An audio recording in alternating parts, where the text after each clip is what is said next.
Chapter 414, Breaking Out. The news that Lu Yi had broken out of their encirclement and escaped quickly spread throughout the Spirit Creek battlefield. Stunned, countless thousand Demon Ridge cultivators checked the scroll of supremacy only to discover that Zhu Pang, the sixth-placed ranker who was supposed to delay the combat cultivator for an incense stick, had already vanished from the rank list. Lu Yi had vanished and reappeared at the Spirit Creek battlefield in less than 30 breaths. This meant that Zhu Pang had been killed in that amount of time. Just how useless was the body-tempering cultivator that he couldn't survive Lu Yi for more than 30 breaths? Despite their successful escape, Lu Yi and Amber kept running into interceptors as they continued moving in the direction of the myriad poison forest. It couldn't be helped.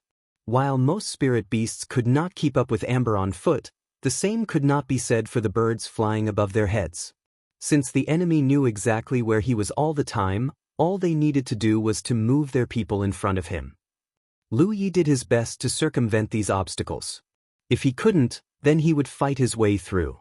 An hour later, they encountered yet another group of 1,000 Demon Ridge cultivators. They numbered only 30 or so people, but it was clear from their calm looks and easy breathing that they had been waiting for him for a while. Not only that, their appearance marked them all as body-tempering cultivators or combat cultivators. The Yuan metal storm had shackled everyone's spiritual power, so the frail spell cultivators and ghost cultivators did not dare to show their faces at all. It was the same for medicine cultivators as a matter of course. The group of cultivators immediately spread out into formation when they saw Lu Yi. The body-tempering cultivators took the front while the combat cultivators grabbed their spirit artifacts behind them. Some of them were even shouting, "Come here and die, Lu Yi." Lu Yi did not bother responding to them, of course. Amber automatically swerved to one side in an attempt to avoid the group. While he wasn't afraid of them, he was confident he could make them pay the price of their taunt even. He was alone, and he would rather not fight unless absolutely necessary. He only had so much stamina and mental energy after all. However, alarm bells suddenly rang in Lu Ye's head after Amber had traveled about 100 meters. At the same time, Amber tripped as a massive pit abruptly appeared beneath them. It was both deep and filled to the brim with sharp weapons. The pit trap would not have killed either of them, but it certainly would have put them in quite the conundrum. If they failed to make it out before the 1,000 Demon Ridge group swarmed them, then they would be lucky to make it out of the pit at all. At that moment, Lu Yi figured out what his enemies were thinking. They had purposely taunted him so he would avoid them. Once he made his decision, it did not matter if he went left or right because both sides were filled with spiked pits like this one. The good news was that Amber had reacted quickly. It leaped with all its might the second it noticed that the ground beneath it was crumbling. The bad news was that there were ambushers lying in wait directly ahead of them. Due to the Yuan metal storm, Lu Yi never noticed them until they emerged from their hiding spots and brought out a row of spiked fences. It should not need to be said, but the spikes were pointed directly at Amber. Not only that, another 6 people emerged from further behind the fence while holding what looked like a massive net. They were waiting to throw the web over Amber and Lu Yi. It was clear that the 1,000 Demon Ridge cultivators in this area were well prepared for them.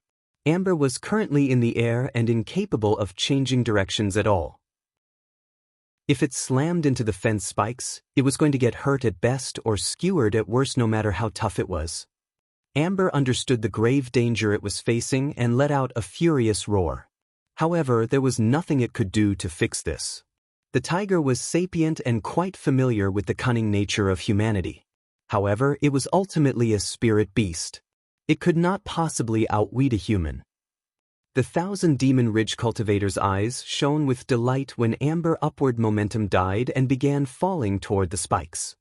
It was at this moment Lu Yi abruptly jumped off Amber's back and grabbed one of its large ears. He then forcefully twisted his body to generate momentum before throwing Amber with everything he got. Lu Yi was able to change Amber's trajectory, but he himself was still sailing straight toward the spiked fence. There was no time to lose. Right before the spikes would drive into his body, he grabbed one of them with his hand and pushed himself over the dangerous obstacle. He skidded about 10 meters before he was able to stabilize himself. Roar! Amber let out an angry roar as it hit the ground with a mighty thud. At the same time, a massive net was thrown over his head.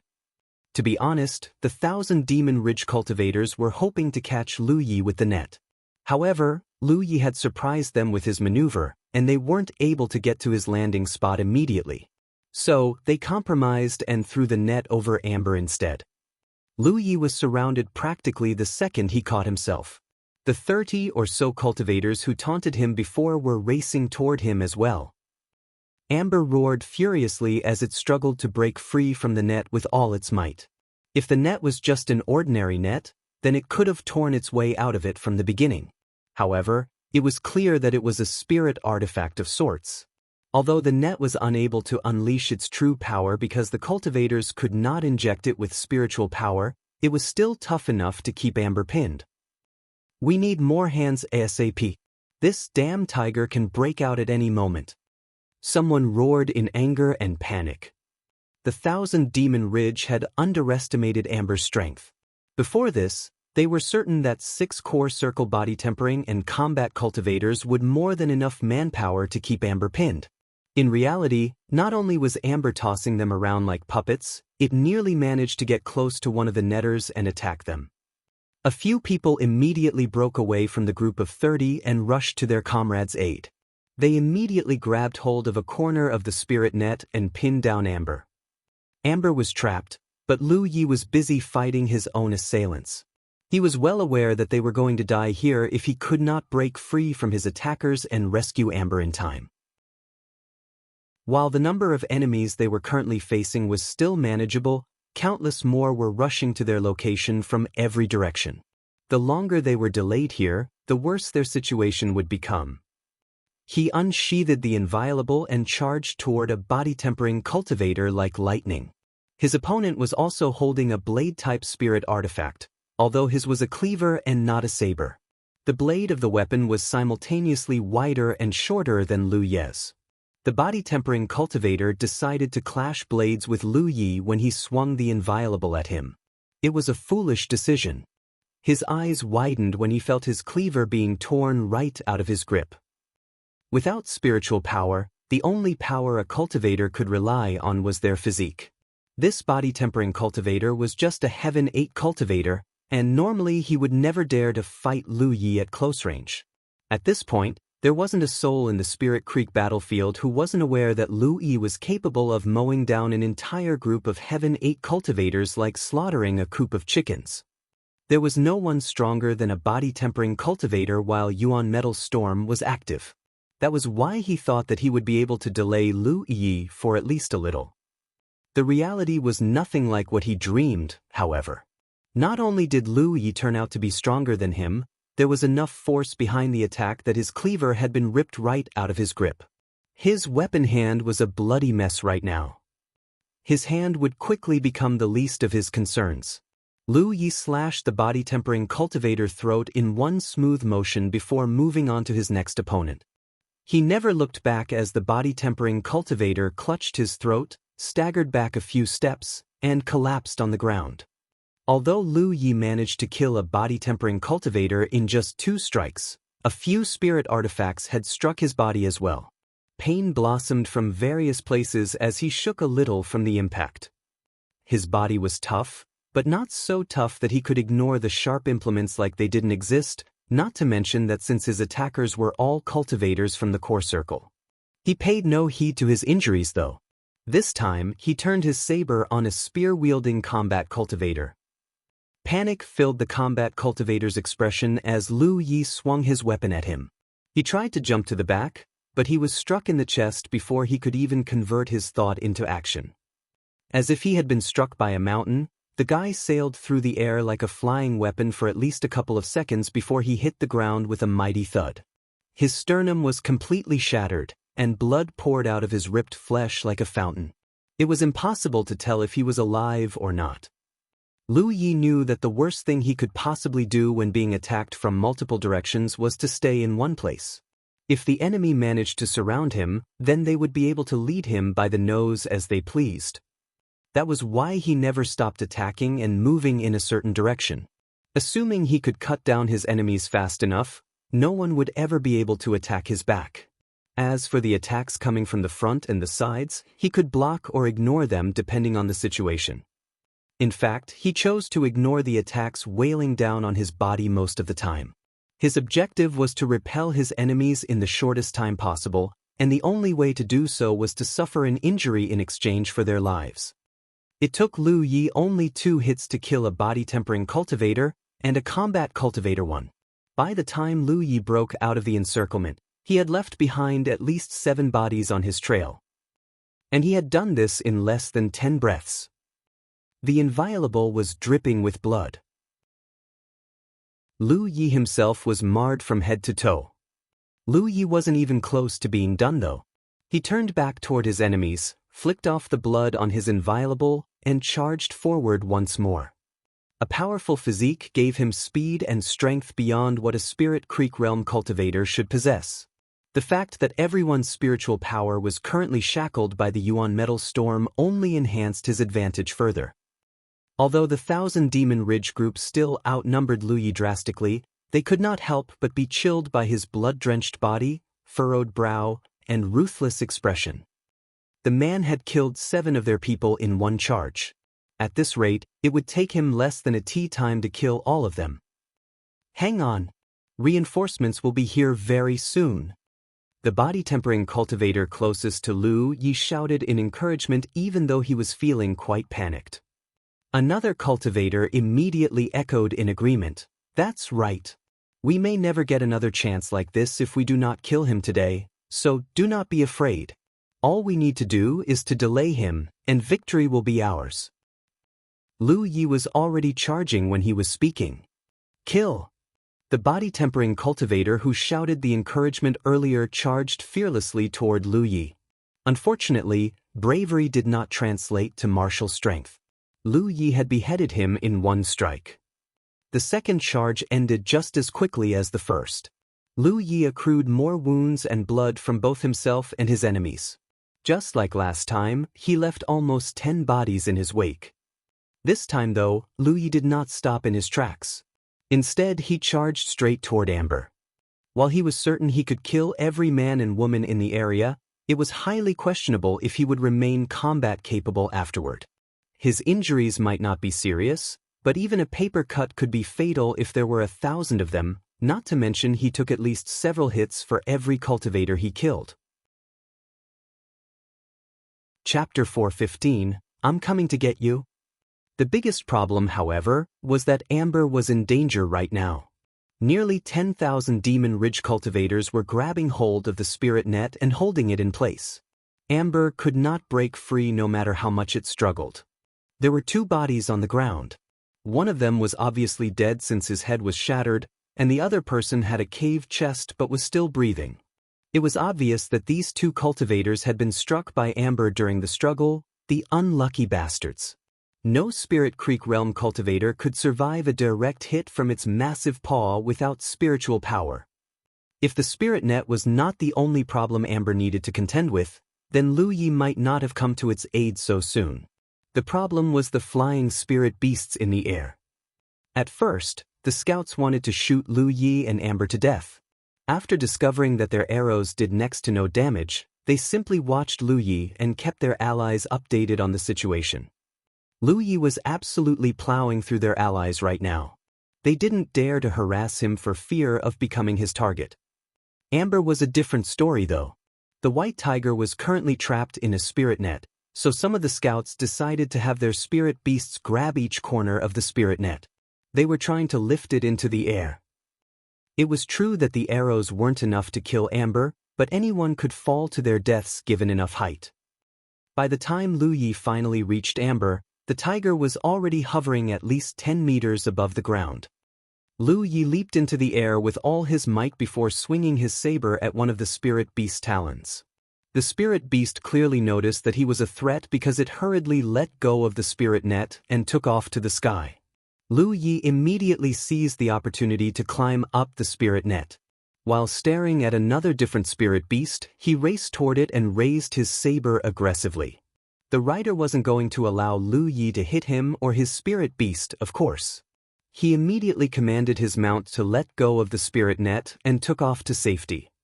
At the same time, Amber finally broke free from the spirit net and fell toward the ground. Lu Yi immediately stopped harassing the riders and leaped after Amber. On the ground, the 1,000 Demon Ridge cultivators had collected themselves and spread out once more. When Amber and Lu Yi descended from above, they immediately thrust their weapons upward. Amber roared in anger, and Lu Yi stifled a groan. At that moment, both man and tiger took a ton of wounds. "Go!" Lu Yi climbed onto Amber's back and uttered through gritted teeth. Amber immediately locked its gaze in one direction and took off at full speed. Anyone who dared to stand in their way were either sent flying by Amber or cut down by Lu Yi. It was a short, harrowing, and bloody conflict, but in the end, they were able to break out of the encirclement and escape. The remaining 1,000 Demon Ridge cultivators did not give chase. They simply stared at the escaping duo in fear and disbelief. They had lost nearly half their numbers even though the clash was as brief as it was bloody. Worse still, they still weren't able to kill Lu Yi. The battle showed them just how unreasonably powerful a cultivator could be. They did not give chase not because they were afraid, but because they didn't have mounts. They would not have been able to catch up to him even if they tried. Also, they had technically accomplished their mission. Although their casualties were horrifying, neither Lu Yi nor his mount had escaped unscathed. Now, they could only leave the rest to their fellow cultivators. While they weren't pursuing Lu Yi, the aerial scouts riding their flying spirit beasts were. Any 1,000 Demon Ridge cultivator within tens of kilometers of the area only needed to look up to know where Lu Yi was. Lu Yi knew they couldn't continue like this. If he couldn't find a way to shake off the aerial scouts, it was only a matter of time before he ran into another premeditated ambush. Thankfully, he was quite experienced in this matter. The reason the enemy could track him wherever he went was because they controlled the sky. In that case, he only needed to escape into a forest where the terrain would hide him from view. He would be able to shake off the persistent bastards then. He couldn't open his storage bag and check his 10-point map, so he had to recall it by memory and identify his destination that way. Thankfully, he was able to do just that and steer Amber in the right direction. An hour later, the man and the tiger finally escaped the seemingly boundless plains and entered a forest. While this forest wasn't as good a hiding spot as the Misty Mountains, the trees were as tall as the canopies were thick. His enemies would be hard-pressed to keep track of him even if they had control of the sky. Amber did not stop running even after it entered the forest.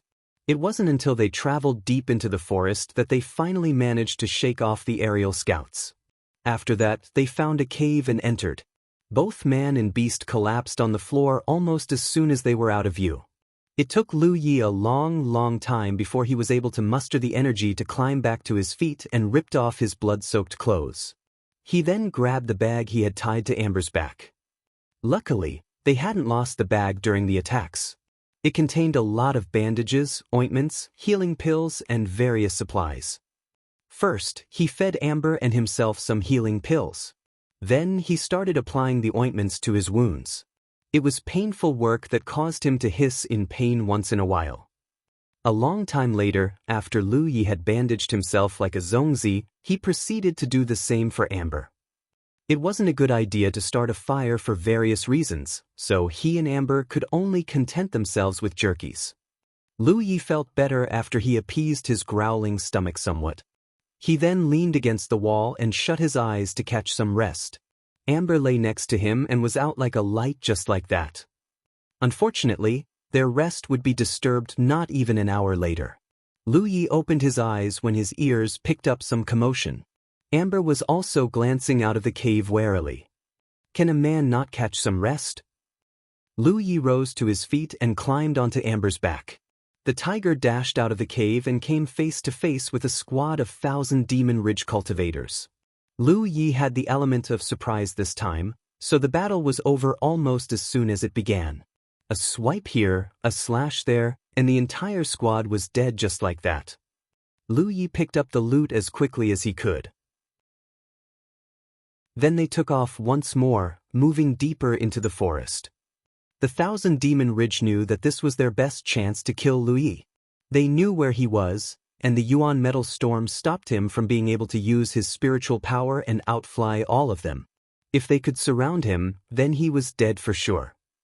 No one was willing to miss this opportunity. If the Thousand Demon Ridge wasn't going all out before, they were now. As a result, Lu Yi and Amber were unable to hide in one place for long even in this ancient forest. No matter where they hid themselves, it only took their enemies an hour at most to find them. This situation would continue for a couple more days. The continuous battles gave Lu Yi and Amber almost no time to rest. Both man and tiger were weary to say the least. Thankfully, they had the superior quality honey Lu Yi had stolen from the wasp nest. It was one of the main reasons they were able to hang on until now. Lu Yi knew this couldn't continue, though. At first, he thought they were safe after they shook off the eyes in the sky. However, he had underestimated his enemy's determination to kill him. They weren't going to stop until he was dead. In the end, the myriad poison forest was his only refuge. As long as he could get there, the Thousand Demon Ridge could sacrifice every cultivator they had, and they still wouldn't be able to get their hands on him. His mind made up, he and Amber caught one last rest before resuming their great escape. Half a day later, Amber and Lu Yi burst out of the forest and headed straight toward Myriad Poison Forest. It didn't take long before the Thousand Demon Ridge discovered Lu Yi's whereabouts. An unimaginable amount of cultivators began pouring out of the forest. Those with a mount that could keep up with Amber gave chase immediately, though most of them were unable to participate in the pursuit. Not everyone had a tamed beast after all. It was a grand spectacle if nothing else. Lu Yi and Amber spent as little time fighting the Thousand Demon Ridge as possible. Right now, there was nothing more important than making it back to the Myriad Poison Forest. Amber took almost no breaks on the way. Near the end, its entire body even started steaming as if it was overheating. 3 whole days later, the Myriad Poison Forest was finally within view. Unfortunately, the Thousand Demon Ridge had figured out his destination as well. Although they didn't know how he managed to survive the Forbidden Zone, it was clear that he was planning to escape into the Myriad Poison Forest once more. If he succeeded, then this operation would end in failure yet again. That was why they couldn't allow Lu Yi to enter the Myriad Poison Forest no matter what. By using the flying spirit beasts as transports, the Thousand Demon Ridge was able to move their manpower to the Myriad Poison Forest in just a short time. By the time Lu Yi reached the edge of the forest, a defense line made up of almost 200 cultivators was waiting for him. Steam continued to rise off Amber's body as it slowed down. It stared at the hordes of enemies in front of them and growled threateningly. Lu Yi was exhaling behind Amber's back as well. If the Yuan metal storm hadn't happened, he might have been able to break through the defense line. At the very least, he would be able to escape using Windwalk or Soar. But without his spiritual power, there was no chance he could make it even if he was at peak form, and both him and Amber were nearing their last legs after 3 days of non-stop escape. Lu Yi! Someone shouted from the other side. Come and fight us! It was never honorable to overwhelm an enemy with numbers. Then again, Lu Yi must have killed at least 1,000 Demon Ridge cultivators by this point. When it came to the combat cultivator, honor had ceased being a thing a long time ago. Any price was acceptable as long as they could kill Lu Yi. After all, they would only lose more allies if he was allowed to live. While Amber was pacing back and forth across the defense line, Lu Yi tapped his battlefield imprint and sent out a message. I don't think we'll be able to make it through. I'll try to circle around and see if I can break through from a different direction. That was what he said, but he knew that the plan was more than likely to end in failure. If he could circle around, his enemies could as well. For as long as they had eyes on him, the chances he might be able to slip back into the forest was almost zero. The Spirit Creek battlefield was massive, but there were only 2 places he could seek refuge right now. The first place was the poisonous forest in front of him. The second place was the Crimson Blood Sect's outpost. There, anyone stupid enough to intrude their territory would have to face Beaky's wrath. Not even the Thousand Demon Ridge would challenge a flying tyrant to kill him. However, the Crimson Blood Sect's outpost was located in the outermost ring of the outer circle. To say that it was far away would be a gross understatement. With Amber's speed, it could run for a month and still not make it to the outpost. That was why the myriad poison forest was still his only hope. I can only do my best, and pray that the heavens will have mercy on me. Lu Yi was just thinking this when he suddenly received a response. Stay there and don't move. I'm coming to get you. The reply came from Wuxia, of course. She had been paying close attention to Lu Ye's activity this whole time. She was well aware that he was being hunted. Lu Yi frowned. It sounded like Wuxia had a plan, and he wondered what it was. Chapter 416. History Repeats Itself. There was no denying that Wuxia had completely broken free of the common sense that usually applied to medicine cultivators after obtaining her inheritance. Not only could she treat the ill and slay the wicked wouldn't even find out that she was their killer until it was too late. However, Lu Yi wasn't sure if she could help considering the odds that were pitted against them. Outside the myriad poison forest, Lu Yi was in a terse standoff against 200,000+ Demon Ridge cultivators. Since Lu Yi wasn't moving, of course the Thousand Demon Ridge wasn't moving either. It wasn't because they didn't want to kill Lu Yi, but because their numbers were lacking. If they were to charge him now, he was 100% going to run away again. Dragging out this standoff was advantageous for the Thousand Demon Ridge because it meant that their comrades would have more time to assemble. Of course, they hoped that Lu Yi would attack them. That would save them all the trouble of having to chase and entrap him. There was no way he could defeat the 200 of them no matter what he tried. Besides that, there were flying spirit beasts circling the sky and constantly transporting more Thousand Demon Ridge cultivators over.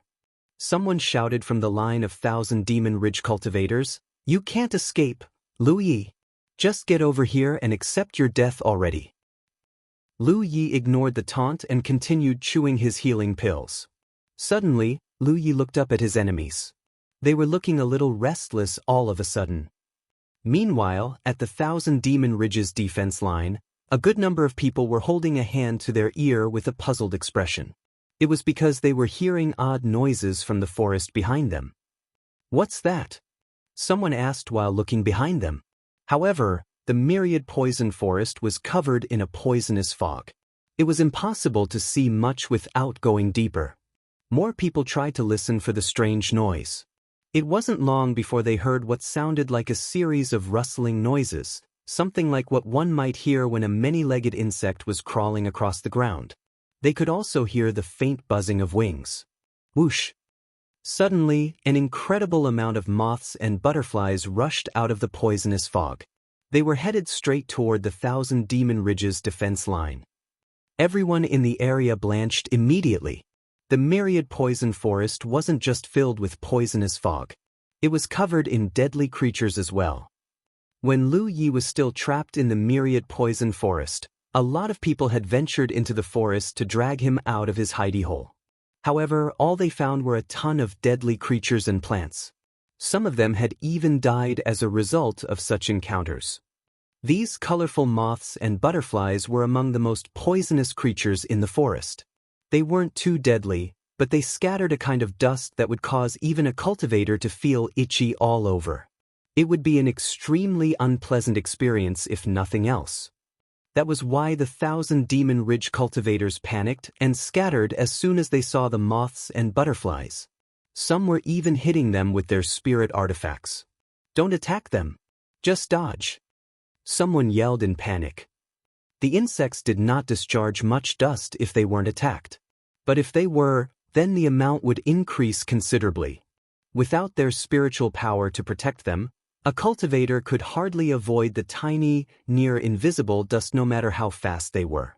Countless people were inflicted with a terrible itchiness instantly. While the Thousand Demon Ridge cultivators were falling into disarray due to the massive amount of moths and butterflies, a cry suddenly broke out, "Spiders!" A Thousand Demon Ridge cultivator who was busy scratching his itch yelled, This is the myriad poison forest. Of course there are spiders.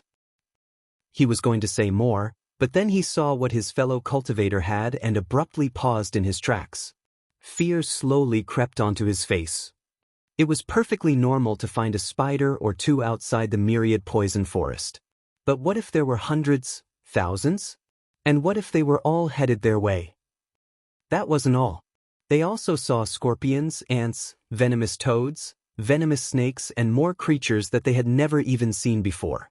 It was like the creatures of the myriad poison forest had chosen today of all days to have a group exit. The grassy ground was crawling with these creatures. It was literally impossible to count them all. There were even 40-meter-long giant boas that spat out a kind of green fog in the mix. Any cultivator who inhaled the fog would literally turn green in the face before falling to the ground, unable to move a muscle. The 1,000 Demon Ridge cultivators screamed and ran and screamed as they tried to avoid the stampede of poisonous creatures.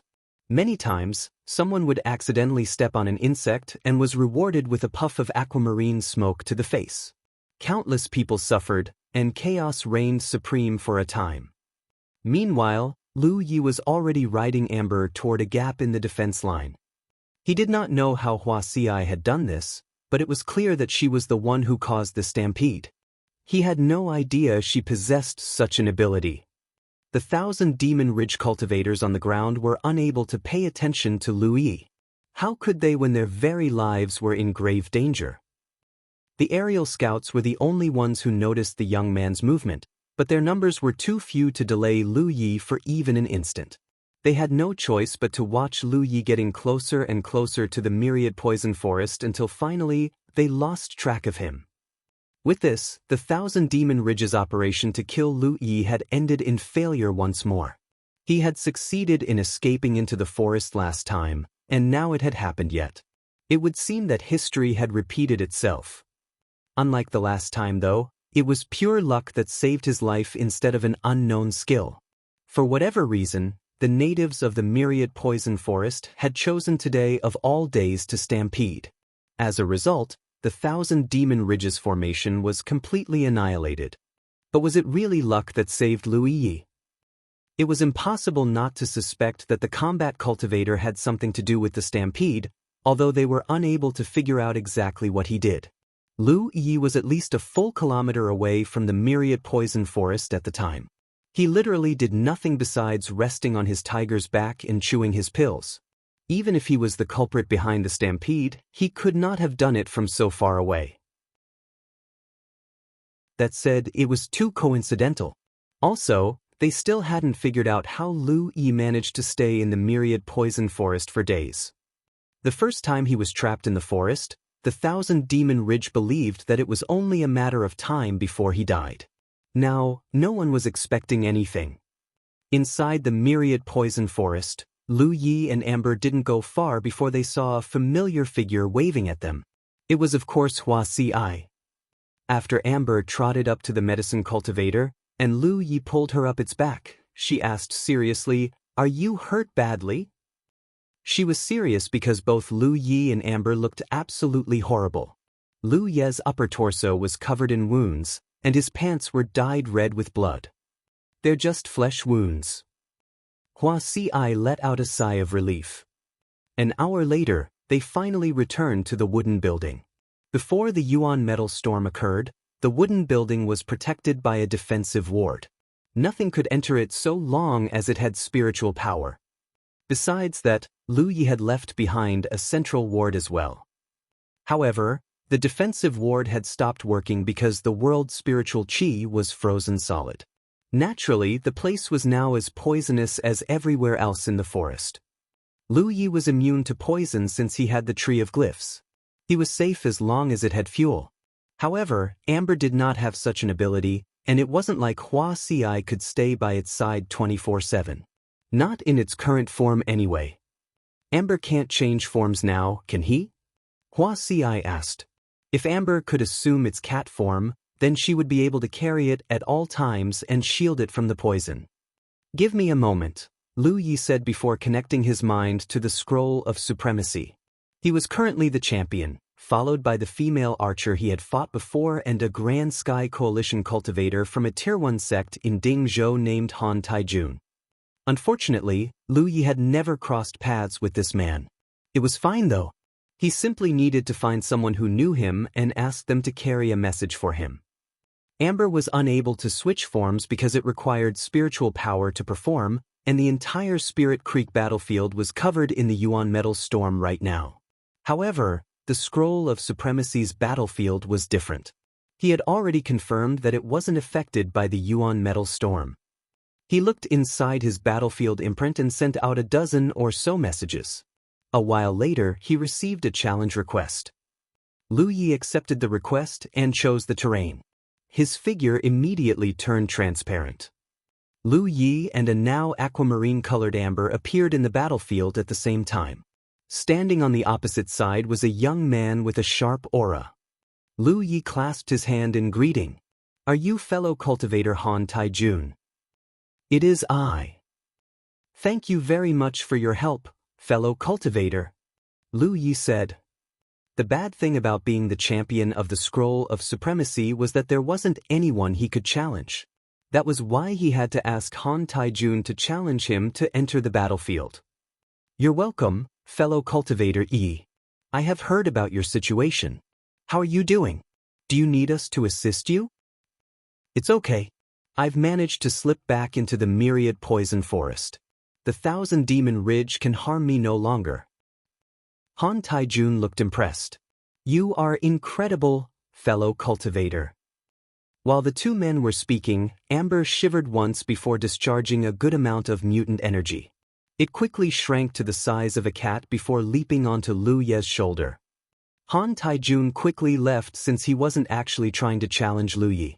He was just helping Lu Yi by giving him the opportunity to enter the Scroll of Supremacy's battlefield. Lu Yi exchanged imprints with the man before they parted ways because he had a feeling that they would cross paths again in the future. After that, Lu Yi exited the battlefield as well.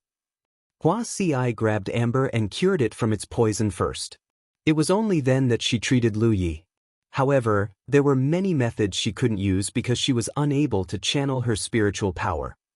Thankfully, most of the wounds he received were flesh wounds due to his tough physique. They would recover given enough time. The commotion outside the forest had subsided as well.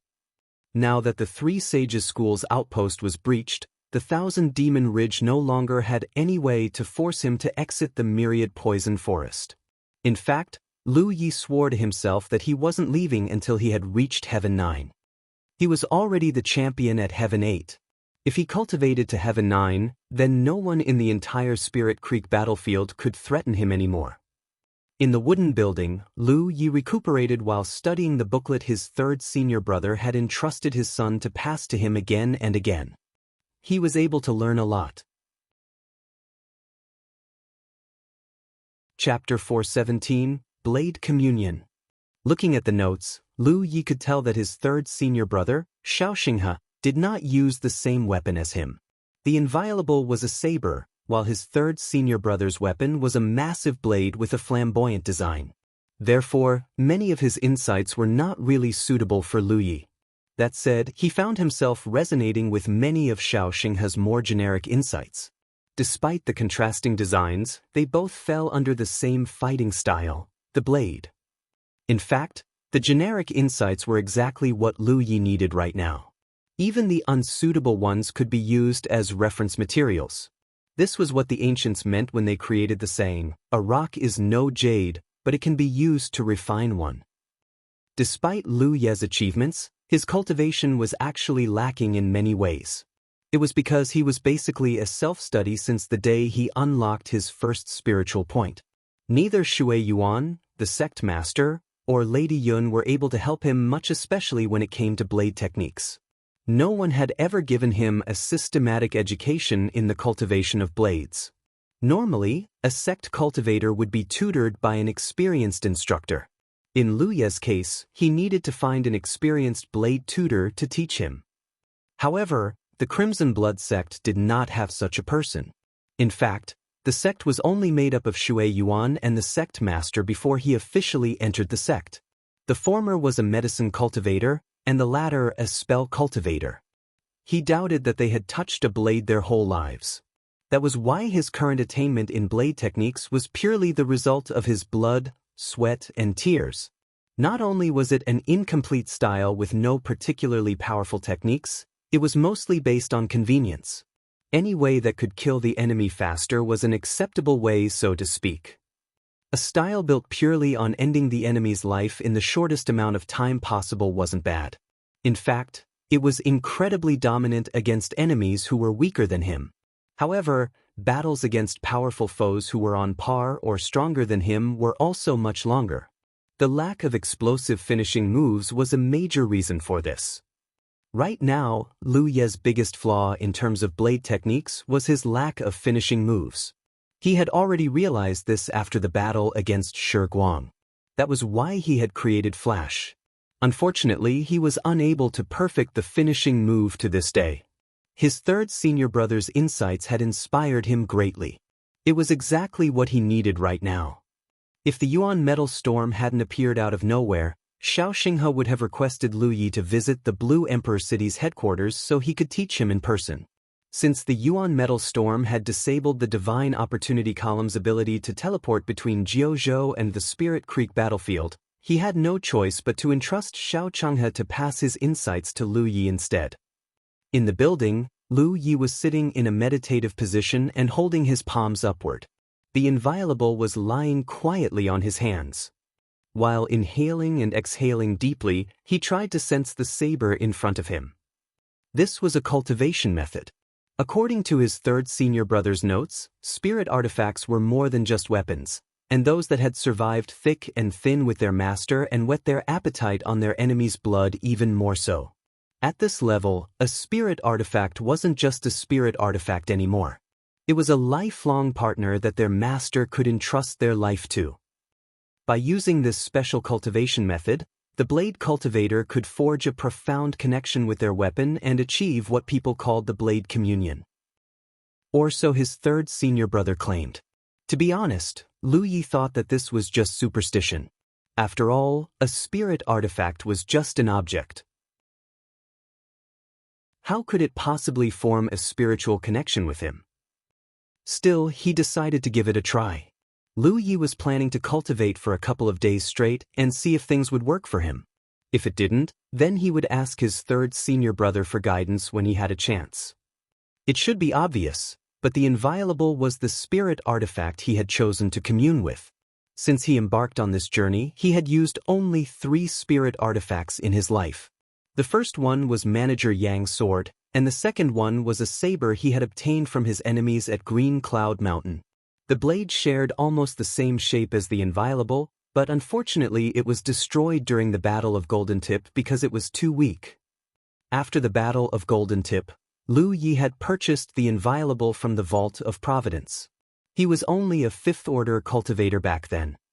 Today, the blade had accompanied him for over a year, and he literally could not remember how many foes he had slain with it. Lu Yi was extremely pleased with the saber. Even if his cultivation outstripped the blade in the future, he was planning to buy a better spirit artifact with the exact same shape. At first, Lu Yi couldn't feel anything special. Then, he felt as if the saber in his hand was actually breathing in tandem with him. The feeling was weak at the beginning, but it gradually grew to the point where it felt like his saber was truly alive. At some point, something suddenly flashed inside the dim room.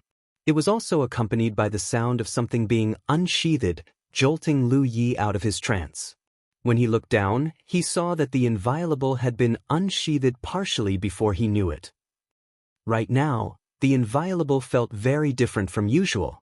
Instead of a tool that was purely used to slay his enemies, it actually felt like an extension of his own body. He unsheathed the saber completely and gave it a casual wave or two. The movement felt much more smoother and natural, like he was moving his own fingers. Is this what they call a blade communion? Lu Yi clicked his tongue in amazement. He did not think that this particular section of his third senior brother's notes was true. He was even more surprised that he had succeeded so easily even though he didn't really think it would work. His cultivation level hadn't increased, and his number of spiritual points was exactly the same as before. However, Lu Yi knew that he had taken a big step on the way of blades. There's something else. Lu Yi thought for a moment before sheathing the saber. Then, he closed his eyes and tossed the blade and the sheath somewhere. He maintained the special cultivation method while doing so. Because he had closed his eyes before he threw the inviolable, he did not know where he had tossed his saber. However, he could vaguely sense where it was even though his eyes were still closed. He rose to his feet and slowly took 7 steps in a certain direction. Then, he bent down and extended his hand. He was able to grab the inviolable in first try. With this, the first step to cultivate his blade technique was complete. Lu Yi thought only a short time had passed, but his growling stomach told a different story. When he inquired Wuxia about it, he was even more surprised to learn that 3 days had passed since he began his training. Lu Yi almost thought that the woman was tricking him yet again. He really didn't feel like that much time had passed, but when he messaged an acquaintance, he realized that it really had been 3 days. Later, Wuxia served Lu Yi a table full of nightmarish-looking food because of his distrust. He couldn't even escape because Wuxia was standing right there and smiling at him. He forced himself to eat them all while Amber watched on with a sympathetic look on his face. Once his appetite was satisfied, Lu Yi returned to the 3rd floor and sat down once more. He started breathing while holding his saber again. Just because he had achieved blade communion with the inviolable didn't mean that he was done. The method was supposed to be performed continuously so that his connection with his saber would continue to deepen. The greater the connection, the more powerful his attacks would become. Lu Yi made up his mind to spend 2 hours cultivating this special cultivation method every day after that. Unlike other cultivators, he did not need to inhale or exhale spiritual power when cultivating, so he might as well spend some of that time cultivating his connection with his saber. 2 hours later, he left the wooden building and went to the courtyard. However, Wuxia was nowhere to be seen. He was sure that that woman was cultivating at her secret spot as usual, and frankly Lu Yi was a little curious about her methods. Ever since she came to the myriad poison forest, her cultivation had been improving by leaps and bounds. He strongly suspected that she was close to achieving Heaven 9. At the courtyard, Lu Yi unsheathed the inviolable and assumed a pose. Then, he channeled his vitality into his right arm exactly as his 3rd senior brother had mentioned in the booklet and swung the weapon. Since he couldn't channel his spiritual power, the attack wasn't really all that powerful. However, Lu Yi could tell that it was faster and stronger than his normal attacks. So this is what I've been missing all this time? Previously, he had been trying to perfect Flash to no avail. It was because he kept feeling like he was missing something. He finally realized what it was after going through his 3rd senior brother's insights. The blade technique was missing his vitality. Normally, he executed Flash by channeling his spiritual power into the spirit artifact and swinging the saber via brute strength. The former was instinct, and the latter was a product of a powerful physique. Most of the time, cultivators fought using spiritual power. In that sense, a cultivator without spiritual power was like a mortal with a stronger body than normal. It was only now that Lu Yi realized one of the biggest problems with his fighting style. He relied too much on his spiritual power and too little on his own body. Before this, his Flash was made up of 80% spiritual power and 20% physical strength. It might even be less than that. Flash would be perfect if he could increase the percentage of his physical strength to 40 or even 50%. His explosive power would skyrocket as well. So how could a cultivator more effectively channel their physical strength? By shifting their blood. Vitality was the source of one's physical strength. Why were body-tempering cultivators physically stronger than all other factions? It was because they possessed a lot of vitality. And why was Lu Yi physically stronger than the average body-tempering cultivators? It was because his vitality was greater than theirs. However, he had never learned how to use his tremendous vitality properly. It was basically a mountain of treasure that had been left to waste until now. The blood-shifting technique was the perfect solution to this problem. Once again, his third brother's booklet of insights had aided Lu Yi tremendously. Now was the time to cultivate the blood-shifting technique because the Yuan metal storm not only froze the world's spiritual qi, but also the spiritual power in a cultivator's body. Right now, the only power he could rely on was his vitality. The environment also helped him to perceive the flow of his vitality better. He concentrated hard to focus his vitality in his weapon arm. In just a moment, the arm had turned red and hotter than normal. Lu Yi did not stop until he felt like he could push any further. It was only then he swung his saber. A blood-red flash came and went. It wasn't the light of his spiritual power, but his vitality. This attack was at least 50% stronger than the one before. Chapter 418, Lan Zi. Lu Ye's weapon arm turned sore and swollen after executing the finishing move. Not only did his skin turn as red as a boiled lobster, steam was rising out of the pores. For a time, the arm would not stop shaking. Lu Yi had to clench and unclench his fist repeatedly until it finally began to recover. He recalled the move and felt like his hard work was finally rewarded. For the longest time, he had to explore his path of cultivation himself. He never knew what was right and what wasn't. But now, his third senior brother's booklet was like a guiding light that illuminated the path in front of him. A tea time later, after Lu Yi felt that his arm had completely recovered, he executed Flash once more. After 6 hours had passed, he switched hands and practiced with his left hand instead. He wouldn't stop until he literally couldn't continue any further. That night, when Wuxia returned from her cultivation, she was surprised to find Lu Yi standing at the courtyard and doing seemingly nothing in particular. His arms were hanging casually beside him while the inviolable was planted beside his feet. When their eyes met, Lu Yi immediately cried, "Help!" Surprised, Wuxia blinked and looked at him again. It was then she realized that his arms had become as swollen as his thighs. It was a stunning sight to say the least. After a quick check, she determined that Lu Ye's condition wasn't as serious as it looked. It was just a matter of his vitality becoming clogged in his arms. After she calmed down, she asked him what the hell he was doing and learned that it was the result of his blade practice. She could barely resist rolling her eyes at him. The reason he looked like this was because he had accumulated too much vitality in his arms, and he did not reduce the swelling in time. That was why restoring it wasn't a problem. After a series of slaps and massages, to improve the blood circulation, and a full night's rest, Lu Ye's arms returned to normal. The same thing happened again the next day. Thankfully, it wasn't as bad since Lu Yi knew what to expect and tried to restrain himself a little. For the next couple days, Lu Yi practiced his blade technique during the day and received Wuxia's treatment at night. As his skill increased, the side effects of the blood-shifting technique also decreased over time. One day, Wuxia was treating Lu Ye's arms when she asked suddenly, "Did you check the scroll of supremacy lately?" "No, but..." He used to check the scroll of supremacy very frequently, but that stopped after he had become the champion. It was because there were very few people who could threaten him at this stage.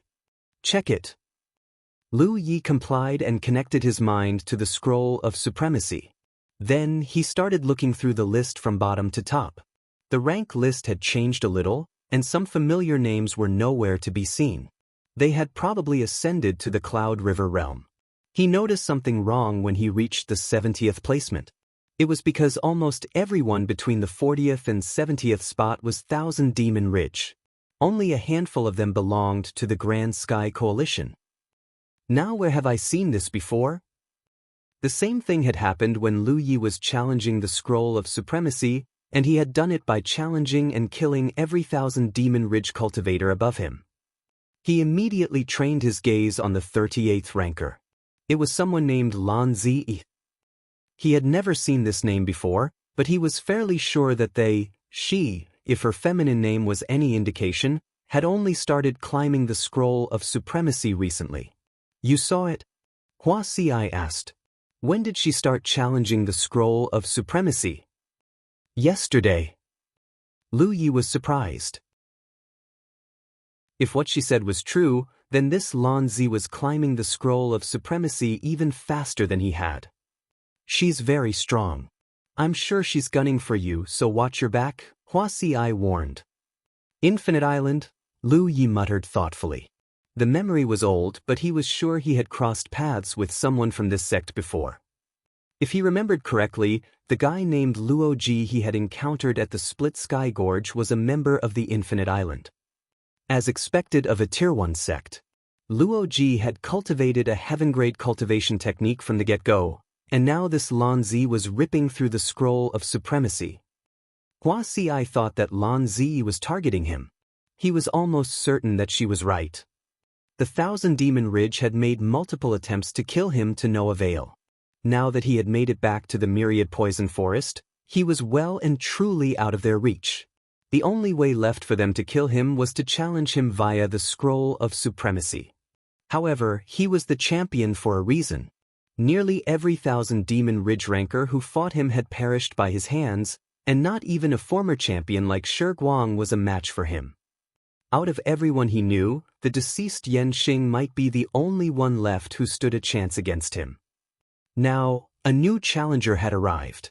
Not only was this woman climbing the rank list the same way he did, no one from the Grand Sky Coalition was able to stop her so far. Even worse, she had surpassed his speed and made it to the 38th rank in just a day.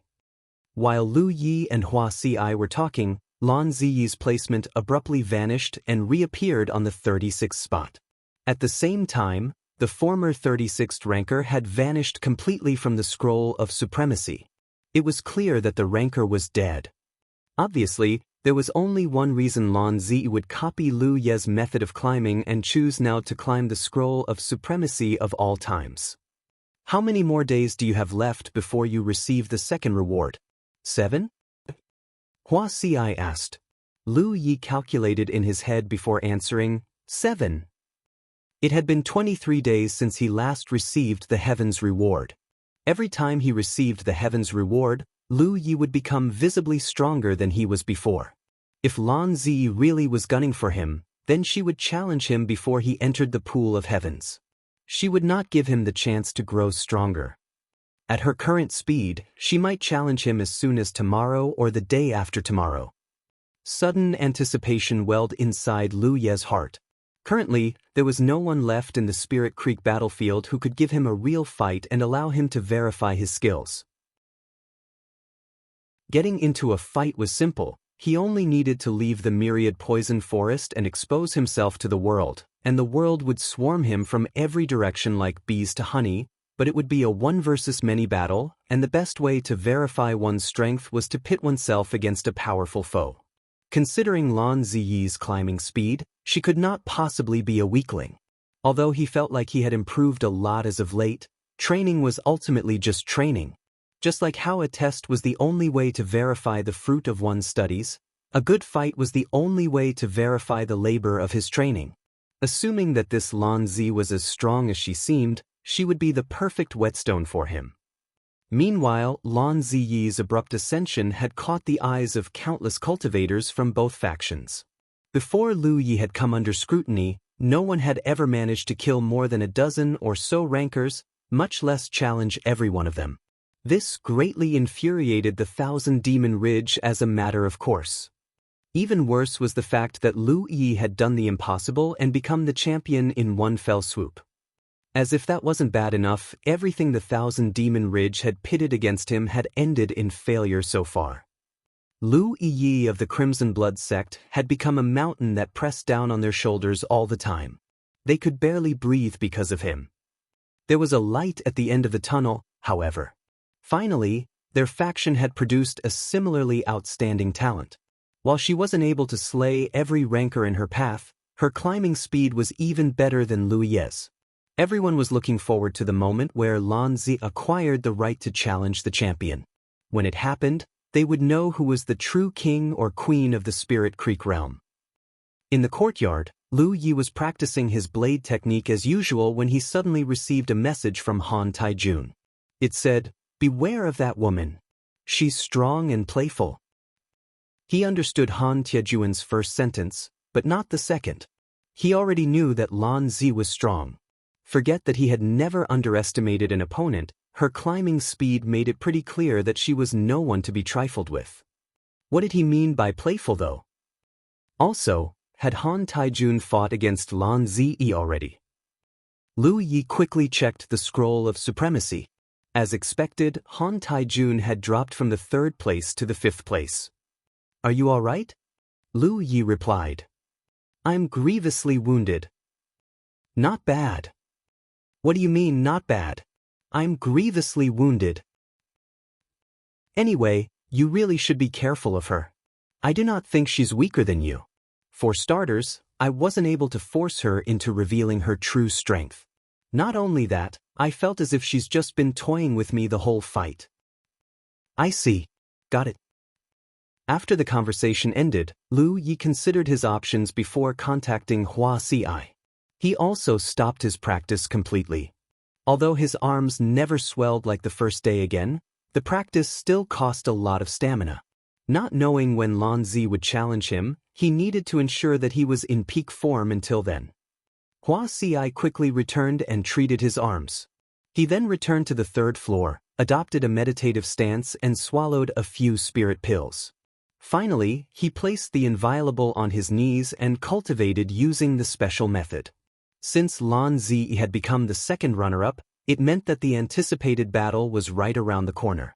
At that moment, countless Grand Sky Coalition and 1,000 Demon Ridge cultivators were paying attention to the scroll of supremacy and looking forward to finding out who was the stronger between the two. In fact, the social war had begun even before the battle itself. Right now, the cultivators of both factions were busy flaming the hell out of each other. The 1,000 Demon Ridge claimed that this fight was inherently unfair because Lu Yi had already received the Heaven's reward. The Grand Sky Coalition immediately retorted by saying yes, this fight was unfair because Lu Yi was just a Heaven 8 and Lan Ziyi a Heaven 9. The retort had struck the 1,000 Demon Ridge like a hammer and silenced them for a bit. It was because they suddenly realized that the Grand Sky Coalition was right. Lu really was just a Heaven 8. Even if Lan Zi emerged victorious, she could not prove that she was the strongest cultivator at the Spirit Creek realm. When Lu Yi had reached Heaven 9, he would be able to challenge her a 2nd time for the throne. On the other hand, there was no second chance for Lan Zi. If she lost here, then all hope was lost. If she couldn't beat Lu Yi when he was Heaven 8, then there was no chance she could do it when he was Heaven 9. That was why she only had one chance.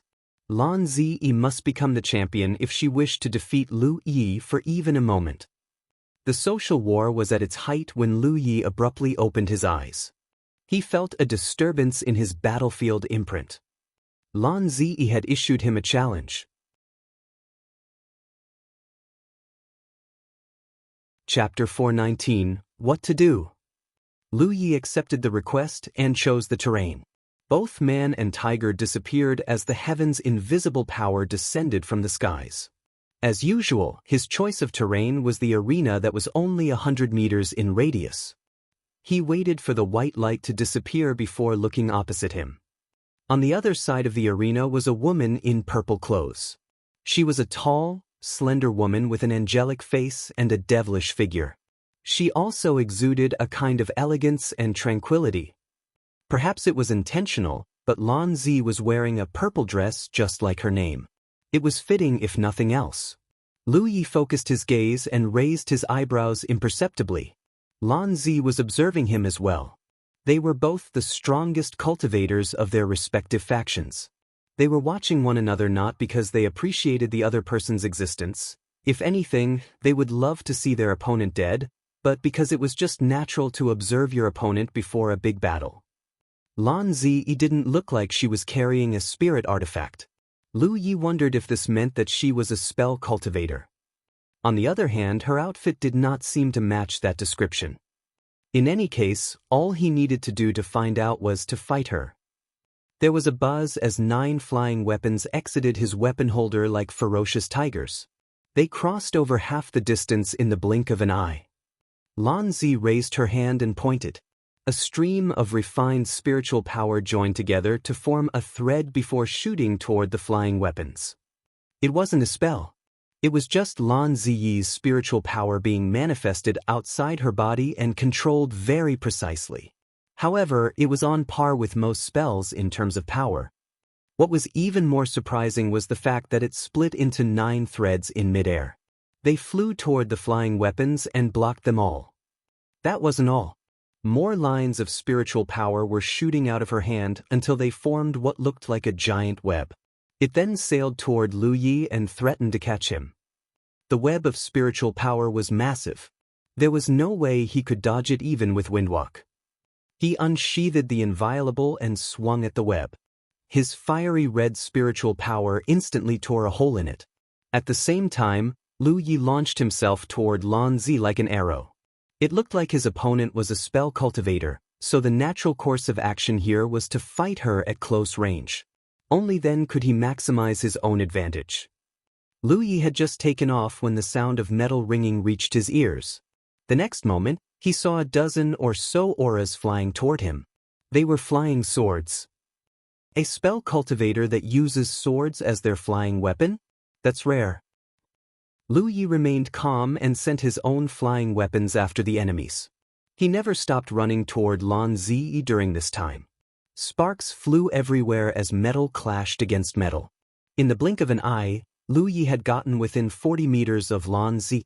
Flames flickered around the inviolable's blade as his killing intent exploded. Finally, Lan Zi decided it was time for action. She made a grabbing motion and pulled out what looked like a massive sword out of thin air. It happened so fast that even Lu Yi had missed the movement. Lan Ziyi's weapon was a two-handed greatsword. It was obviously bigger, thicker, and heavier than the average sword. Suffice to say, it was quite something to see a woman wielding such a weapon. She grabbed the weapon with both hands before lifting it to meet Lu Ye's attack. Boom! Shockwaves rippled across the arena as spiritual power clashed against spiritual power. The impact shook Lu Yi a bit, but that was it. Lan Zi was bending back a little, but she did not take a single step back either. Lu Yi was honestly surprised. Without exaggeration, there had never been a Spirit Creek Realm cultivator who clashed blades with him and did not take a step backward. It was a feat that would have balked even a Heaven 9 body-tempering cultivator, and yet the woman in front of him had done it. There's no way she's a spell cultivator.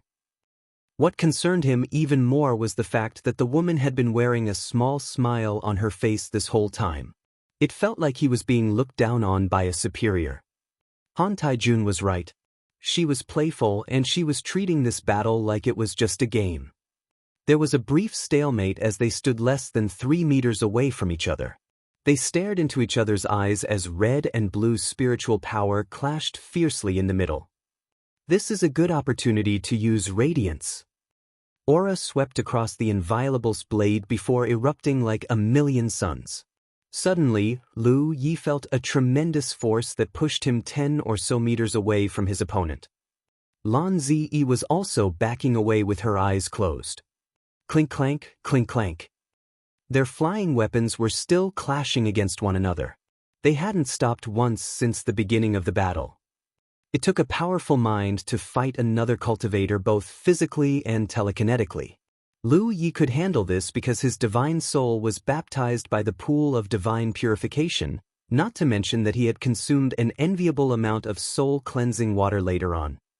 However, Lan Ziyi's mind turned out to be just as strong as his. This should not be possible. As the two combatants backed away from each other, one flying sword successfully slipped past Lu Ye's flying weapons and swung down on him.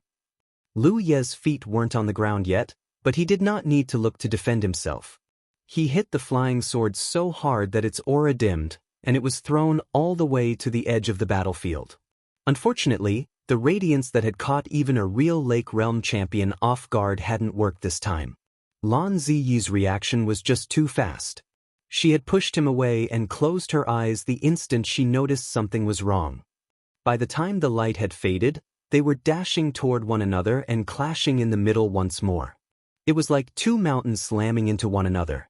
Wreathed in auras of contrasting color, the great sword and the saber clashed again and again. Lu Yi narrowed his eyes a little. He had noticed this when he was pushed away earlier, But the woman's strength was ridiculous. Every time they clashed blades, his weapon arm would shake a little from the impact. His hand was slowly but surely turning numb in his grip. He could hardly believe what was happening. He was actually losing to a woman in a contest of strength. No matter how he looked at her, her vitality did not match the level of strength she was displaying. It should be impossible for her to have such explosive strength. It was then a possibility entered Lu Ye's mind. He immediately constructed an insight in his eyes. His suspicion was spot on. Lan Ziyi's vitality was definitely weaker than his, but she was an expert in the blood-shifting technique. Every time she swung her great sword, she was able to unleash her maximum strength. That was how she managed to outmuscle him. Unfortunately, this was one area Lu Yi could not hope to surpass her at the moment. He had just started practicing the blood-shifting technique a few days ago, while his opponent probably had years of training. To make a comparison, if Lu Ye's strength was equal to 100 points, then Lan Ziyi's was 70 or 80 points at most. However, Lu Yi could only execute half of his true strength without using the blood-shifting technique, while Lan Zi could output her maximum strength all the time. He could match her strength if he used the blood-shifting technique, but it was an unfamiliar technique to him at best. The battle had just begun, and he was nowhere close to figuring out her true strength. It was exceptionally unwise to use his finishing move without figuring out what his enemy was capable of. A finishing move was called a finishing move for a reason. You were supposed to use it to end a fight, not to go even against an enemy. Lu Yi might not be able to outmuscle his opponent, but he had 101 glyphs up his proverbial sleeves. He managed to catch Lan Ziyi off guard multiple times by using Windwalk, Gravity Well, Sharp Edge and more. For now, neither of them held the upper hand. Amber was roaming the edges of the battlefield, and he was hiding underground. They did not get involved in this battle because they knew how rare it was for Lu Yi to encounter someone who could give him a good fight. They could win if they swarmed Lan Ziyi together, but it would also make this battle meaningless. The flying weapons in the air clashed less and less until finally, they ceased fighting altogether. Both Lu Yi and Lan Ziyi had pulled them back upon realizing that their opponent was too powerful to risk splitting their concentration. There was a fierce clash when Gravity Well forced Lan Ziyi into an unnatural position and nearly pushed her to her knees. While his opponent was distracted, Lu Yi immediately channeled his vitality to his right arm.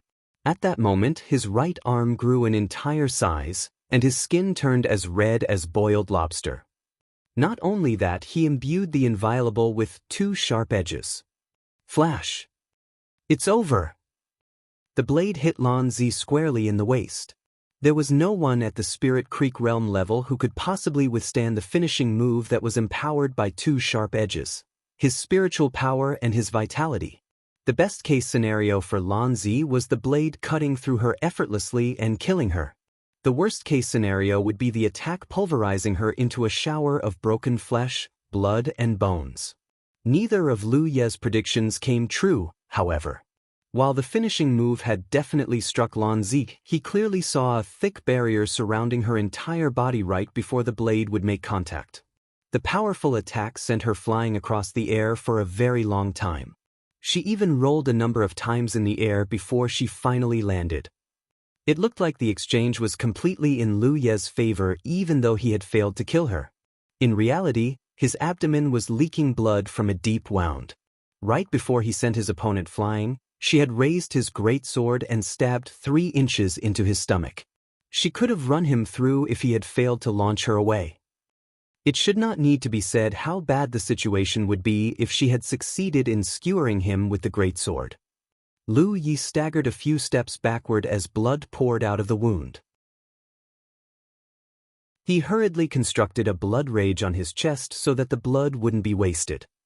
While taking a moment to catch a breather, Lu Yi stared at Lan Ziyi with a deep frown. He did not think there existed a barrier at the Spirit Creek realm level that could block his flash. That was before mentioning that the finishing move had been empowered by 2 sharp edges and his blood-shifting technique. He did not see Lan Ziyi activating a spirit artifact. This meant that the barrier was probably her ability. This is bad. How am I going to kill her if I can't even breach her defense? On the other side, Lan Zi was half-crouched on the ground. She was supporting herself using the great sword. Her feet had plowed a pair of deep lines across the arena floor, but she barely avoided collapsing on her feet. While she had avoided being cut in half by Lu Ye's finishing move, there was no neutralizing the violent force that was transmitted throughout her body. That was why the inside of her mouth tasted of iron, and blood was dripping out of the corners of her lips. She slowly straightened herself as she examined Lu Yi curiously. It looked as if she was seeing him in a new light.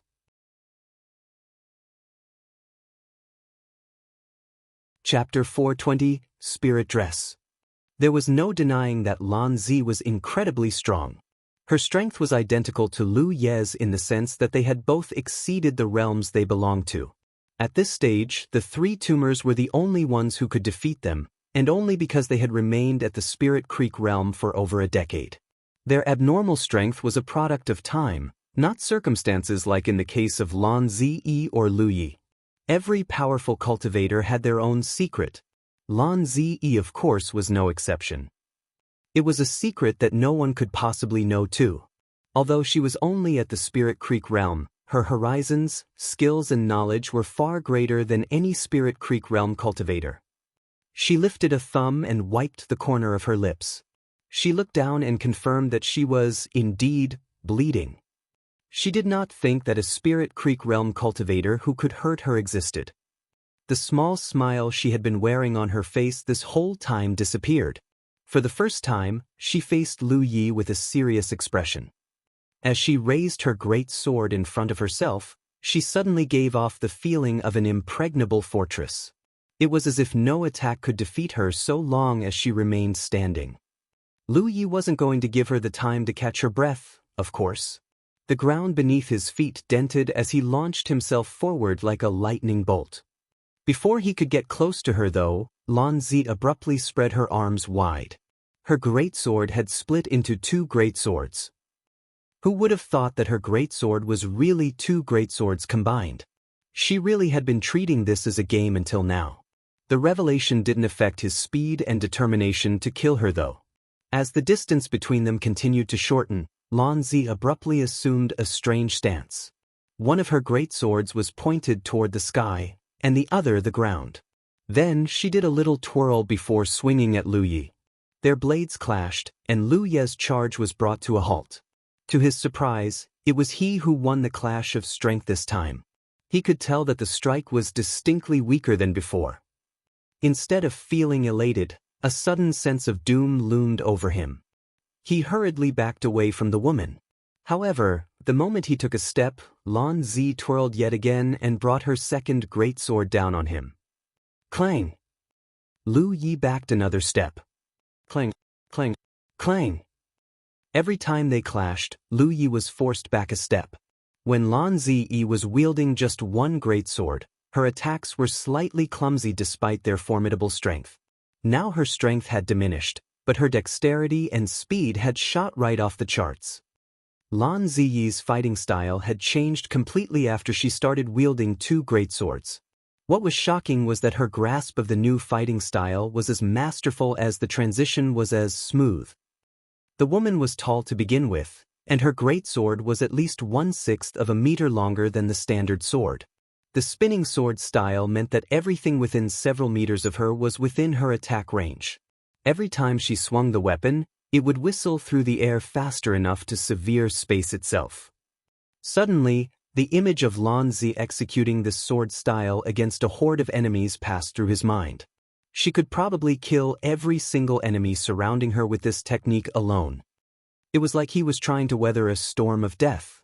At first, he was still able to block her attack. However, the further he was pushed back, the faster she would spin, and the more frequent her attacks became. He had only backed away a dozen or so steps when he was beginning to fall behind her attack rhythm. For every 5 attacks, one would land on his body without fail. Although he was able to use protection to block it, it did not change the fact that it was a one-sided beating. Another dozen steps later, Lan Zi sped up even more. For a time, the battlefield was filled with the resonant sound of metal clashing against metal. Sometimes, Lan Ziyi's attacks would shatter protection and draw blood. In just a few breaths, Lu Yi had gained a dozen or so wounds, some deep, some shallow. He knew he couldn't retreat any longer. The arena was only so big, and if he reached the edge then he would literally have nowhere to run. He had to break out of this situation somehow, or it was only a matter of time before the storm of death sliced him to many tiny pieces. Should I use flash? Will it even work? I caught her completely off guard with a flash that was empowered by 2 sharp edges the first time, but her barrier still blocked it perfectly. Can I really risk this? Even now, Lu Yi still hadn't figured out how his enemy had blocked the attack or what the nature of that barrier even was. It would be a bad idea to use flash again without figuring that out. His mind made up, he stopped retreating at the same time the inviolable abruptly burst with spiritual light. Then he charged toward his enemy instead. The countercharge came at a severe cost. Protection shattered practically the moment it was formed, and his body immediately gained a couple more deep wounds. However, Lu Yi was able to land a hit on Lan Ziyi's body. At the same time, he created insight in his eyes and watched closely. Once again, the invisible barrier had appeared out of nowhere to block the attack. It vanished as soon as the attack was over. Unfortunately, Lu Yi still couldn't figure out what the barrier was even with insight. The attack successfully interrupted Lan Ziyi's combo and threw her about 30 meters across the air. She landed lithely on her feet before pointing one sword at Lu Yi and hiding the other behind her back. So far, Lan Zi was obviously in much better condition than Lu Yi. At the very least, she hadn't been wounded once since the battle began. On the other hand, Lu Yi looked as ragged as a beggar. His entire body was coated in a layer of blood qi as well. He had never looked this sorry since he began challenging the scroll of supremacy. The woman before him was undoubtedly the strongest opponent he had ever faced at the Spirit Creek realm level. Meanwhile, Lan Zi finally noticed that Lu Yi wasn't bleeding even though he was covered in wounds. Moreover, the intensity of the fog of blood around his body seemed to be growing in proportion to his wounds. Lan Zi tilted her head in confusion. It made her look adorable, especially because she was a tall, beautiful woman. From her perspective, Lu Yi was like a wounded animal, one whose inner ferocity had been fully dragged out into the open. Both cultivators vanished in a blur at the same time. They reappeared in the middle and clashed blades once more. Lan Zi let out a cry of surprise. It was because Lu Ye's speed and strength were far greater than before. Blood rage was finally unleashing its power. Earlier, Lu Yi had been pushed by Lan Zi so hard that he was starting to wonder if the glyph was working at all. To be fair, blood rage's effects were gradual, not immediate. Now though, Lu Yi had lost so much blood that the fog surrounding him was almost impenetrable. The more blood he lost, the greater the effects of blood rage. Naturally, he was much faster and stronger than he was before. The inviolable weaved through the air so fast it was as if he had 4 arms. Lan Ziyi's greatswords were moving at an unbelievable speed as well. Lu Ye's strength had completely surpassed Lan Ziyi's. Every time they clashed, the greatsword would be thrown back. However, even with the empowerment of blood rage, Lu Yi was still behind Lan Ziyi's in terms of speed. She was just that fast. Not only that, she could always hit him from an unthinkable angle that riddled him with more wounds. It wasn't like he wasn't scoring hits of his own, but Lan Ziyi's barrier had blocked them all. It looked like the situation was hopeless, but Lu Yi finally figured out something after observing the barrier for a while. He still didn't know how the barrier was formed, but he could tell that the barrier wasn't invincible. It was because the barrier showed signs of weakening every time he landed a hit. The reason he wasn't able to pierce it yet was because the damage he dealt hadn't exceeded its threshold. In other words, Lan Zi was unbeatable so long as he could not destroy this barrier. As if sensing Lu Ye's intentions, Lan Zi suddenly spoke up, "This is my spirit dress. The spirit dress is unbreakable so long as my spiritual power hasn't run out. The only way you can beat me is to deplete my spiritual power." Lan Ziyi was a Heaven 9 cultivator, so of course her reserves were much greater than Lu Ye's. Not only that, Lu Yi was going through his reserves way faster than Lan Ziyi as a matter of course. In other words, the chance he might win a war of attrition was exactly zero. Lu Yi did not think that his opponent had told him the truth of her protection out of the kindness of her heart. The only reason someone might reveal their trump card to an enemy in the middle of a life-and-death fight was to attack their psyche. By telling him that her spirit dress would never break so long as her spiritual power was unending, she was attacking his confidence and diminishing his fighting spirit. In fact, most cultivators would, consciously or not, begin fighting more passively due to the perceived hopelessness of the situation. Suffice to say, a cultivator who grew such a mentality in the middle of a fight like this was mere moments away from death. Lu Yi was sure that Lan Zi was telling the truth.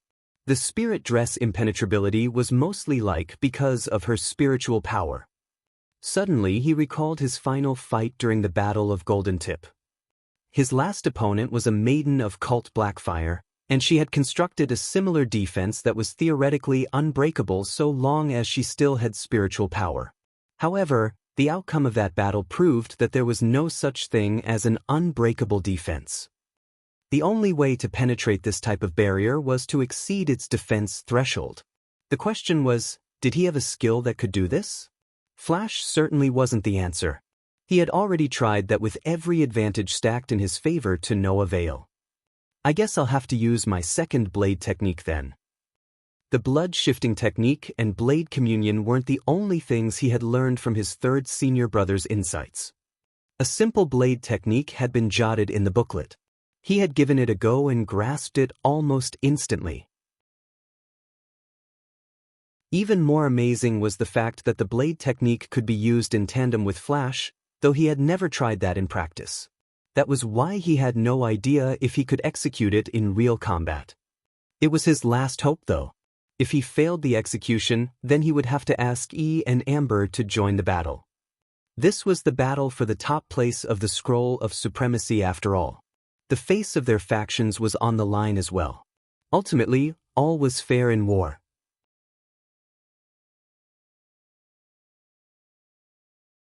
Chapter 421, Combo. If even that blade technique wasn't enough to breach her defense, then honestly it didn't matter if Yi and Amber joined him. They wouldn't be able to harm her regardless. I can't just give up now. There was a small problem though. His enemy was moving too fast for him to land a clean hit. He would have to create an opportunity if he wished to land a hit. Suddenly, Lu Yi staggered as if his wounds had finally caught up to him. Lan Ziyi wasn't one to let go of such an opportunity. She immediately thrust her right sword forward and successfully struck Lu Ye's stomach. The blade passed right through his back, eliciting a muffled groan from Lu Yi.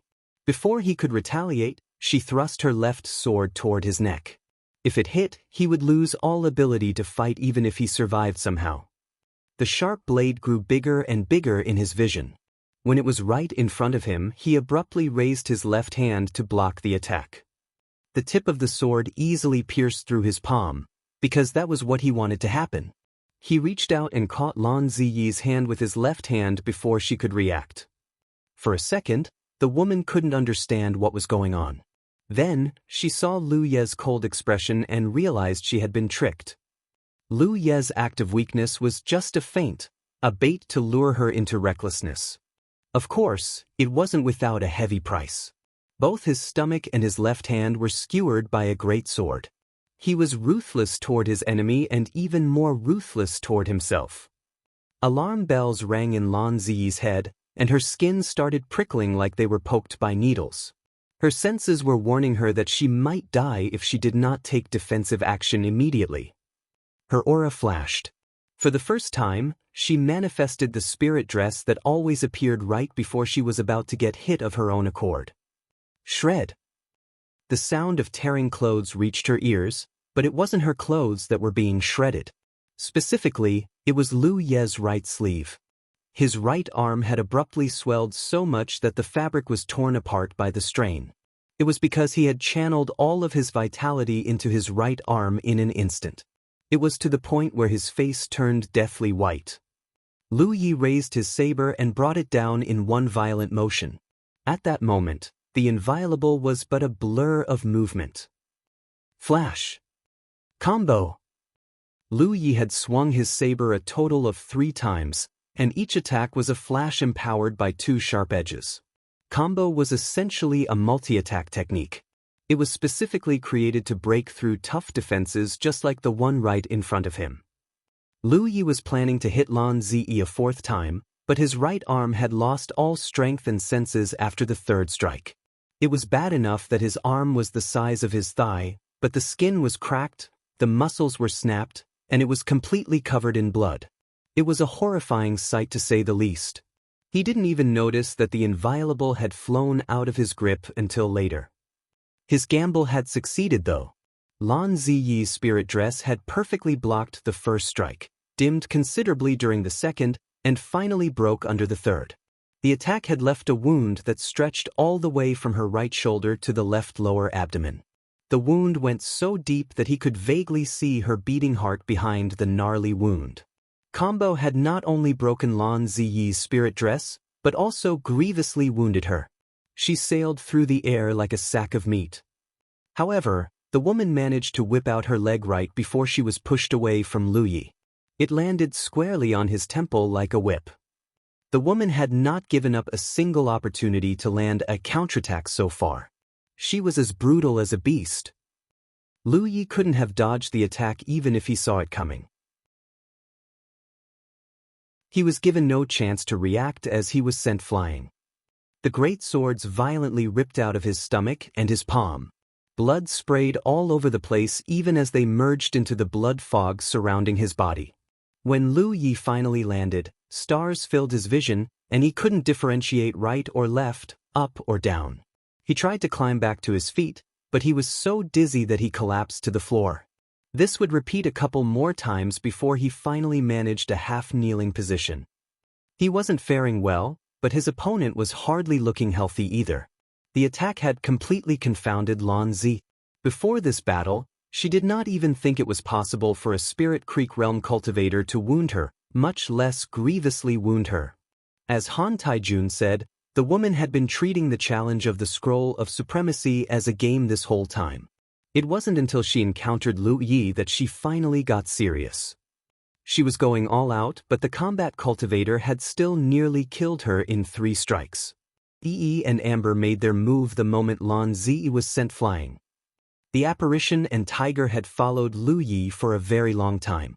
Naturally, they knew exactly when to stay hidden and when to join in the battle.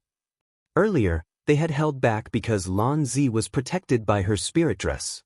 There wasn't much they could do to her even if they had joined the battle. But now, Lan Ziyi's spirit dress was broken, and Lu Yi could not even stand on his feet. Naturally, this was their time to shine. Lan Ziyi wasn't stupid though. Her wound was severe enough that continuing fighting was at best an unwise option. If Lu Yi was alone, then she would have chosen to stay and fight. Considering his condition, the battle could still go either way. But Lu Yi wasn't alone. His tamed beast was pouncing toward her, and she had no idea where that spell-throwing girl had even come from. A quick thought later, she mumbled something under her breath and vanished from the battlefield. Yi's spells sailed harmlessly through the space where Lan Zi was. She looked angry enough to rip someone to pieces. She rushed back to Lu Ye's side to see how he was doing, but he wasn't moving at all. Even his breath seemed to have ceased completely. The only sign that he was even still alive was the light in his eyes, and even that had become fainter than ever before. Li burst into tears immediately. She had never seen Lu Yi looking this terrible since they began adventuring together. Even his state when she had to carry him to Mount Ying and seek Hua Xi's help paled in comparison to this. She hurriedly laid Lu Yi on the ground while calling out to Amber, "We need to take him to Sister Hua Xi now." Amber ran off to grab the inviolable. After it came back, it bit Lu Ye's collar and waited. Before it dove back into Amber's body, she called toward the sky, "Send us out." The heavens enveloped them in its mysterious power and teleported them away from the arena. As soon as Amber and Lu Yi reappeared on the third floor, Yi's panicked voice immediately rang out from the tiger's body. Sister HCI. Sister Huaci. Yi could not show herself while the Yuan metal storm was active, but she could still communicate from within Amber. I'm coming. Huaci immediately responded. Huaci had been waiting in the wooden building and preparing everything she might need to treat Lu Yi, such as hot water, herbs, bandages and more. It was because she knew that there was no way Lu Yi was getting out of this fight unscathed. Huaci immediately lifted Lu Yi to the bed. She then sat next to him and inspected his wounds. Her expression grew more and more serious as she glanced at Lu Yi's face. The light in his eyes was faint, but he looked like he still desired to live to see another day. Yi asked nervously, "How is he, Sister Huaci?" For a time, Huaci remained perfectly silent. Then she covered Lu Yi's eyes with a hand and swiped down. Yi's heart skipped a beat as a tremor entered her voice. Sister Huaci? Yes. Huaci responded carelessly. When she noticed that Lu Yi's eyes were still open, she attempted to close them yet again. What are you doing, you toxic woman? Lu Yi blinked while saying in a weak voice, I'm not dead yet. I'm not moving because I'm trying to save my stamina. I know you're not dead, Huaci defended herself. I'm just trying to close your eyes so you can catch some rest. You're the one who keeps opening your eyes and acting like you've died with a vengeance. Lu Yi's liver was literally hurting from the bullshit Huaci was treating him. He decided to close his eyes and ignore her completely. He interrupted angrily, Are you two children? Now is not the time to be joking around. A while later, Huaci decided that Lu Yi's injuries, while definitely serious, were nothing a cultivator should be concerned about, as most of them were either flesh wounds or penetrating injuries. With Lu Yi's physique and Huaci's skill, it would only take him a few days to recover. In fact, the worst injury Lu Yi suffered wasn't the penetrating wound in his abdomen, but his swollen right arm. After executing Flash 3 times in a row using combo, his flesh and blood had literally torn itself apart. Right now, his right arm had swollen to the size of his thigh because the vitality had become clogged inside it, not to mention the other injuries. Not even an outstanding medicine cultivator like Huaci could treat him without considerable effort, especially considering that the Yuan metal storm sealed off many healing methods. Almost half a day later, Lu Yi was basking comfortably in a barrel full of warm, aquamarine-colored liquid. Huaci was sitting next to him and massaging his right arm. Steam filled the room as Lu Yi silently recuperated from his injuries. The greatest battle at the Spirit Creek realm level, a duel that everyone was looking forward to the result of, had finally ended. Naturally, it wasn't long before the outcome of the battle spread throughout the world. Lan Zi of Infinite Island had emulated Lu Yi's example and defeated every ranker above her. No one was able to stop her, and she was able to make it all the way to 3rd place. Unfortunately, she ultimately lost by a hair's breadth during the final battle against Lu Yi. No one was too surprised by the news. Lu Yi had dominated the Spirit Creek battlefield for a long time after all. Although the Thousand Demon Ridge was confident that Lan Zi was qualified to give Lu Yi a run for his money, they weren't exactly optimistic about her chances either. They had already lost to Lu Yi too many times to count. What was one more loss? Meanwhile, the Grand Sky Coalition also let out a huge sigh of relief. As Lu Yi was the one being challenged this time, the stakes were a lot higher. If he won, people would think that it was natural as he was the champion. But if he lost, not only would he lose his position, the Thousand Demon Ridge would not hesitate to kick him while he was down, so to speak. Despite the difference in their reaction, both the Grand Sky Coalition and the Thousand Demon Ridge shared a common understanding, and that was that the Spirit Creek battlefield was entering an unprecedented era. For the first time, a cultivator was about to dominate an entire battlefield single-handedly. This had never happened before. Even the 3 tumors were only strong enough to keep each other in check. Moreover, their strength was purely individual. From a holistic perspective, they were unable to bring their faction too much glory or profit. Lu Yi was different, however. He was individually strong, but he also did many things that the three tumors could never have done. For example, he had turned the inner circle upside down by leading an invasion force and conquering over 200 enemy outposts. He was hardly idle during his time in the core circle either. One could even say that he was the literal definition of a harbinger, as havoc trailed every step of his way. Sure, he hadn't conquered any outpost yet, but could anyone claim that he wouldn't do such a thing after he ascended to Heaven 9? The worst part was that no one in the Thousand Demon Ridge could stop him if he really did such a thing. For a time, many higher-ups grew white hair despite their cultivation. They needed to find a way to secure the outposts after Lu Yi was at Heaven 9 as soon as possible.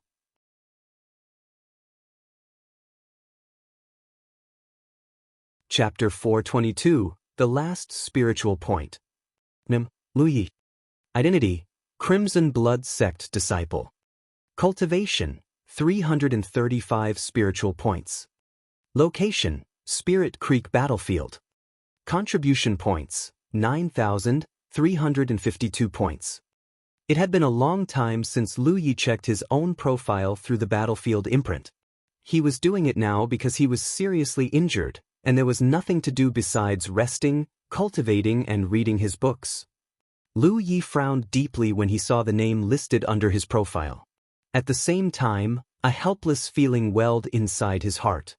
He didn't know when it began, but the heavens had designated him as Lu Yi a while ago. At first, it was just the Scroll of Supremacy. Now, even the name in his battlefield imprint had been changed to Lu Yi before he knew it, even though his real name was Lu Yi. Anyway, it had been over 2 months since he ascended to Heaven 8, but he had only unlocked a total of 335 spiritual points.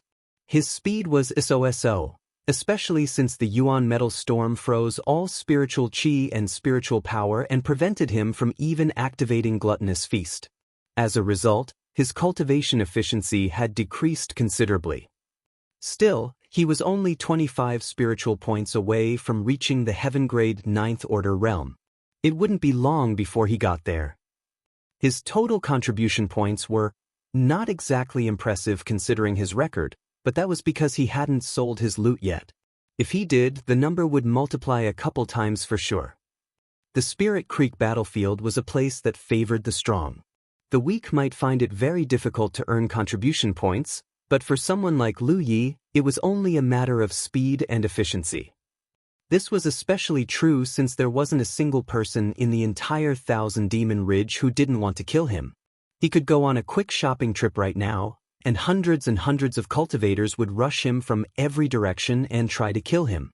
Of course, it always ended with him massacring them by the dozens, so the contribution points rolled in kaching, so to speak. His body was recovering quickly thanks to Hua Xi's ministrations, but his right arm was as swollen as ever. It didn't look like it would improve anytime soon. Every time he recalled his battle with Lan Zi, he was incomparably glad that he had picked up some special techniques from his third senior brother's booklet of insights. Not only did the booklet help him perfect Flash, he had learned combo from it as well. The fight would have been nigh unwinnable without them. Both Flash and combo were blade techniques. Individually, they didn't strain his body too much. But used in tandem, well, he was lucky he didn't lose his right arm. It had been 7 days since that fateful battle, and his right arm was still recovering at a snail's pace. This was after Hua Xi tended to him every day too. Without her treatment, he was almost certain that he was going to lose the arm. That said, Flash plus combo was an incredibly powerful combination. Lan Ziyi's spirit dress was so powerful that even a full-powered Flash couldn't break it. In fact, it took a combo of 3 to finally overwhelm its defense. Of course, the side effects were just as terrible, though the main reason for this was because Lu Yi wasn't tough enough to execute the combination move 3 times in a row, and because that was the first time he had executed it. If he had practiced the move a sufficient amount of times before this battle, the side effects would still be great, but not so terrible that his right arm would be useless for days or even weeks. For the next few days, Lu Yi spent 2 hours meditating and breathing together with the inviolable to improve his blade communion every day. Besides eating spirit pills to cultivate, he also read Lady Yun's books or studied his third senior brother's booklet of insights. Time passed quickly. Lu Yi and Amber were waiting for something, while Wuxia had run off to heavens nor to cultivate as usual. While most cultivators' cultivation had slowed dramatically after the world's spiritual qi of the Spirit Creek battlefield was frozen, Lu Yi and Wuxia weren't affected by this. This was because Lu Yi cultivated by consuming spirit pills, and Wuxia by consuming the poisonous fog of the myriad poison forest. A month had passed, and it was time to receive the heaven's reward a second time. After what he experienced the first time, Lu Yi looked forward to it to say the least. It wasn't long before the heavens enveloped him and Amber in its mysterious power. By the time he came to, he found himself in the pool of heavens surrounded by the spirit mist once more. Their time was limited, so Lu Yi hurriedly constructed a gathering spirit ward in the pool of heavens and tiny gathering spirits funnels in his own spiritual points. He and Amber had also found a suitable corner in the pool of heavens before devouring the spirit mist around them with all their might. They could clearly feel it changing and improving their body and soul. This was especially true for Lu Yi because he was still injured. The first time he had entered the pool of heavens, he already noticed that the spirit mist could treat hidden injuries. It was even more obvious this time. Every injury that hadn't recovered yet began recovering at an accelerated rate, and his swollen right arm started shrinking until it returned to its usual size. The cool sensation felt pleasant to say the least. If he had to nitpick something he disliked about the reward, it would be its duration. Even he, the champion, was only allowed to stay at the pool of heavens for an hour. It just wasn't enough time. He might be able to improve himself more if the duration was longer. Then again, the spirit mist did become less and less useful over time. For most cultivators, it stopped working altogether after their third or fourth entry. He was still Heaven 8, so he had more chances to enter the pool of heavens. On a related note, he recalled the time he tried to bring the spirit mist out of the pool of heavens and seemingly triggered their ire. Since then, he had been wondering if the omnipotent presence was actually sentient. This concerned Lu Yi greatly. He wanted to confirm this somehow, but couldn't think of a way to do so without offending them. And why would he want to test the heavens?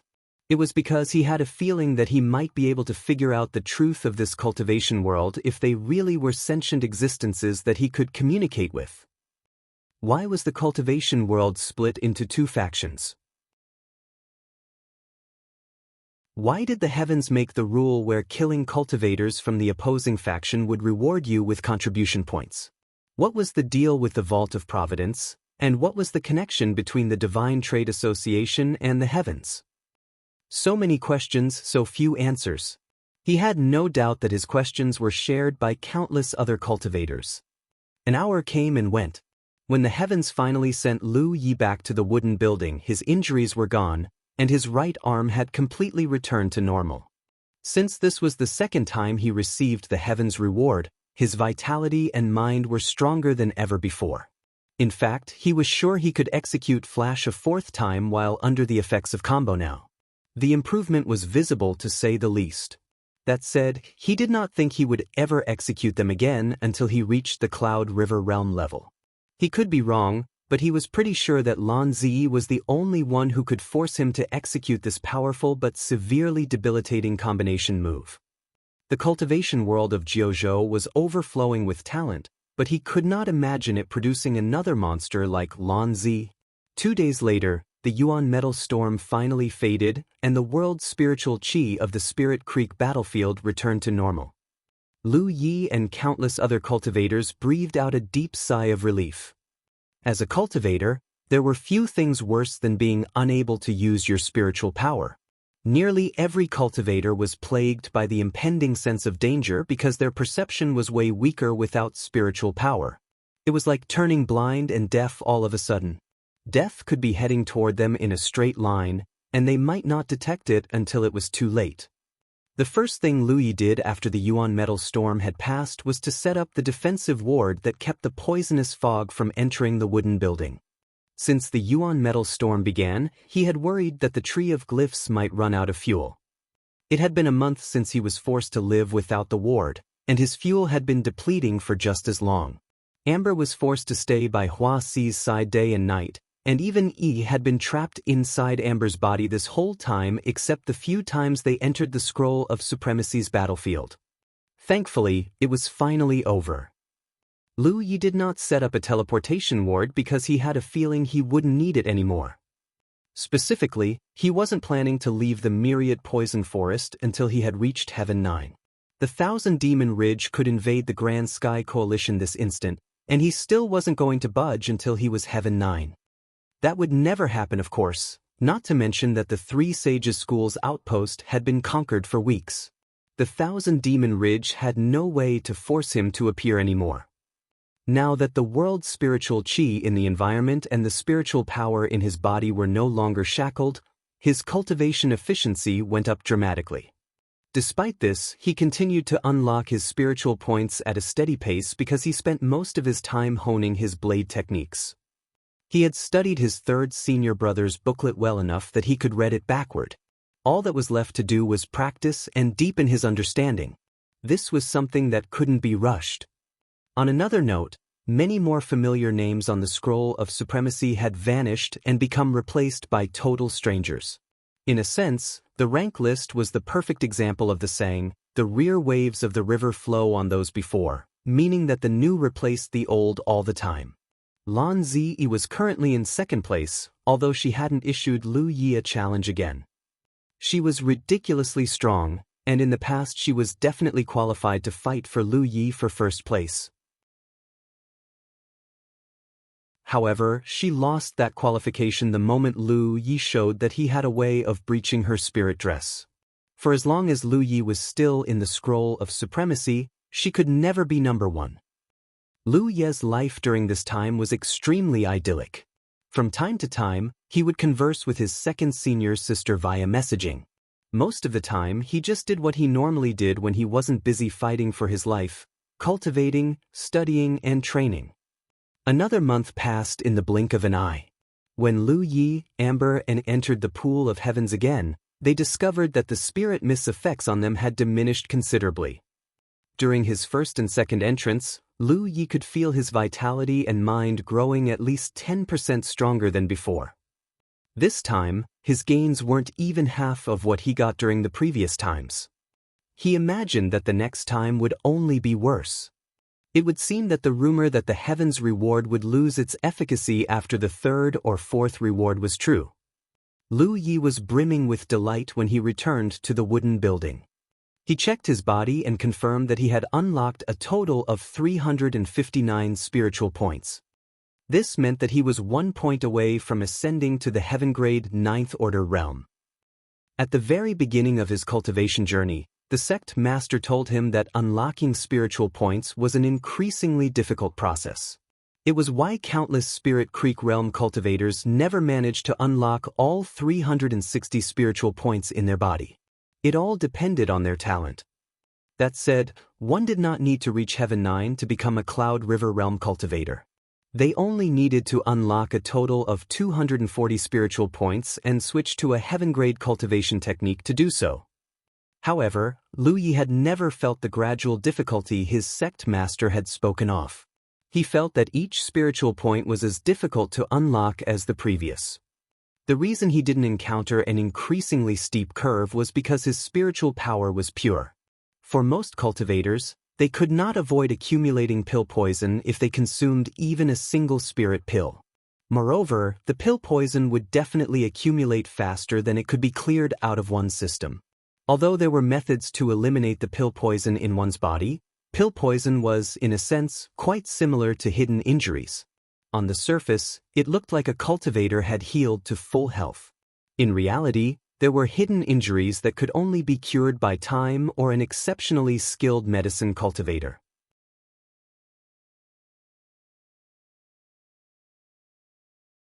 Chapter 423, Heaven 9 and Departure. The more pill poison one had accumulated in their body, the harder it was to unlock a spiritual point.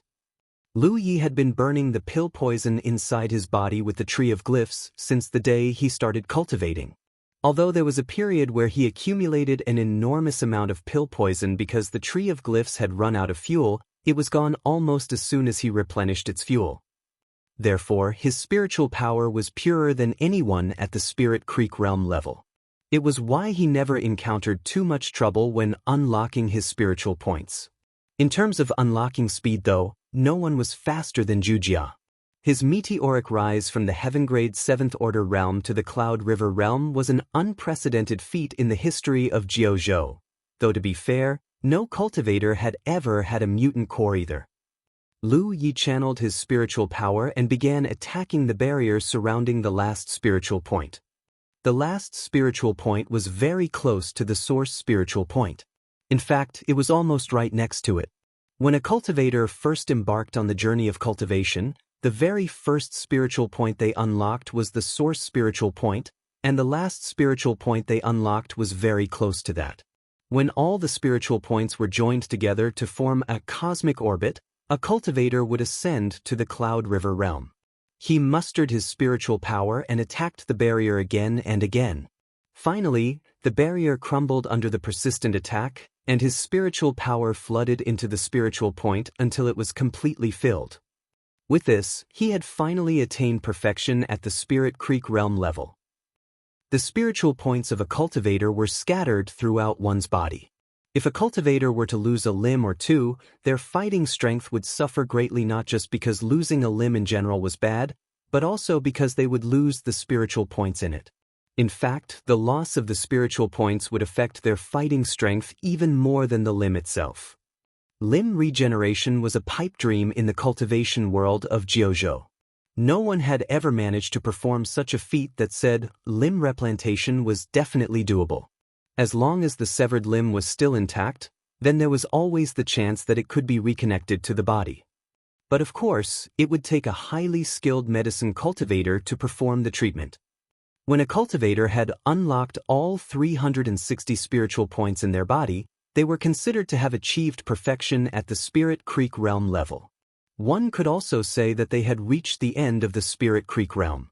Generally speaking, only Tier 3 sect cultivators or higher had the chance to attain perfection. It wasn't because the cultivation methods of sects that were Tier 3 or higher were special or something, but because they had recruited all the talented disciples during the recruitment ceremony, leaving behind only the dredges to the lower sections. Naturally, rarely anyone from the lower sects were talented enough to reach Heaven 9. Take the Three Sages School's recruitment ceremony for example. The Three Sages School was the organizer, and the other sects were the co-organizers. Naturally, the right to the best-performing disciples of the recruitment ceremony went to the Three Sages School. This method of selection guaranteed that the big sects would always have a big pool of outstanding talents, and the small sects the opposite. But of course, nothing was absolute in this world. Some people were rocks at the beginning of their cultivation journey until time eventually polished them into gems. They represented a smaller sect's chance to increase their tier. Any cultivator who managed to attain perfection at the Spirit Creek realm level was guaranteed to ascend to the Real Lake realm, and had an 80 to 90% chance to ascend to the Divine Ocean realm, assuming they did not perish before getting there, of course. The competition in Jianghu was as brutal as it was fierce. It was all too common for a talented cultivator to die long before they achieved their full potential. Take Lu Yi for example. The amount of Heaven 9 cultivators he had massacred since he came to the core circle could bring a grown man to tears, not to mention that he had slaughtered nearly everyone he challenged while climbing the scroll of supremacy. After unlocking his last spiritual point, Lu Yi mustered his spiritual point and began connecting the last 60 spiritual points together to form a microcosmic orbit. A blast of air and a buzzing sound from his body later, Lu Yi finally reached the Heaven-grade 9th Order realm. At the same time, Lu Yi felt that something was different from before. Before he achieved Heaven 9, his microcosmic orbits were individual systems that were mutually exclusive from each other. However, the moment his 9th microcosmic orbit was formed, he suddenly felt as if the circulation systems were resonating with one another. Not only was his spiritual power flowing at a much faster rate than before, He could actually hear them flowing inside his body like river streams if he paid attention. At this point, Lu Yi could ascend to the Cloud River realm anytime he wanted to. All he needed to do was to connect all his spiritual points together to form a cosmic orbit. It was a completely painless process. He wasn't going to do that, of course. Forget that he hadn't received the maximum amount of rewards from the heavens, he still had a bone to pick with the 1,000 Demon Ridge. He had been stewing in resentment since the day he was forced back into the myriad poison forest. Now that he was finally Heaven 9, how could he not unleash his vengeance to his heart's content? Even if that wasn't the case, he still had many things he needed to do before he ascended. He reckoned he would have to linger at the Spirit Creek battlefield for another month or two at least. Since he reached the Heaven Grade 7th Order realm, he had switched to the Great Sun Valurium technique. It cost over 5,200 contribution points and was the most expensive and suitable cultivation technique he could find in the Vault of Providence. How did a cultivator determine if a cultivation technique is good or bad for them? It depended on the order it connected one's spiritual points. Different orders led to different pathways led to different flow speed, and different flow speed led to different boosts in power. To put it simply, the best cultivation technique was one that maximized a spiritual power flow speed. After all, the faster one's spiritual power flowed, the greater the power boost. To give an example, the lousiest heaven-grade cultivation technique was several times cheaper than the Great Sun Valurium technique, but the difference in the spiritual power flow speed they provided was 10 or even 20% apart. A 20% gap in flow speed was like a 20% difference in strength. It might be expensive, but who wouldn't want to be 20% stronger than the average heaven-grade cultivator? Not only that, the Great Sun Valurium technique had a minor body tempering effect as well. He literally did not think to do anything besides circulating his spiritual power to slowly improve his body. Personally, Lu Yi could not feel the improvement. Maybe it was because his body was so strong that the gains were literally imperceptible, or maybe the increments were made to feel natural so that it wouldn't throw him off balance. One thing was certain, he had purchased this from the Vault of Providence. It was stated in the description that it provided a minor body tempering effect, and so it must even if he couldn't perceive it. Lu Yi was going to leave, but not now. Newly formed microcosmic orbits were generally unstable, so he would need to wait a few days for it to stabilize. It would be super awkward if he was fighting, and his new microcosmic orbit suddenly stopped circulating. Depending on the situation, the sudden decline in strength could absolutely cost him his life. While waiting, Lu Yi continued to practice his blade technique as usual. When Wuxia returned from her cultivation, she shot him a glance and commented, "Heaven 9. Congratulations." Lu Yi put away his saber and replied carelessly, "There's nothing to be praised about." He said this because Wuxia had ascended to Heaven 9 over half a month ago. Compared to her, his cultivation speed was average at best. "You're planning to leave then," Wuxia said. Although Lu Yi hadn't told her his plans, she knew Lu Yi wasn't going to stay at the myriad poison forest for long after reaching Heaven 9. "In a few days, yes. What about you?" "Me? I have no plans at the moment." "You've reached Heaven 9 a while ago, but you're neither challenging the Scroll of Supremacy or ascending to the Cloud River realm. What on earth are you planning? Now that I think about it, how are you still cultivating even though you've already reached Heaven 9? This was one of his biggest puzzlements right now. After reaching Heaven 9, it was impossible to increase one's cultivation even a little unless they ascended to the Cloud River realm. However, Wuxia was still leaving early and returning late every day. He had followed her once and confirmed that she was still devouring the poisonous fog of the myriad poison forest. He had no idea why she was doing this. Also, maybe it was just his imagination, but he felt as if the surrounding fog had gotten a lot thinner as of late. "I have my ways." Wuxia smiled without elaborating. "Anyway, I'm going to cook dinner now. What would you like to eat tonight?" Lu Yi tossed a storage bag containing a large chunk of animal meat into her hands. 3 days passed in the blink of an eye. Finally, Lu Yi was ready to leave. After straightening his shirt for him, Wuxia said in a kind voice not unlike an old mother who was seeing her son off, "Take care of yourself, okay?" Lu Ye's eyes twitched. This was hardly the first time he had left the myriad poison forest, and it wasn't like he was planning to run off to the Cloud River battlefield or something. Sometimes, he wondered if Wuxia really had a screw loose in her head. "I don't have much to give you, but if you're ever in danger, you might consider using this to protect yourself," Wuxia continued in the same tone.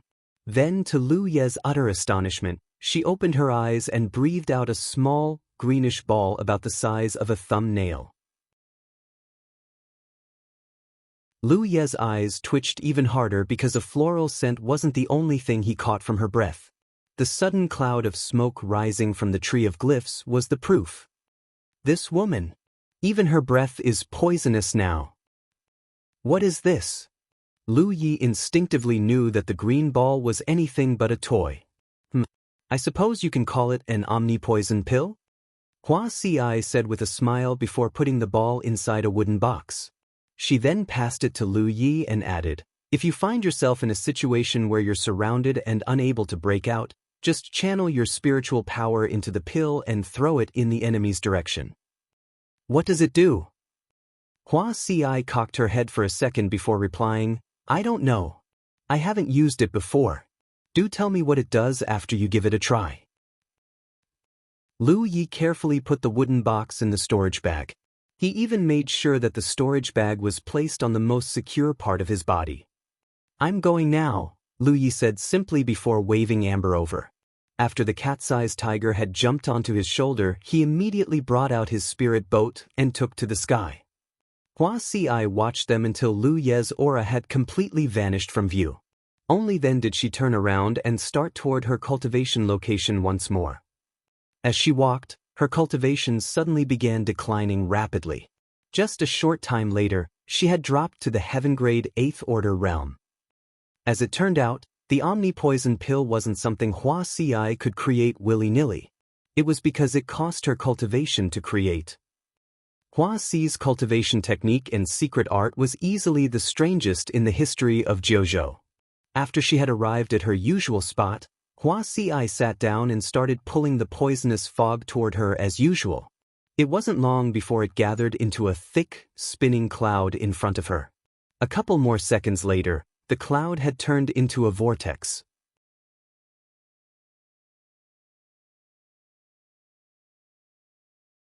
Chapter 424, Lu Yi is here. Although it had been a few days since Lu Yi ascended to the heaven-grade 9th Order realm, he hadn't publicly displayed his cultivation level yet. That was why he was still labeled as Heaven 8 on the Scroll of Supremacy. There was no one in the entire Spirit Creek battlefield besides Wuxia, Amber, and Yi who knew of his ascension. The first 2 times he left the myriad poison forest were like a grand festival. He was swiftly discovered and chased by countless thousand Demon Ridge cultivators. This time, though, things were a lot more peaceful. He didn't find anyone until he had traveled at least 100 kilometers on his spirit boat. In the core circle, most cultivators chose to fly at high altitudes for convenience sake. Generally speaking, there wasn't much danger in doing so. As long as they didn't completely drop their guard, there was always a chance to escape even if they did run into an enemy, assuming that the enemy wasn't too fast to shake off, of course. The moment Lu Yi saw the 3 auras in the horizon, he immediately changed directions and sped toward them. The trio had clearly seen Lu Yi as well, as they had paused in their tracks. Lu Yi did not know who they were, where they came from, or even what their faction was. Naturally, it was the same for the party of 3. The only reason they dared to wait for Lu Yi to come to them was because they outnumbered him 3-1. If Lu Yi was one of their own, then all was well. Even if he wasn't, the numbers advantage was firmly in their grasp. When the distance between them had shortened to just 300 meters or so, one of the trio suddenly stared at Lu Ye's face like he was trying to drill a hole in it. He then asked a question that caused his companions' hearts to skip a beat in unison. "Senior Brother Li, is it just me, or does that guy look like Lu Yi?" The cultivator named Senior Brother Li immediately countered, "That's not funny, man. Stop scaring me." Suddenly, he recalled that their current location was too far away from the myriad poison forest. There was a chance the young man headed toward them might actually be that bastard, Lu Yi.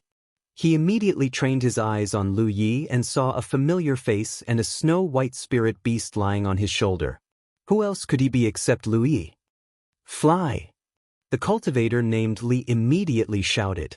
All three cultivators panicked and attempted to flee to safety. Unfortunately, they were too late.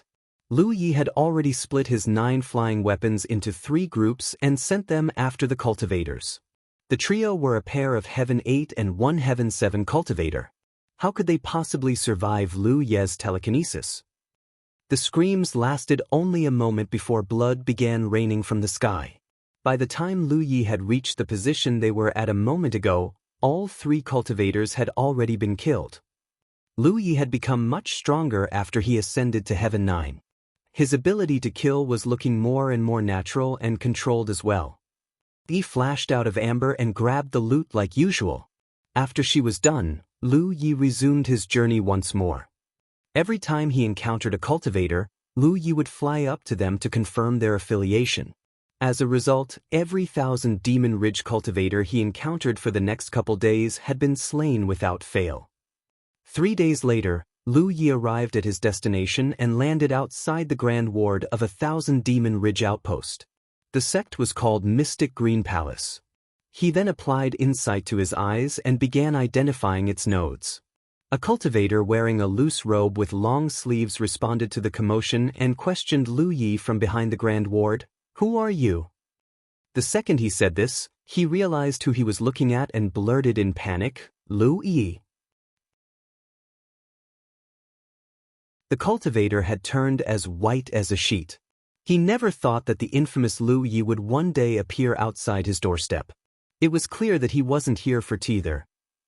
He hurriedly channeled his spiritual power and shouted, "Luyi is here." As soon as the shout ended, the entire outpost abruptly bubbled with activity. Countless auras took to the sky and rushed to this side. Meanwhile, Lu Yi had already planted his ward flags in the Grand Ward and poured his spiritual power into it. Just a few seconds later, the spiritual power in the area enclosed by the ward flags stopped flowing completely. Then, like he was passing through a curtain or a tent flap, he lifted a corner of the Grand Ward and stepped inside.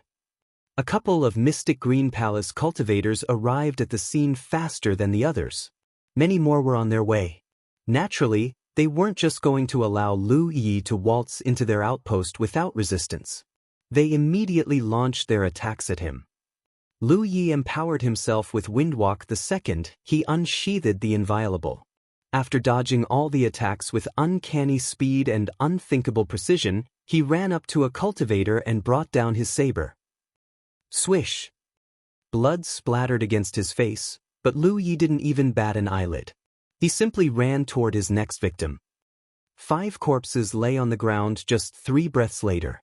Blood slowly dripped down the inviolable. As more cultivators showed up, 1 Heaven 9 roared in fury, "Lu Yi, you dare!" Was there anyone in the world who could stand a lone enemy barging into their outpost and slaughtering their brethren like cattle? Unlikely. Countless eyes turned bloodshot when they caught sight of their fallen brothers and sisters. The second the Heaven 9 cultivator finished talking, countless spells and flying weapons rained down on Lu Ye's position from above. There was a whoosh as a pair of large wings made of fiery red spiritual power appeared behind Lu Ye's back. He soared into the sky and dodged the bombardment effortlessly. He soared over the crowd and trained his gaze on the Heaven 9 cultivator. It only took him 2 flaps to reach the man. Unimaginable pressure and even greater killing intent extinguished the Heaven 9 cultivator's fury like a bucket of ice water. The second he saw Lu Yi charging toward him, he plunged to the ground as quickly as he could. He might be Heaven 9, but he wasn't even strong enough to enter the scroll of supremacy. Naturally, he felt exactly 0 sense of security before the champion. Right now, the only way anyone might kill Lu Yi was to overwhelm him with numbers. Unfortunately for him, he had just started descending when Lu Yi appeared right in front of him. How the fuck is the bastard so quick? Wings was way faster than a flying spirit artifact to begin with, not to mention that Soar was an enhanced version of it. Windwalk was in play as well. Together, it would not be an exaggeration to say that he was literally as swift as lightning. As the Inviolable descended on the Heaven 9 cultivator like a guillotine, he tried to raise his spirit artifact to parry the attack. However, their weapons had just made contact when an unimaginable amount of force ripped it right out of his hand and numbed his arm. He himself was sent flying toward the ground uncontrollably. When Lu Yi swung his saber a second time, the Heaven 9 cultivator hurriedly thrust his hand into his storage bag and pulled out a golden body talisman paper. Unfortunately, he did not manage to slap the talisman on himself before Lu Yi had separated his head from his torso. Cries of shock, grief and anger erupted from below as blood rained from the sky. The man Lu Yi just killed was none other than the legate of the Mystic Green Palace. The Heaven 9 cultivator wasn't just a competent legate, he was also someone who watched out for his junior brothers and sisters. At least dozens of people were indebted to him in some way. Naturally, his death was a huge blow to all cultivators of the Mystic Green Palace outpost. Lu Yi had no idea that the man he just killed was the legate, though he had gone after him thinking that that might be the case. After all, Heaven 9 cultivators were fairly uncommon even among core circle sects. In any case, he had chosen to kill the Heaven 9 cultivator because it would remove a valuable fighting power from the enemy and lessen the pressure on his shoulders. He was planning to intimidate the enemy with the act as well, although it looked like it had had the opposite effect. Everyone was staring at him with indescribable rage and sorrow. Lu Yi allowed himself to fall to the ground after killing the Heaven 9 cultivator. The second he reached ground level, he immediately rushed toward the area with the most number of cultivators. All 9 of his flying weapons flew out of his weapon holder and spun round and round in front of him like a top. Behind the literal storm of blades, Lu Yi was swinging the Inviolable and reaping lives with nearly every swing. Blood-curdling screams, shouts of anger, and Amber's roar filled the air. Every time Amber roared, all nearby cultivators would stagger on their feet and give Lu Yi the chance to plow through them like wheats. The charge alone had cost the Mystic Green Palace at least a dozen lives. Lu Yi was currently bathed from head to toe in blood. Most of it belonged to his enemy, but some was his own. As he was currently fighting against an entire outpost, there was no chance he could have come out without a scratch.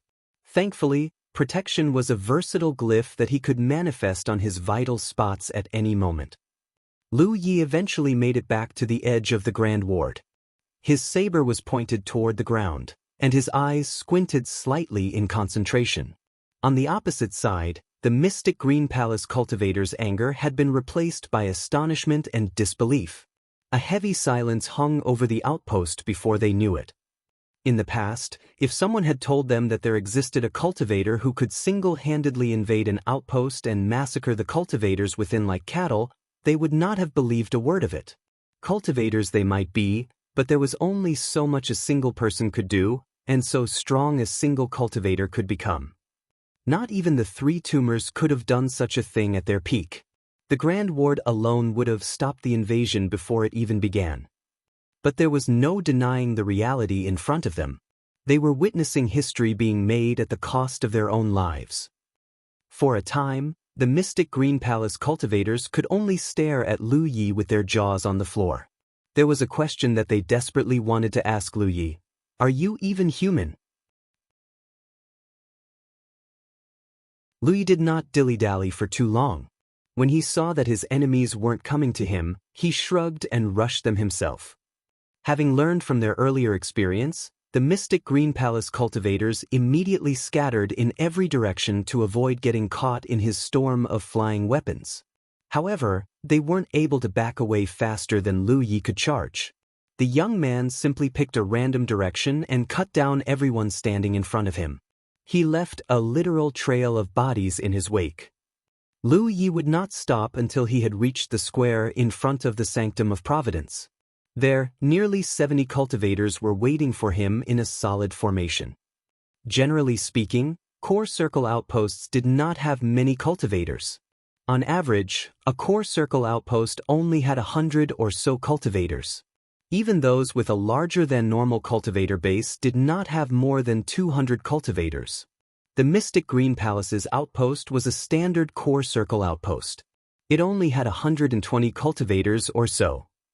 However, Lu Yi had killed nearly 1/3 of them in less than a tea time. The survivors were all gathered in front of their Sanctum of Providence. The body-tempering cultivators were lined up at the front, the combat cultivators were right behind them, the spell cultivators were further back, and the ghost cultivators were hiding and waiting for a suitable opportunity to stab Lu Yi in the back.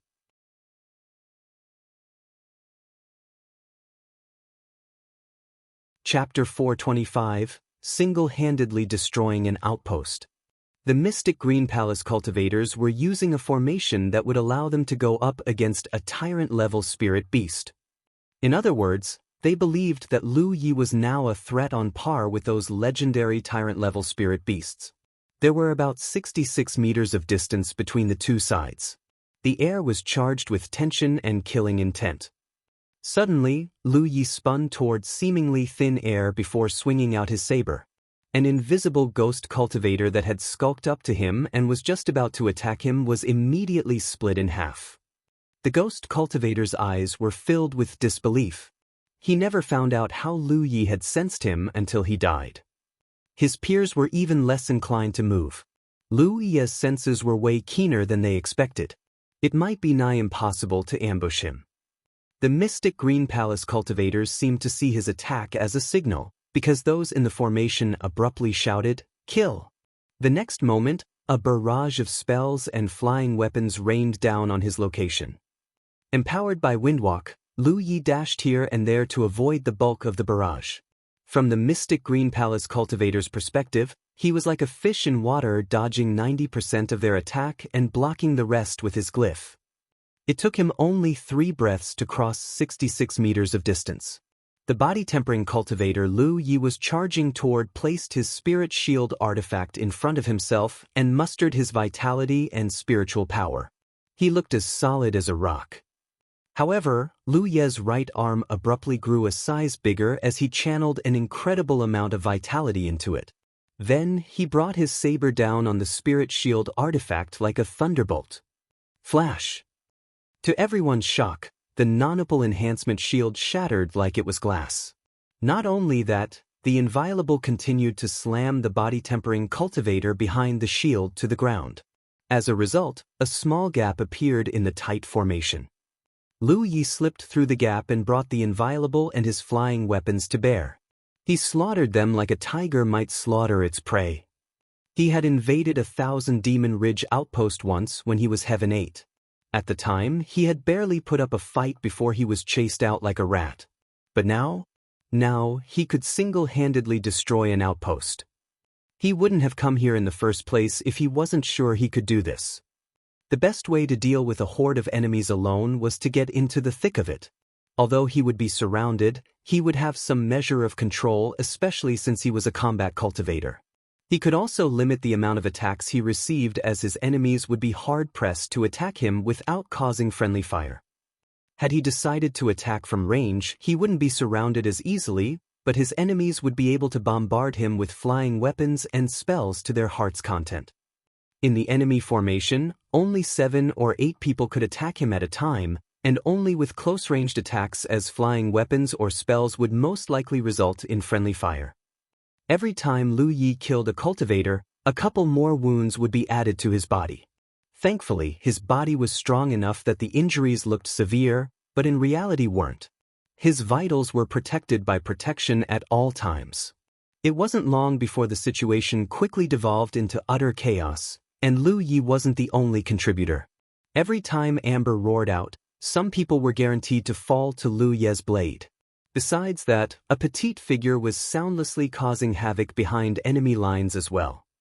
When Lu Yi had invaded the outpost and killed the first batch of cultivators, he had already slipped out of Amber's body and hid underground. She was sneaky enough that no one noticed her. Now, she reappeared while holding a treasure that looked like a painting. It was of course the 9 Realms scroll. She snuck up to a bunch of panicking Mystic Green Palace cultivators without anyone noticing. While Lu Yi was distracting everyone with his flamboyant slaughter, she threw the 9 Realms scroll over their heads and vanished them without a trace. A couple of ink figures immediately appeared in the ward scroll. They were all completely confused by the sudden change of scenery. The 9 Realms scroll was a spirit treasure, and he had been entrusted with it since nearly the beginning. Unfortunately, forget killing these cultivators herself, she would be hard-pressed to trap them for long. She just wasn't strong enough to use the 9 Realms scroll to its full potential. If she was strong enough, anyone she trapped within the 9 Realms scroll could be massacred as she pleased. She could kill them with a single thought, and they wouldn't even know what had happened until their final moments. Since she could neither kill her enemies or trap them for too long, the only thing she could do was to let them go. That was why she went about 50 meters into the underground before releasing them directly. It should not need to be said, but the poor cultivators were dead the second they reappeared in reality. At this depth, no Spirit Creek Realm cultivator could possibly survive the crushing pressure around them. He could traverse the underground freely because she was an apparition with no physical body. They weren't. She would continue to do this again and again and again. Meanwhile, the Mystic Green Palace cultivators had gone from righteous fury to cold fear in a matter of minutes. At the beginning, they were beyond furious that Lu Yi would dare to invade their outpost alone. They felt scorned and looked down upon. But now they realized that Lu Yi actually could kill them alone. It hadn't even been a tea time yet, but over 30 people had died at his hands already. Even the body-tempering cultivators were unable to withstand a single strike from him. The bastard had literally sliced them and their spirit shields in half. What was even more puzzling was the fact that many of their cultivators had suddenly disappeared without warning. Nobody knew where they went, only that they had suddenly vanished into thin air. It took only a moment for their group of 70+ to dwindle to less than 20. The square in front of the Sanctum of Providence was covered in blood, and the corpses were piled into tiny hills of flesh. Today, death was blossoming in full force. The man who did it all was covered in blood and seemingly insane. It was because he hadn't said a word from the start until now. It looked like all he cared about was killing them to the last person. The survivors finally lost their nerve. Someone shouted, "Retreat! We need to retreat to Jianghu before it's too late." It was a sentiment that was met wholeheartedly by everyone else. The survivors began mounting an organized retreat to the Sanctum of Providence. Once they reached the Divine Opportunity column, they teleported away as quickly as they could. Of course, a couple more people fell to Lu Ye's blade during this time. Lu Yi did not stop until the last Mystic Green Palace cultivator finally vanished from sight. When Yi appeared from the underground again, she looked around and exclaimed in surprise, "Where did they go?" She had missed the moment where the Mystic Green Palace cultivators had teleported back to their headquarters because she was underground just now. By the time she returned, all that was left were the corpses. They ran. Lu Yi flicked off the blood on the inviolable before returning it to its sheath. That's a shame. She thought they would be able to annihilate the Mystic Green Palace to the last person, but some of them managed to escape in the end. The number of survivors shouldn't be many though. 25 kilometers away, a great number of auras were flying toward the Mystic Green Palace's outpost. The leader was none other than Situ Han, the legate of the Three Sages School. He was followed by the elites of his sect. The Three Sages School was the Mystic Green Palace's neighbor. Since the Spirit Creek realm talents of this generation weren't very impressive, they were often bullied by the Mystic Green Palace and 2 other Thousand Demon Ridge factions. It was why their sect master had requested Lu Yi to cultivate at their outpost. He was hoping to buy one Lu Yi and get Li Baxian and Feng Yuechan for free, so to speak, but his plans backfired on him because the 2 cultivators had ascended to the Cloud River realm. Even Lu Yi was unable to cultivate at their outpost for obvious reasons. It should not need to be said, but their neighbors had played a major role in the occupation of their outpost. The Mystic Green Palace especially was all too happy to kick a dog when it was down. There was more resentment between them than a single book could scribe. Although the Three Sages School was in the middle of reconstruction right now, the lack of contribution points meant that the concentration of its world spiritual chi and even its radius were far, far lousier than before. That was why Sidhu Han had mustered nearly half of his cultivators and made a beeline for the Mystic Green Sect's outpost the second he received Lu Ye's message. He was going to work with the young man and take bloody revenge against their tormentors. The Three Sages School cultivators behind Sidhu Han were brimming with excitement and killing intent as well. Junior Sister Feng, Sidhu Han suddenly spoke up. "I am here," Feng Yu hurriedly replied. Feng Yu was now a 9th order cultivator, and she had gathered enough contribution points to purchase the heaven-grade cultivation technique she needed thanks to the Three Sages School. It should not take long before she ascended to Heaven 7. "Where is Brother Yi right now?" Sidhu Han asked. "Give me a second," Feng Yu replied while messaging Lu Yi. A moment later, she replied with an odd expression. "Fifth senior brother said he's inside their outpost." Sidhu Han blanched a little when he heard this.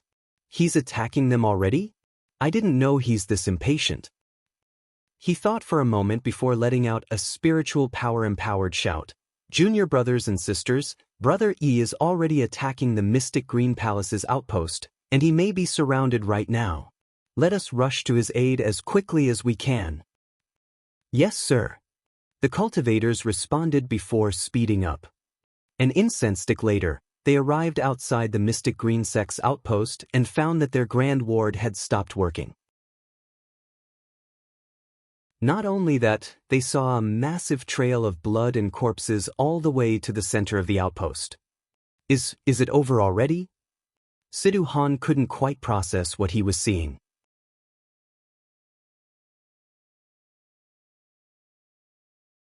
Chapter 426, Jiao in Shock. Sidhu Han and his cultivators followed the trail of battle and rushed toward the Sanctum of Providence. Long before they even reached the square, they saw a blood-caked man sitting on the steps leading to the sanctum with his saber hanging carelessly beside his waist. There was also a literal hill of storage bags in front of him. There had to be 100 or 200 of them at least. Judging from his appearance, he seemed to be unlocking the restraining locks on the storage bags. The bloody figure was none other than Lu Yi, of course. "Fifth senior brother." Feng Yu cried out while rushing to his side. Lu Yi turned her way and gave her a nod of acknowledgement. He then looked at Sidhu Han and said, "You're here." The legate was currently wearing a complex expression on his face. When Lu Yi spoke up, he jolted back to reality and saluted the young man. "Are we late, Brother Yi?" "Oh no, you're just in time. I finished up just a moment ago." "We are late then." Sidhu Han had rushed over intending to assist Lu Yi, but not only was the battle already over, it was clear that it had ended with the Mystic Green Sect's horrible defeat. He had counted roughly 60 to 70 bodies on his way. If this didn't count as a horrible defeat, he didn't know what was. Suddenly, he realized that Lu Yi had never intended for them to participate in this battle. That was why he said that they had arrived just in time. Did you kill them all alone, Brother Yi?" "Of course not." Sidhu Han relaxed while thinking to himself, "I should have known." If Lu Yi had done all this by himself, well, he wouldn't even know what to say. He didn't spot Lu Ye's helpers anywhere though. They had probably hidden themselves or left. Amber was a major help in this battle, Lu Yi added while patting Amber's head affectionately. "Your tamed beast still counts as your own strength, man." Sidhu Han felt like squeezing his own heart until it burst. At the same time, a dizzy spell hit him with the full force of his incredulity. Behind him, the Three Sages School disciples were gulping as well. Who would have thought that one man could cause the massacre around them? The sheer amount of corpses littered in front of the Sanctum of Providence alone wasn't something they could achieve. They had long heard that Lu Yi of the Crimson Blood sect was extraordinarily strong, but it was only now they realized just how strong he was. Sidhu Han sucked in a deep breath before replying, "Brother Yi, you called us here because..." To be honest, he couldn't quite figure out why Lu Yi had called them here. If Lu Yi could conquer an entire outpost himself, then why did he summon them over through Feng Yu? He had thought that Lu Yi was asking for assistance, but clearly that wasn't the case. The Three Sages School lost their outpost because of me, did you not? I also heard that the Mystic Green Palace was a major contributor in that battle. That is why they should be the one to pay the biggest price. An outpost for an outpost, so to speak. Also, remember the promise my sect made to your sect master? I was supposed to cultivate at your outpost. Unfortunately, I cannot fulfill that promise as I am already Heaven 9, and I will be leaving the Spirit Creek battlefield very soon. But before that, it is my responsibility to relieve some pressure for the Three Sages School, no? Sidhu Han didn't know what to say. This wasn't just relieving some pressure, this was crushing their enemies so thoroughly that they could never hope to ride on their heads ever again. By the way, I haven't touched a single thing in their outpost. Please help yourselves to anything you want. The Three Sages School disciples grew excited. They all understood what he meant by that. Sidhu Han looked even more ashamed. How could we? We haven't lifted a finger in this battle. Back in the inner circle, when the Heavenly Derivative sect had lost their outpost because of me, I promised them that I would return what they had lost to them. I see no reason to make an exception for the Three Sages School, so please, do not turn down what is rightfully yours. Plus, my disciples may visit your outpost in the future. When the time comes, I would request that you take good care of them. Sidhu Han finally nodded. In that case, I humbly accept your gift. Just send us a message if anyone from the Crimson Blood sect decides to cultivate at our outpost. Our doors will forever be open for your disciples. After that, Sidhu Han stepped into the Sanctum of Providence and began plundering the Mystic Green Palace's blessings in his capacity as the legate. Lu Yi stayed behind to unlock the storage bags while Feng Yu treated his wounds. Lu Yi had to admit that Feng Yu's cultivation and medicinal skills had improved tremendously since the last time he saw her. As they chatted, he also learned that the Three Sages School treated her very well even though they would have been in their right to discriminate against her because of the incidents. Then again, she was a medicine cultivator and a sweet woman. Few people would choose to offend a sweet medicine cultivator, not to mention that the Thousand Demon Ridge was truly to blame for the occupation of their outpost. While the Three Sages School was busying themselves, the news that Lu Yi had single-handedly destroyed the Mystic Green Palace's outpost had spread like wildfire. Not everyone from the Mystic Green Palace had perished. Around 30 cultivators had managed to teleport away using the Divine Opportunity column. Of course, the Mystic Green Palace had still lost over 70% of their core circle cultivators, and they weren't going to recover anytime soon. Everyone's first reaction upon hearing the news was, of course, utter denial. Even if Lu Yi was extraordinarily powerful, and even if he had ascended Heaven 9, his cultivation level on the Scroll of Supremacy had been updated after the massacre, there was no way he could annihilate an outpost single-handedly. This had never happened in the history of Jianghu. How could Lu Yi do what even Feng Yuechan and Li Baxin couldn't do after honing themselves at the Spirit Creek realm level for over a decade?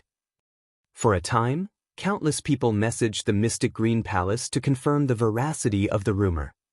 In the end, they confirmed that it was definitely real.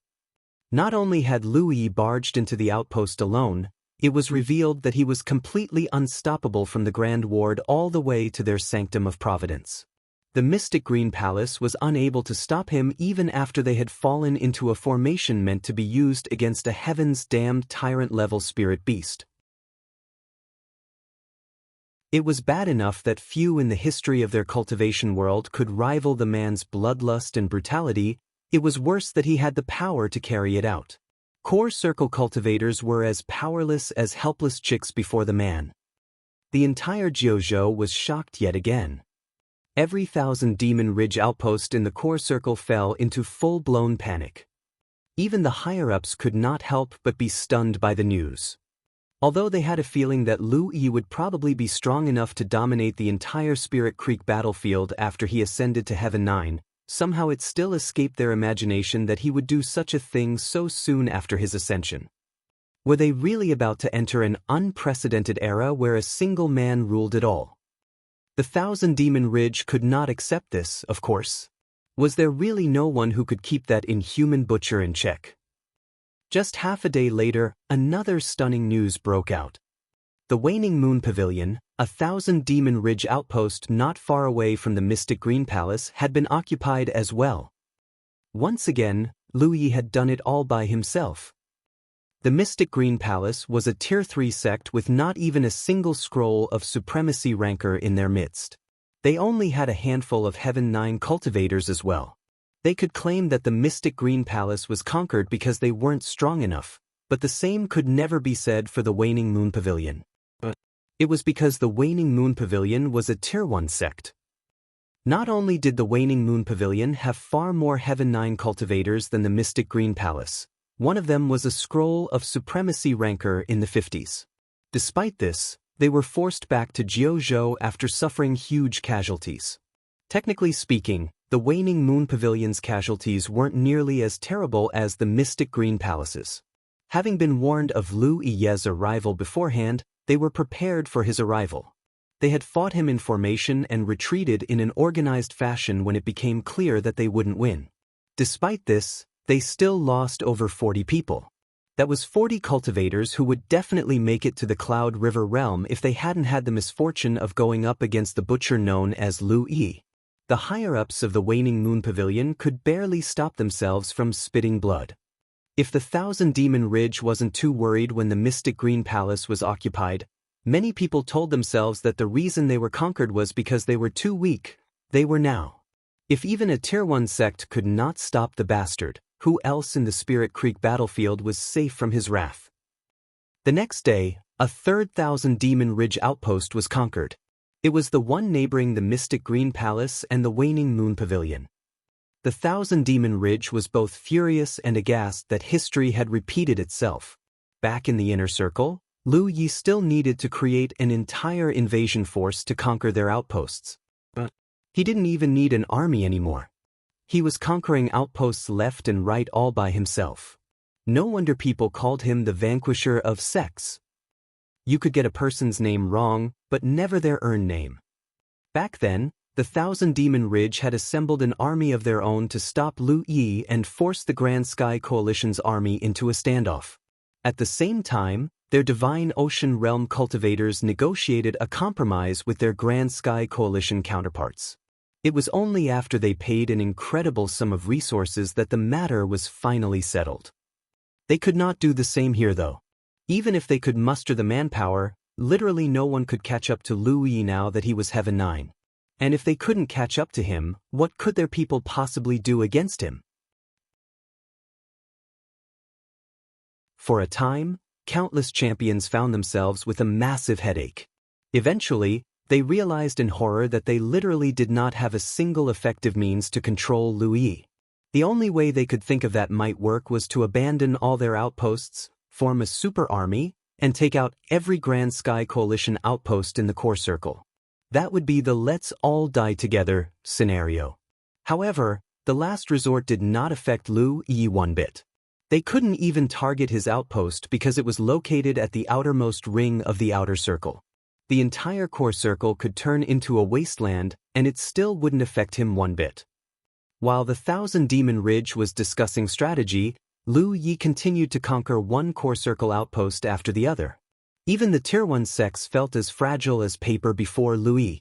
At first, there were a number of sects who refused to believe that Lu Yi was as strong as the rumors claimed and attempted to stop him with sheer numbers.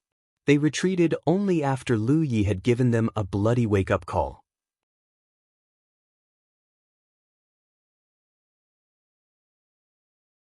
Chapter 427, Purple Gold Clan. In just 10 days, Lu Yi had conquered over 20 core circle Thousand Demon Ridge outposts. On average, that was 2 outposts that fell to him every day. Some sects ordered a full retreat the moment he showed up so as to avoid unnecessary loss of manpower. They also took everything they could take with them back to the headquarters. However, the blessings on the Divine Opportunity column were irremovable, so that Lu Yi was free to plunder them to his heart's content. Some sects were less flexible and tried to resist. Eventually, though, they came to recognize reality after Lu Yi had slaughtered enough people. Lu Yi truly was unstoppable in the Spirit Creek battlefield now. It did not matter if the outposts belonged to Tier 3, 2, or 1 sections. Lu Yi ravaged them all like naked, defenseless girls. It was only now the Thousand Demon Ridge realized that a cultivator really could do as they pleased once they had reached a certain power level. Moreover, Lu Yi wasn't the only one who was on the move. Many Grand Sky Coalition sects were growing restless due to his successes as well. For a time, it looked like a terrible war could trigger in the core circle at any moment. In the sky, Lu Yi was frowning deeply after speaking with his second senior sister through the battlefield imprint. It had been 10 days since he started conquering outposts, and his accumulated profits were obscene to say the least.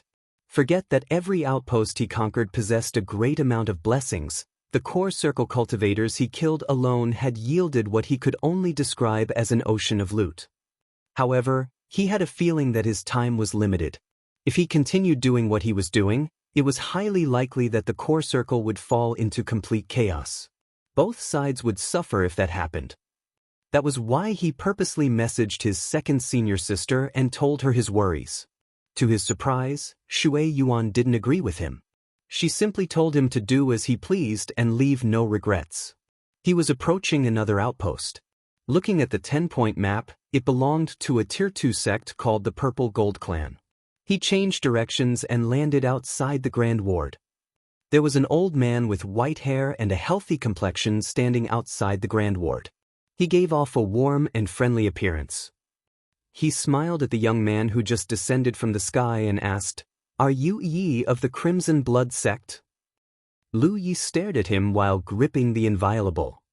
It was clear that this old man was no Spirit Creek Realm cultivator. He had to be at the real Lake Realm at least. Spirit Creek Realm cultivators weren't the only ones he had killed in the past 10 days. Some sects had mobilized their Cloud River Realm and even real Lake Realm cultivators to kill him because they knew that there was no chance the younglings could protect their outpost by themselves. Of course, their power was suppressed the instant they entered the Spirit Creek battlefield. They could only unleash the power of a Heaven 9 cultivator at most. These Cloud River Realm and real Lake Realm cultivators were no joke. 3 days ago, Lu Yi had been forced to charge in and out of an enemy formation 5 times before he finally shattered their fighting spirit. That was why he wasn't surprised to see an old man or woman at a Thousand Demon Ridge outpost anymore. His gaze darted here and there as he examined the old man's vitals. He wondered how many hits he would need to kill him in a surprise attack. The old man's face clearly stiffened for a second before he hurriedly said, "Calm down, my young friend. I am here today not to fight you, but to negotiate a deal with you." Lu Yi remained silent for a moment before shifting his gaze to the Grand Ward behind the old man. At least 100 people were standing behind the ward, glaring at him. The old man laughed. "The younglings are just worried for my safety. They will not act unless I give them the order, so I promise you that you have nothing to worry about. Anyway, this is not a good place to speak. If you trust me, then please follow me." As the old man took off to the sky, Lu Yi glanced back and forth between the old man and the 100 or so Purple Gold Clan cultivators behind him. Finally, he relaxed his grip slightly and flew after the old man. A while later, they reached a mountain about 8 or so kilometers away from the Purple Gold Clan's outpost. They quickly landed on the peak. Lu Yi applied insight to his eyes and checked his surroundings. He did not see any ambushes or wards. The peak provided a perfect view of the outpost below. One hand behind his back, the old man admired his outpost for a bit before suggesting, "The scenery here is pretty good, young friend. Would you like to see it?" Lu Yi stepped next to the old man. There was a good distance between them, of course, and followed his gaze. "The outpost probably looks like hills of contribution points and wealth to you, but to me, it is the culmination of tens of generations of hard work and the future of the Purple Gold Clan," the old man said slowly. "But of course, you and I do not belong to the same faction. Different standpoints naturally lead to different perspectives." Speak frankly, Lu Yi said. The old man nodded.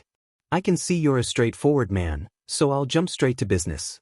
You've conquered a total of 23,000 Demon Ridge outposts in the last 10 days, and you've killed at least hundreds of people during this time. Of course, with your current strength and wealth, even elders like me may not be able to stop your rampage. If you wish, you can absolutely conquer every outpost there is in the core circle. That was the reality the Thousand Demon Ridge was facing right now. Lu Yi really could conquer every outpost in the core circle if he wanted to. Get to the but already, will you? The old man was a little caught off guard by the interruption, but he said, but have you ever wondered what would happen if you do that? The old man did not wait for an answer before continuing. The core circle will be flooded with heaven-grade cultivators that have nothing to lose. Without an outpost to hold them back, they can band together and launch an organized assault against other Grand Sky Coalition outposts. If 100 people aren't enough to do the job, then they'll gather 200. If 200 people aren't enough to do the job, then they'll gather 300. They have to succeed eventually, no. I do not think you're an unscrupulous man. I am sure you've already figured out the worst-case scenario. Of course, if you have a way to slaughter everyone in an outpost, then you may forget that I said anything. Lu Yi was expressionless, but it was exactly what he had been worrying about for the past couple days. At first, after all the pains the Thousand Demon Ridge had put him through, he had sworn to pay them back tenfold after he ascended to Heaven 9. When he actually tried to enact his plan, he realized that his thoughts were too shallow. As the old man said, for every Thousand Demon Ridge outpost he conquered, the core circle would grow just a little more dangerous for the Grand Sky Coalition. The only way he could mitigate this hidden threat was to kill everyone when he attacked an outpost, but that was obviously impossible. By now, everyone knew that it would be folly to hold their ground against him. As of late, his enemies would evacuate as soon as he arrived at their outpost and preserve their strength. Every time he took an outpost, the invisible, livid army with nothing to lose would grow just a little bigger. If the hidden threat reached a certain threshold, he had no doubt that they would erupt in full force and engulf the entire core circle in the flames of war. Every Grand Sky Coalition outpost in the core circle would be in danger then. That was exactly why he had messaged Shui Yuan to ask for guidance earlier. Unfortunately, she hadn't given him a clear instruction. If all you want is to satisfy the dark urge in your heart, if you do not care that the Grand Sky Coalition might face a dark fate in the future, then once again, you may pretend that we've never had this conversation. Neither I nor my Purple Gold clan can stop you even if we tried. You may even kill me right here and now before you occupy my outpost. As a real Lake Realm cultivator, I'm sure I'm worth at least a couple hundred contribution points. Could Lu Yi really do whatever he wanted regardless of the consequences? Of course not. Back when his identity was exposed, it was the Grand Sky Coalition who came together to escort him to safety even though they were complete strangers back then. When he was heading to the Myriad Poison Forest to save Amber, he and Zhu Jia, it was they who protected him and escorted him there the whole way. Otherwise, he would never have had the time to gather the spiritual power necessary to use Fire Phoenix, break through the Thousand Demon Ridges blockade, and enter the Myriad Poison Forest. As a member of the Grand Sky Coalition, he had to plan everything while taking the faction into consideration. There were always exceptions, but if one day the majority of a faction's members cared more about their self-interest than the people's, then the faction probably wasn't far away from self-destruction.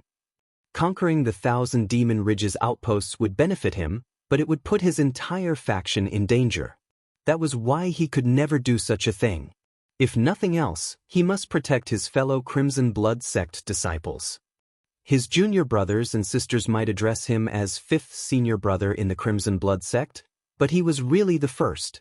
Naturally, it was the older siblings' duty to watch out for the younger ones. If you're not going to kill me, then I'm going to assume that I may resume this conversation, the old man said with hidden relief after observing Lu Yi's expression. He might look calm on the outside, but he was really a mess on the inside. After all, it took great courage to stand next to a man like the Vanquisher of Sects, especially since he was young, powerful, and more importantly, easily irritable like all youngsters naturally were. One wrong word, and he might not live to see tomorrow's sun. Thankfully, Lu Yi wasn't an unreasonable person. Right now, you are the strongest cultivator in the Spirit Creek battlefield. Since ancient times, our cultivation world has always been one of might makes right. You have more than solidified that status by conquering 23 outposts in a row, and no one, not even we, the Thousand Demon Ridge, would deny that.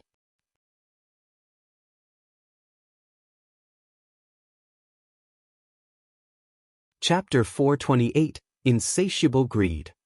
If this was Jianghu, then the old man would have crushed Lu Yi like an ant. But this was the Spirit Creek battlefield. Forget a real lake realm cultivator, even a divine ocean realm cultivator must take Lu Yi's reaction into account before they say anything. It was very tiring. In the Spirit Creek battlefield, you won't find a soul who won't acknowledge that you're practically invincible, but there are things in life that individual strength cannot change. Get to the point. Lu Yi interrupted his incessant blabbering. The old man did not take offense at his rudeness and took a moment to ruminate his words. He then said, "The Purple Gold Clan is willing to pay you handsomely if you agree not to attack our outpost." This was the real reason the old man had sought out Lu Yi. "State your offer." The old man was surprised. He thought he would need to speak a little more to convince Lu Yi into accepting his plan, but the young man had asked him to give his price immediately. 50,000 contribution points worth of goods. Lu Yi shot the old man an incredulous look. His aura slowly turned dangerous. The old man felt a chill creeping up his spine as he hurriedly explained, "Let me explain, young friend. It is true you'll receive more contribution points if you conquer our outpost. Forget 50,000, your net profit will easily exceed 500,000 contribution points, but as I had told you earlier, you'll also create a bunch of homeless cultivators who'll do everything in their power to take bloody revenge against the Grand Sky Coalition if they do so. They will definitely band together with those who have also lost their outposts and attack a Grand Sky Coalition outpost. I'm sure you don't wish to see that happen, yes? This is a negotiation. The only way to achieve a win-win scenario is for both sides to make a compromise. If you think that the Purple Gold Clan's outpost is only worth 50,000 contribution points, then we can end this conversation here." The old man chuckled. "Of course our outpost is worth more than 50,000 contribution points. Generations of cultivators have worked on it for years, and the amount of contribution points spent on the outpost could only be described as astronomical. If you're only targeting my Purple Gold Clan, then yes, we are more than willing to pay you 50,000 contribution points to buy your mercy.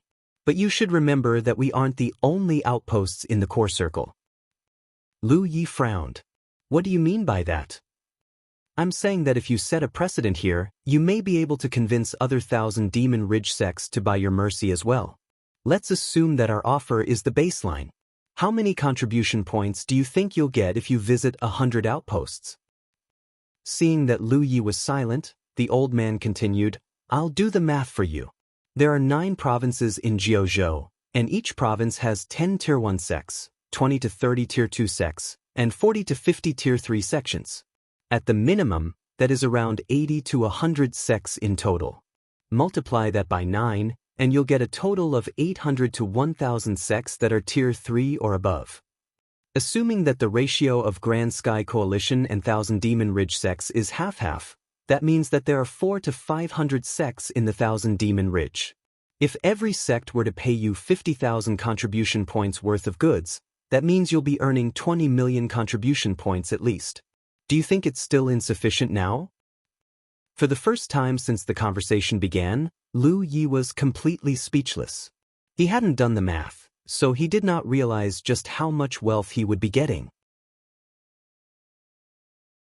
Going by the old man's calculation, he would be earning between 20 to 30 million contribution points worth of goods. That was insane to say the least.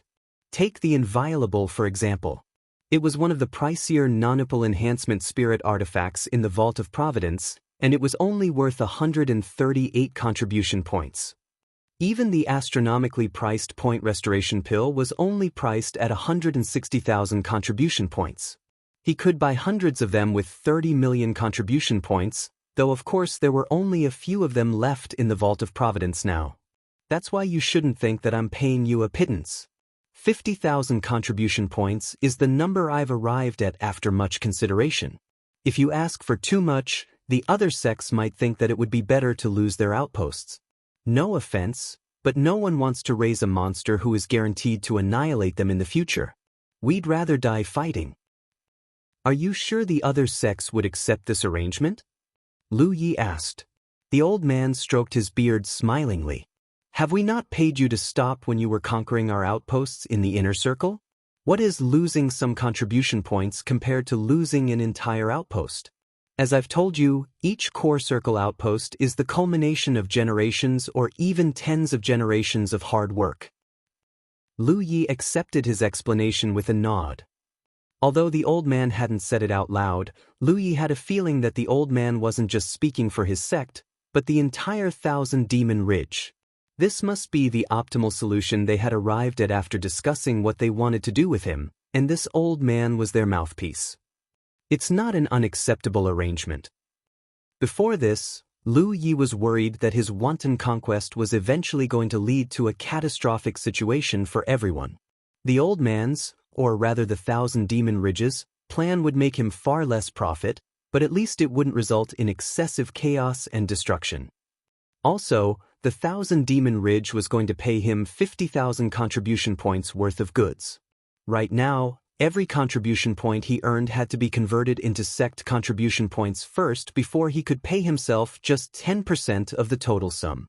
It could not be compared to goods that could be used for cultivation. Finally, the Crimson Blood sect did not urgently need contribution points right now. The concentration of their world spiritual chi had already been upgraded to the max, and the only other upgrade they could perform was to increase its radius.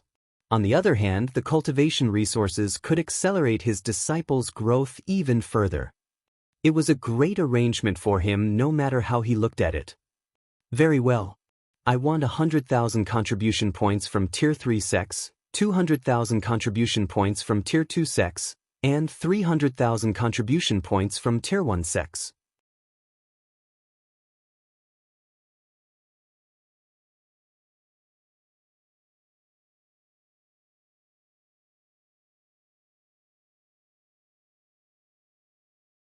It took Lu Yi 2 days to travel from the Purple Gold clan to the Skysword Peak. To his surprise, someone was already there. They were 2 women. They seemed to be cultivating by feeling the nature around them. When Lu Yi landed, they opened their eyes to see who it was. Then, they realized in horror that he was none other than Lu Yi of the Crimson Blood sect. The 2 women shivered in terror. Was today their unluckiest day or something? Just what were the chances they would run into the one leaf while cultivating in a heaven's forsaken mountain? The older woman asked her junior sister, "This is bad. What do we do?" The younger woman answered feebly, "Fight him to the death." The older woman shook her head. "There's no way we can win. He's killed hundreds of people in the past 10 days alone." "What do we do then?" The junior sister sounded like she was on the verge of tears. What if you try to seduce him?" Her senior sister suggested. "What? He looks like he can swallow me alive." Her junior sister responded in a dumbfounded voice.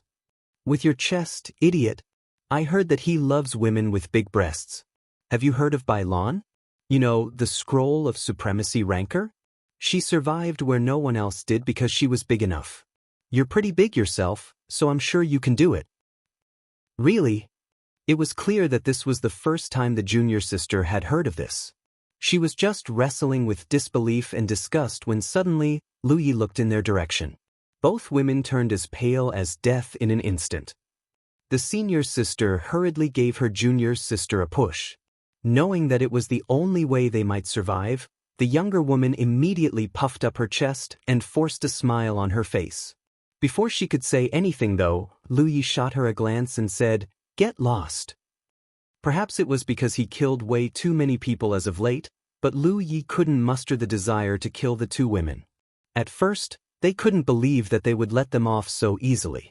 However, they quickly recovered and brought out their flying spirit artifacts. They were gone in the blink of an eye. A long time later, the junior sister finally patted her chest and exhaled, "I thought we were going to die." Her senior sister said, "See? I told you that he has a weakness for big, round melons. That bastard."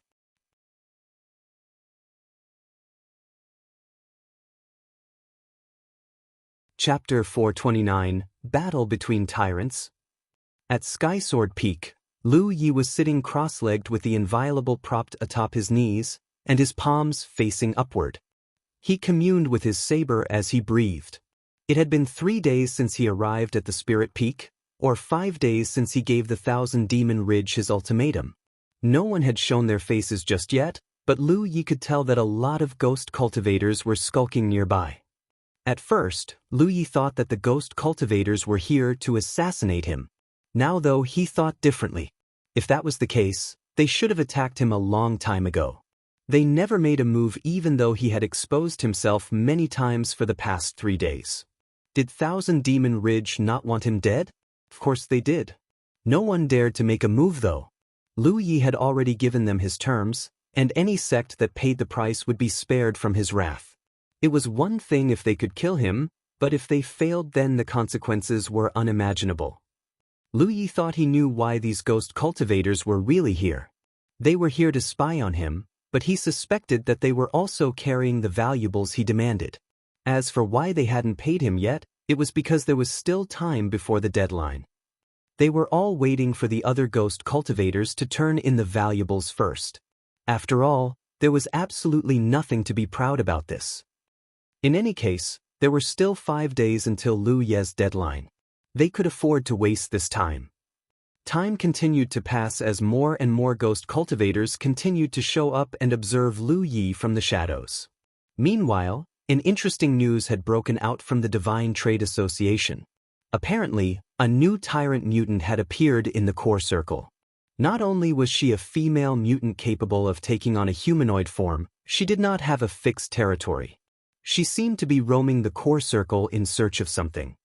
In fact, the Divine Trade Association had noticed her 2 months ago. It was just that she wasn't worth giving out information for free back then.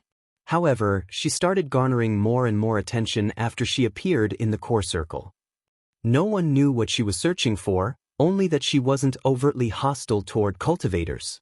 She always left them alone unless they provoked her. According to the elites of the Divine Trade Association, the female mutant was originally a fire attribute spirit beast before she transformed into her current form, a fire cube to be exact.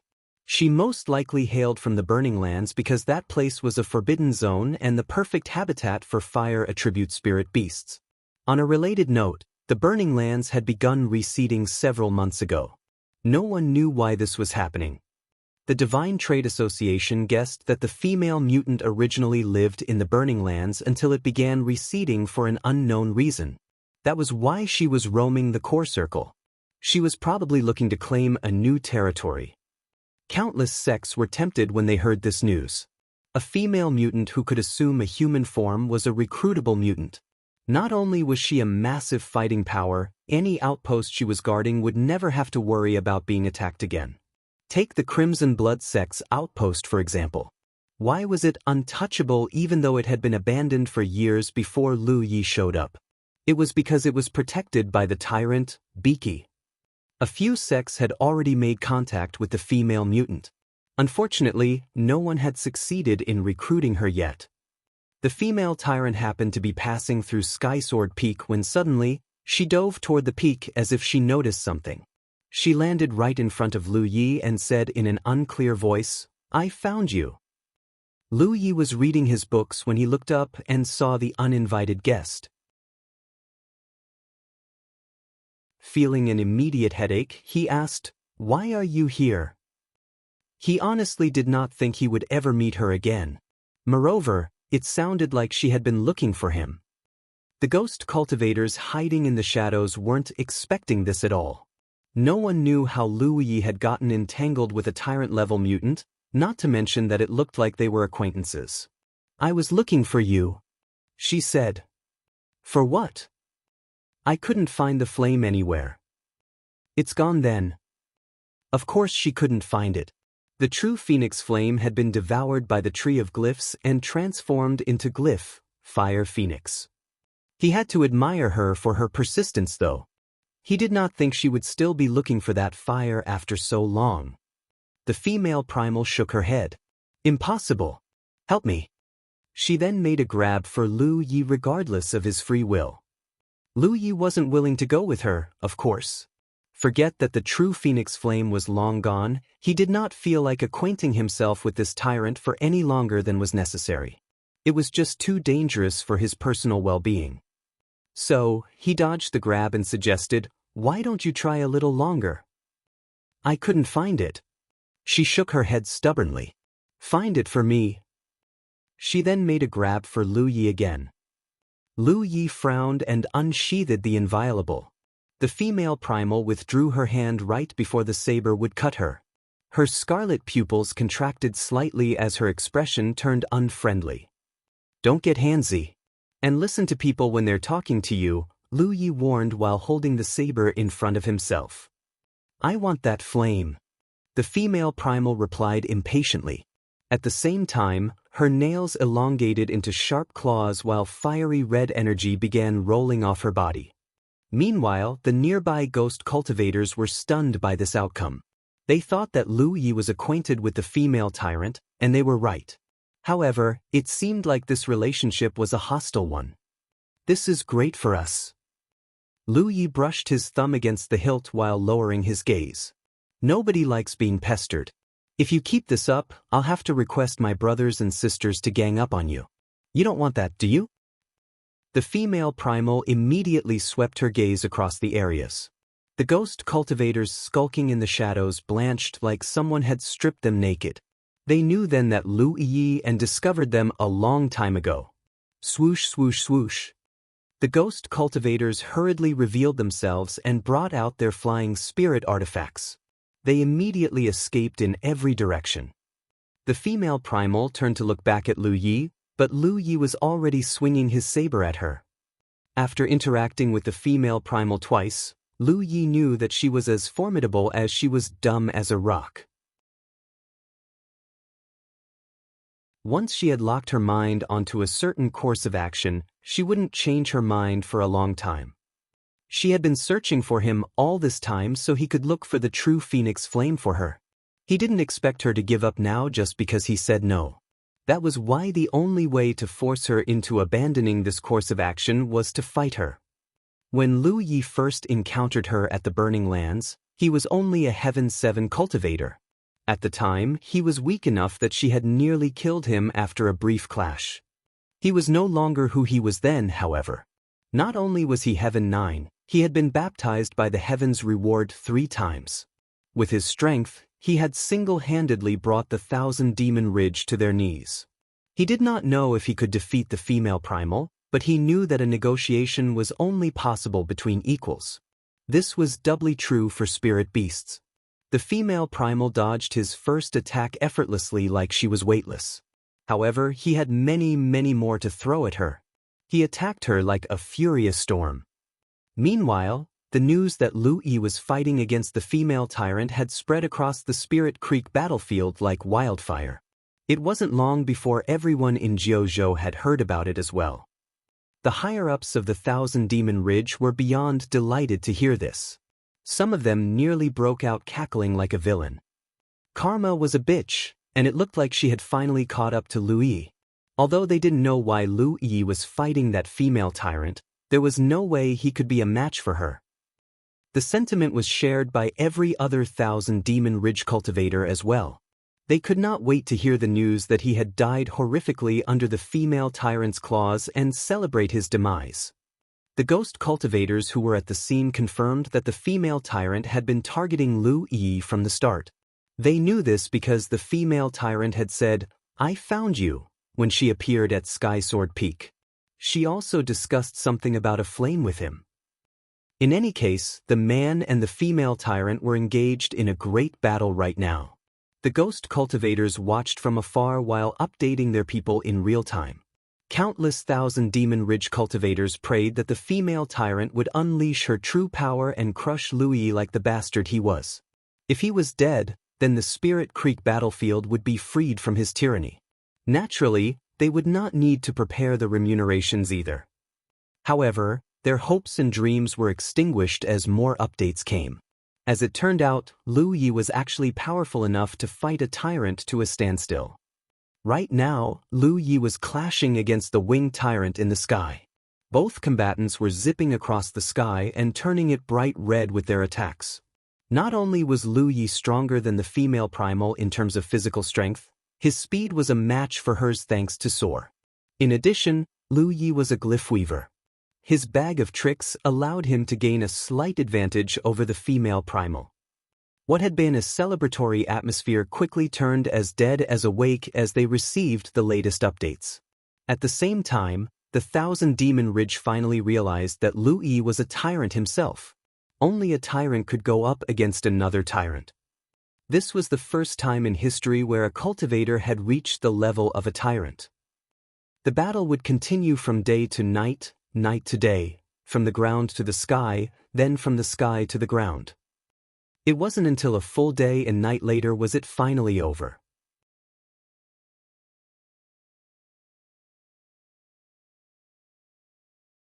Chapter 430, Did you just talk back to me? On Skysword Peak, Lu Yi had stripped off his shirt so that he could wash his wounds, cover them in ointments and bandage them. He was covered in wounds right now. The battle against the female primal was difficult, but it was also one of the most exhilarating fights of his life. Right now, there was no cultivator in the entire Spirit Creek battlefield who was a match for him. Lan Zi could give him a run for his money before he was Heaven 9, but now, even she was no match for him anymore. The fact that Lan Zi hadn't challenged him in the past 2 months was the biggest proof of it. Now, only a tyrant could give him a real fight. There was no winner or loser in this battle. One could say that they were both winners or losers. Both him and the female primal were exhausted and fairly wounded at the end of the battle. The female primal might have an underdeveloped brain, but she wasn't so stupid as to have no self-preservation instinct whatsoever. She had escaped to heavens nowhere to recuperate. Lu Yi didn't leave because he was still waiting for the Thousand Demon Ridge to deliver him his goods. Night fell. Suddenly, the silence was broken by the sound of breaking leaves. Amber immediately grew alert. He was watching her surroundings carefully as well. Lu Yi remained seated but gripped the inviolable in case the enemy decided to attack him. He was at his weakest right now. Now was the Thousand Demon Ridge's best chance to kill him. A cultivator abruptly stepped out into the open. Their outfit clearly marked them as a ghost cultivator. They stopped about 30 meters away from Lu Yi, clasped his hands together in respect, and threw a bulging storage bag in Lu Ye's direction. Yi caught it easily. When she looked up, the ghost cultivator was already gone. From the start, they hadn't revealed their origin or even spoken a word. Yi looked thoughtful as she opened the storage bag. She found a jade slip with the name of the ghost cultivator's sect on it. She whispered the name to Lu Yi, and Lu Yi nodded. More ghost cultivators showed up after the appearance of the first ghost cultivator. Just the same, they all tossed their storage bags in Lu Ye's direction before leaving. Being forced to submit to your enemy's demand was hardly an honorable thing. That was why the ghost cultivators remained perfectly silent from the start to the finish. Jade slips or other identifiers had been placed in the storage bags, so there was no chance Lu Yi wouldn't know which sect had paid the price and which hadn't. For a time, it felt like storage bags were raining from the sky. Even EE was unable to catch them all immediately. A good number of ghost cultivators didn't even show their faces. They simply tossed their storage bags from afar and left after confirming that Lu Yi had accepted them. There were still 3 days before Lu Yi's 10-day deadline was up, and at first the ghost cultivators were going to wait until the last moment before giving up their storage bags. However, they lost even that last bit of resistance after witnessing the great battle between Lu Yi and the female tyrant. Lu Yi was the first ever cultivator to join the rank of tyrants. It was yet another unprecedented achievement. Who in their right mind would dare to risk incurring the young man's wrath after that, not to mention that the fates of the 23 outposts were still fresh in their minds. Originally, there were some sects who were preparing to negotiate with Lu Yi and see if they could reduce the amount a little. After all, even Tier 1 sects would be hard-pressed to prepare 300,000 contribution points worth of goods in 10 days. Those thoughts were now the furthest thing from their minds. They would rather pay 300,000 contribution points worth of goods than risk incurring the wrath of a tyrant. The next morning, the amount of storage bags piled in front of Lu Yi had exceeded 400. He looked a little faint as she stared at the storage bags and murmured, "We're rich, Lu Yi." "Yes, we are." Lu Yi nodded strongly. He gave her the 10-point map and left the inventory to her. Her job was to check if a sect had submitted the appropriate amount of goods before marking them on the 10-point map. It was the kind of tedious work that was perfect for Yi, not to mention that Lu Yi was still recuperating. "Oh right, leave the raving bladesman storage bag for the last," Lu Yi instructed. 3 days passed by in the blink of an eye. Lu Yi had almost fully recovered, and he was done with the tallying. She had also organized all the goods by category. Unfortunately, it was impossible to stuff hundreds of storage bags into a single storage bag. There were just too many items. Despite her best efforts, she was still carrying 30 or so storage bags that were filled to the brim. Lu Yi could not help but frown when he saw this. Not only did it look bad, it would definitely affect their ability to fight. There was no other option though. Plus, he would rather have to deal with being too rich than the other way around. According to the 10-point map, every outpost within the core circle except the 23 Lu Yi had conquered had delivered their goods. Not a single sect had decided to tempt fate. "This is the Raving Bladesman's storage bag," Yi said while handing a single storage bag to Lu Yi. Lu Yi opened it and took a moment to check its contents. He saw spirit pills, spirit stones, spirit artifacts, herbs, and more. It would take a while to tally them all and confirm that there were 300,000 contribution points worth of goods in it. That said, the Raving Bladesman was a Tier 1 sect, and they had chosen to pay him instead of fighting him to the bitter end. Therefore, he was fairly certain they wouldn't try to cheat him. However, "Do you think there are 300,000 contribution points worth of goods in this storage bag?" Lu Yi suddenly asked Yi. I think so." Yi sounded hesitant because she had a feeling that Lu Yi was plotting something. "If you can't be sure, then that could only mean that they're trying to cheat us." Lu Yi uttered murderously all of a sudden, "How dare the Raving Bladesmen do such a thing? They must not want their outpost." Yi's eyes twitched once. "What are you planning?" She didn't know why Lu Yi was targeting the Raving Bladesmen. "Let's go to their outpost." Lu Yi rose to his feet and brought out his flying spirit artifact. Half a day later, Lu Yi landed outside the Raving Bladesman's outpost. A sentry immediately noticed his presence and came forth to investigate. He immediately spotted a young man carrying an insane amount of storage bags around his waist. It was like he was wearing a skirt of storage bags. The sentry had never seen anyone carrying this many storage bags on their person. He could write the words, "I am rich," on his forehead, and it still wouldn't be as impactful as this. Then, the sentry saw the young man's face and blanched. Lu Yi. Lu Yi pretended that the sentry did not exist and searched for the Grand Ward's nodes with insight.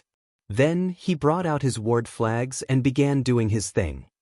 "What are you doing, Lu Yi?" The sentry could not help but yell in anger when he saw this. It was said that Lu Yi's ward breaching skill was one of a kind. He always slipped through the Grand Ward first before going on a killing spree. Naturally, Lu Yi's actions scared the sentry greatly. He had just finished yelling when Lu Yi lifted a corner of the Grand Ward and walked in. The cultivator immediately backpedaled from the young man and raised his spirit artifact defensively. Despite his fear, he shouted, "Luyi is here." The entire outpost bubbled with activity instantly. Many cultivators appeared from various directions before landing tens of meters away from Lu Yi. As expected of a Tier 1 sect, Dozens of people had arrived less than 10 breaths after the sentry had cried out the warning. Their reaction was incredibly swift. The cultivators of the Raving Bladesmen had heard of the infamous Lu Yi since forever, but for most of them, this was the first time they saw the man in person. At first glance, he didn't look any different from the average Heaven 9 cultivator. In reality, they knew they were facing down a tyrant-level existence. Despite their numbers advantage, it was clear that the Raving Bladesmen were incredibly nervous. It was almost comical that Lu Yi, the guy who invaded the outpost alone, was perfectly calm.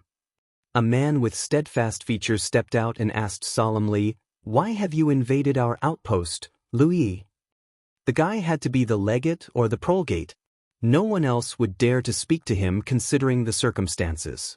Lu Yi tossed the storage bag into the air. The man caught it and gave it a quick check before asking with an ugly expression, "What is the meaning of this?" He remembered the storage bag and his contents very well. After all, he was the one who had handed it to their ghost cultivator to deliver to Sky Sword Peak. It was the goods they were supposed to pay Lu Yi to buy his peace. The fact that Lu Yi had returned it exactly as it was could not be a good thing. "It's not enough. Are you sure you checked it properly?" The guy asked through gritted teeth. He was 100% sure there were 300,000 contribution points worth of goods in the storage bag. After all, he was the one who prepared them with a real Lake Realm elder. He knew better than anyone just how much they were worth. Since they had chosen to compromise, of course they weren't going to skimp on the payment. It would only bring them trouble. "If you don't believe me, you can sell them to the Vault of Providence now and see if you can get 300,000 contribution points in return," Lu Yi said expressionlessly. Lu Yi did not know exactly how much the contents of the storage bag were worth, but he knew that there was no way the Raving Bladesmen would get 300,000 contribution points in return if they actually sold them to the Vault of Providence. There was almost a 50% difference between the purchase and sell price of an item. The legate turned red in the face. "Are you serious right now?" Going by Lu Ye's calculation, they had to pay double the amount to buy his so-called peace. This was just too much. "What's the problem?" What was the problem?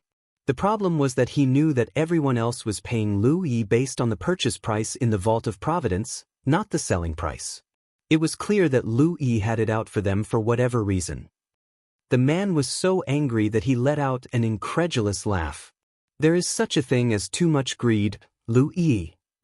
"Did you just talk back to me?" Lu Yi stared at him. "I didn't." He didn't even get to finish his sentence before he saw Lu Yi turning into a blur and appearing in front of him in the blink of an eye. Noting the deadly flash of red, the man hastily raised his spirit artifact to block the attack. Boom! A tremendous force sent the man flying. Blood was seeping out of his lips when he landed at the center of a crowd and climbed back to his feet. He was stunned. He was ranked 20 or so on the scroll of supremacy right now, but he still failed to withstand a normal strike from Lu Yi. "Hand me 20 blade technique insights. Otherwise, you can say goodbye to your outpost," Lu Ye's voice reverberated throughout the outpost.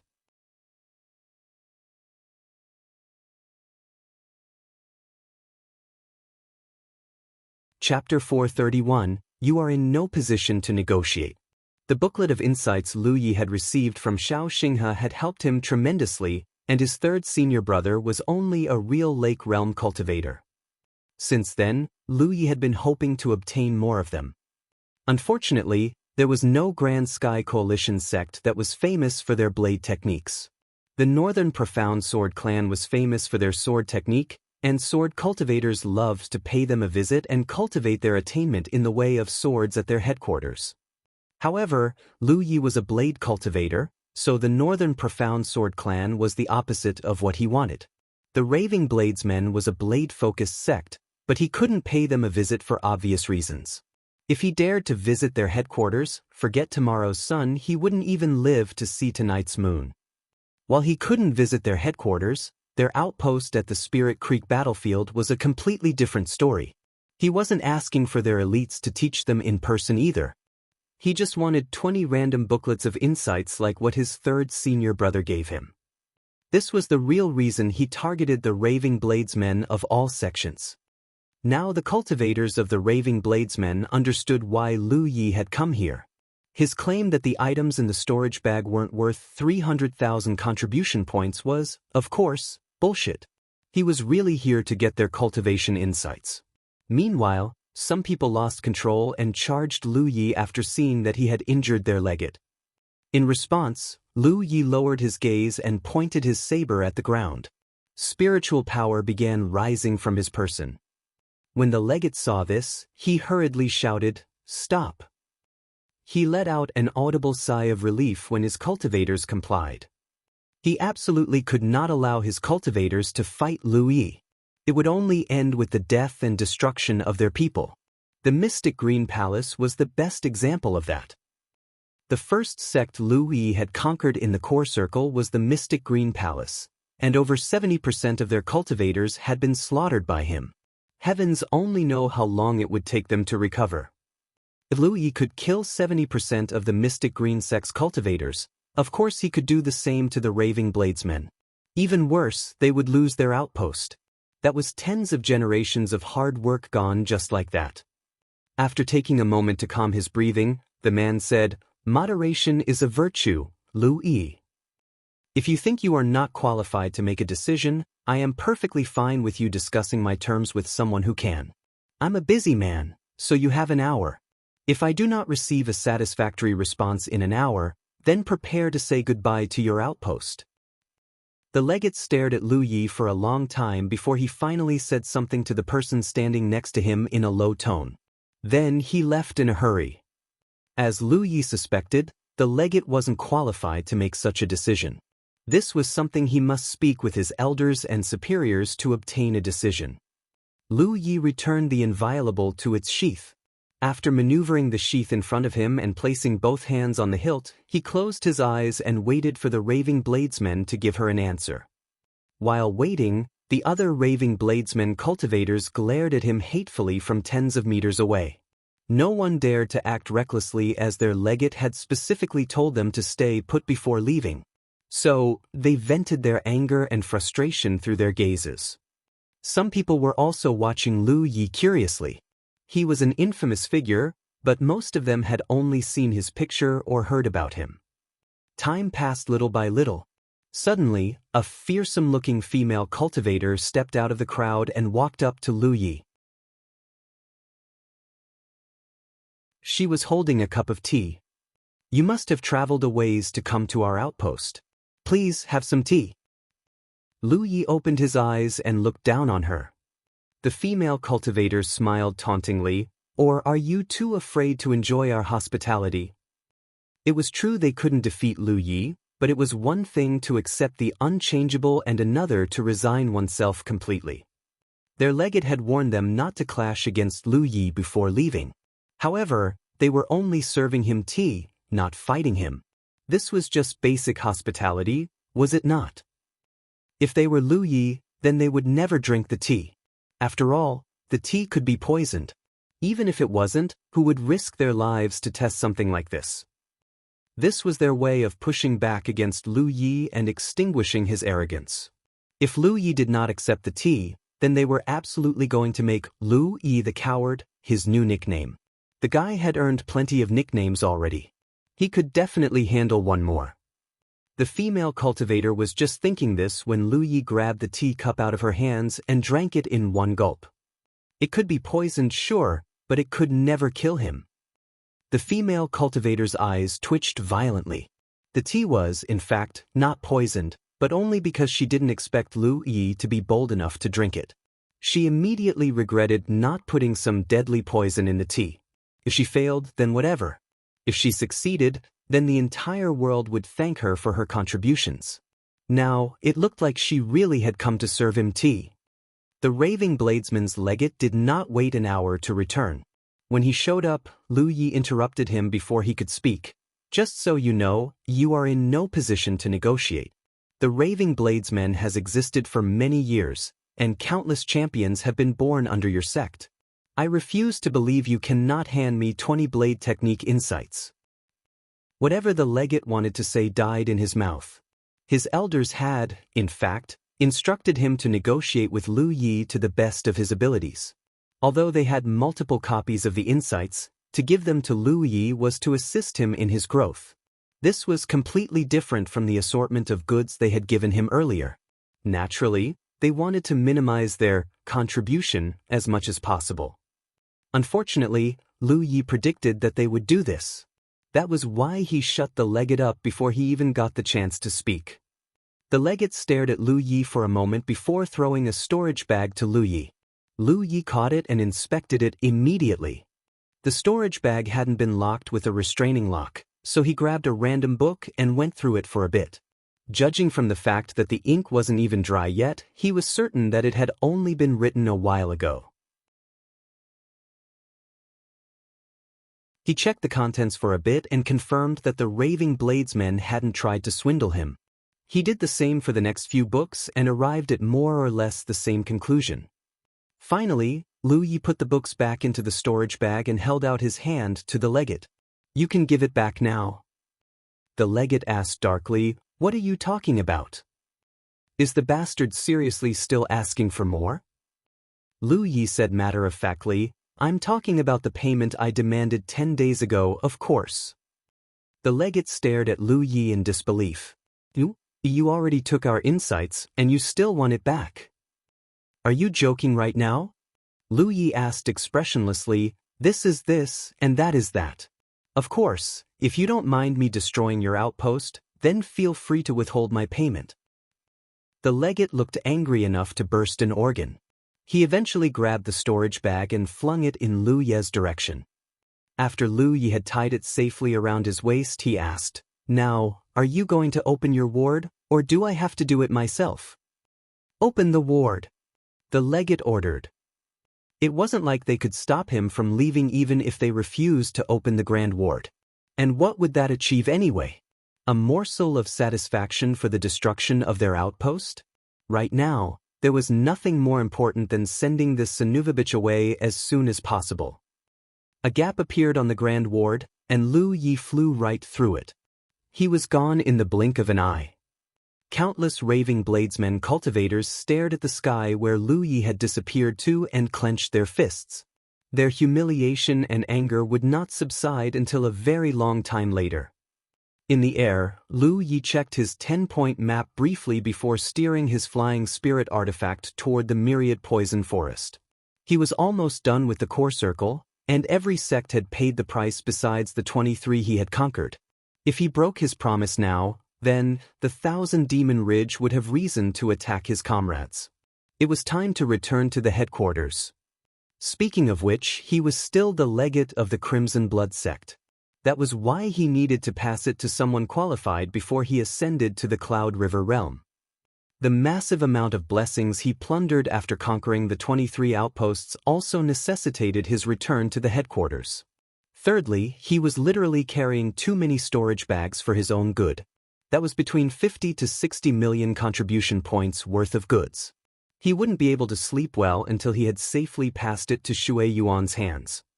Finally, there were still 10 days before he received the Heaven's reward. He wasn't going to miss it, but he fully expected the Spirit Mist to be even less effective than it was before. He had reached the absolute pinnacle of the Spirit Creek realm and obtained all the profits he should obtain. Once he had done one last thing, there was no need to stay in the Spirit Creek battlefield any longer. The reason he was heading to the Myriad Poison Forest right now was to give Hua Ci some cultivation resources. On the way, he suddenly received a message from his second senior, Shui Yuan. She said, "Make sure you return to the headquarters before you ascend to the Cloud River realm." Got it. Lu Yi didn't know why his second senior sister wanted him to go to the headquarters before ascending, but it didn't matter since he was already planning to do so. 2 days later, Lu Yi landed in front of the wooden building. He did not see Hua Ci anywhere, so she was probably cultivating as usual. Instead of seeking her out, he went to the 3rd floor and slept. The Spirit Creek battlefield was massive, but there was only one place in the entire world where he could relax himself completely, and that was this wooden building. Not even the outpost could achieve the same effect. Unfortunately, he couldn't stay here forever. He did not know how long he was asleep, but when he woke up to the scent of food and the sound of laughter, the sun was already high up in the sky. He could hear Yi and Wuxia chatting idly from outside the window. Lu Yi got up and walked to the window. He looked down and watched the two women busying themselves and having a great time while preparing lunch. For a time, he simply stayed there and watched them in silence. His heart was filled with warmth. The warmth would last longer if Wuxia didn't drop the strangest creatures into a clay pot to make her soup. "You're awake, Lu Yi?" Yi looked up and greeted him when she saw him. "Yeah," Lu Yi replied carelessly before withdrawing from the window. "Call me when lunch is ready." He returned to his bed and assumed a meditative stance. He then took out one of the books he took from the Raving Bladesmen and began reading.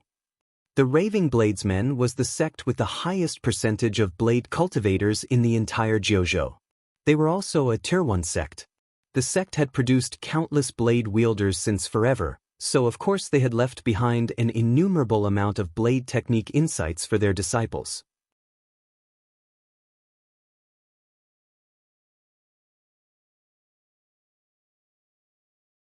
Chapter 432, Triumphant Return.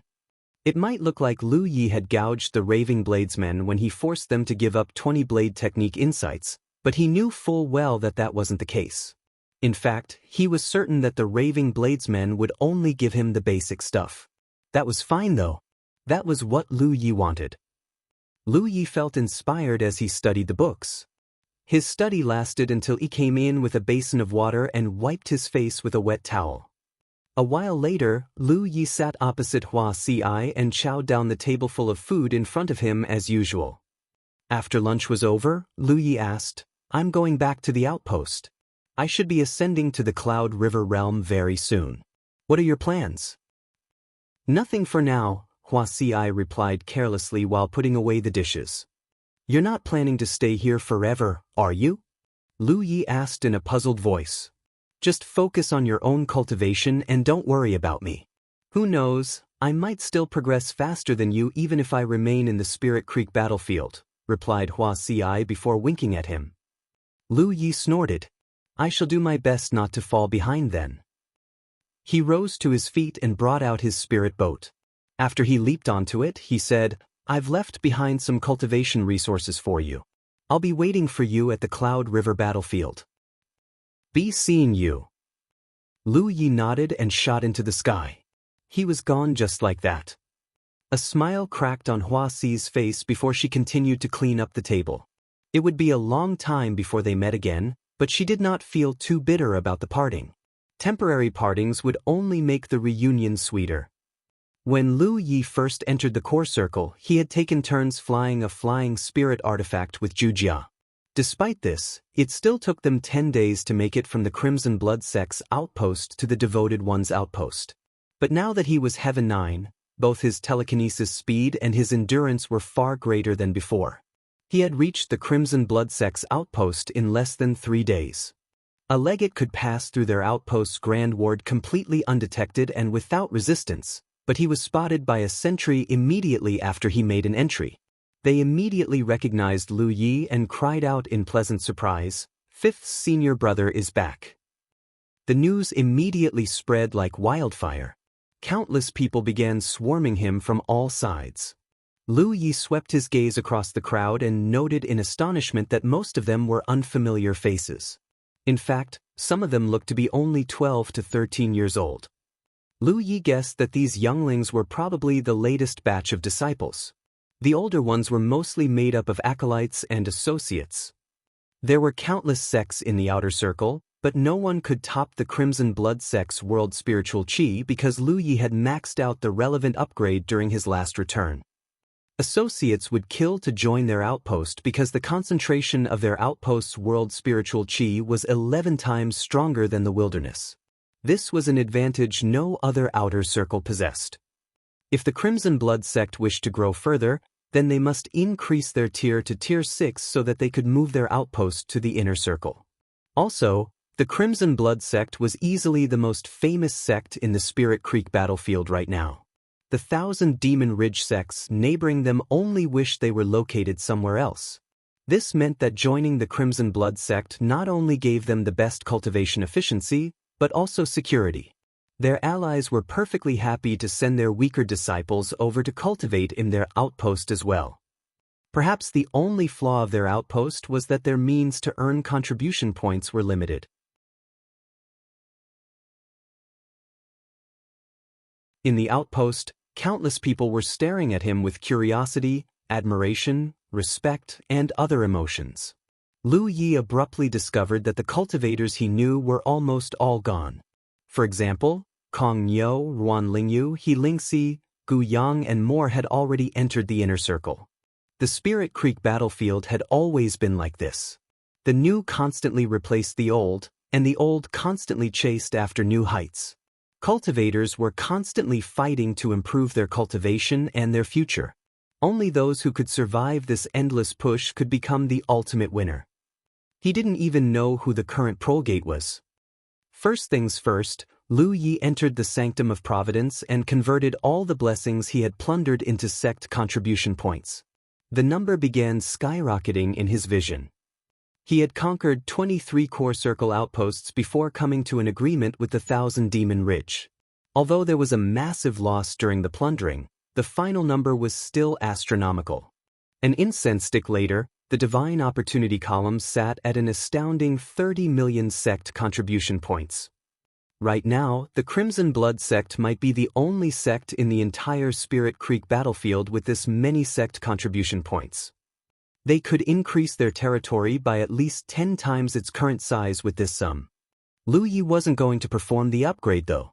When their tier went up, and it was only a matter of time, they would need to spend an exorbitant amount of sect contribution points to move to the inner circle. The outpost didn't really need that extra territory, and they already had everything they needed. In the end, he decided that saving these sect contribution points would be the wiser option and only paid himself a wage. His contribution points skyrocketed past the 100,000th mark after that. Next, Lu Yi teleported back to the headquarters using the Divine Opportunity column. He saw Shui Yuan immediately after he appeared because she had been informed of his arrival a while ago. The woman cracked a smile when she turned to him and saw the string of storage bags tied snugly around his waist. She had heard that her junior brother had extorted a ton of goods from the remaining 1,000 Demon Ridge sects after conquering the initial 23, but it was only now she got a concrete idea just how massive his profit was. Second senior sister, Lu Yi greeted respectfully while walking up to her. Shui Yuan nodded and examined him for a moment. "You're darker and stronger than before." "What can I do?" "That's the life of an adventurer," he snarked before taking off the string of storage bags and handing them to Shui Yuan. He immediately felt lighter both physically and mentally. "Oh my!" Shui Yuan thought she knew how much Lu Yi had gained from his trip, but she was still surprised when she actually checked the storage bag's contents. It wasn't like the 1,000 Demon Ridge publicly aired their shame after all. "They're for the sect. Feel free to do with them as you please," Lu Yi said before adding, "I'll go see the sect master now." "The old man isn't here today," Shui Yuan replied. "Really? Oh well, I guess I'll visit Lady Yun instead." Every time he returned from outside, he made sure to visit his two seniors. It was basic etiquette. "Wait."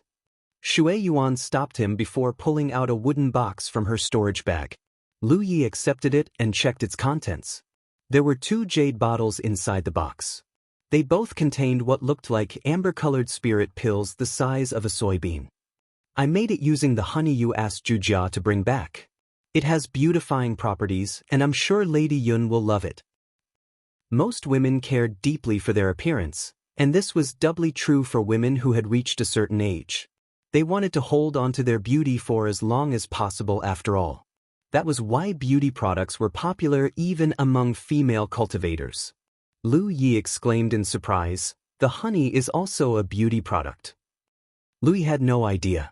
When Jia was forced to ascend to the Cloud River realm to save himself, Lu Yi had given him a massive amount of honey so that Shui Yuan could study it and hopefully convert it into medicines that could restore one's spiritual power. Instead, she had turned it into a beauty product. Does. I've tried it myself, Shui Yuan said smilingly. You should vary your gifts once in a while, no? You are absolutely right, second senior sister. Lu Yi thanked her before giving her all the remaining honey in his stock. Now that he knew that the honey also possessed beautifying properties, he realized it would be a waste to use it like he normally did. He also gave her the royal jelly since there wasn't much left anyway. He trusted her judgment and did not care what she did with it. After that, he flew to the Summit of Clarity and paid Lady Yun his respects. As Shui Yuan had predicted, Lady Yun immediately broke into a wide smile and showered Lu Yi with praise when she saw the gift. Of course, it wasn't that great a gift that she would allow him skip her tests altogether, but Lu Yi had improved a fair bit in the way of glyphs since they last met. That was why he was able to handle them pretty well. He learned a lot from her instructions as well. Lu Yi returned the books he had borrowed before and borrowed a new batch of books. He realized then that he had almost gone through half of the books in Lady Yun's library, those that were related to the way of glyphs at least. When evening came, and Lu Yi bade Lady Yun goodbye, she said, "Come find me after you've ascended to the Cloud River realm." "I will. Be seeing you." As usual, he was escorted out of Lady Yun's residence by the mute attendant. He still didn't know what was wrong with her, but every time he saw her, he had this strange feeling that she wasn't as real as she seemed. When he returned to the Summit of Cauldron, he discovered that his second senior sister had already prepared a tableful of medicinal food. He did not hesitate to chow down immediately.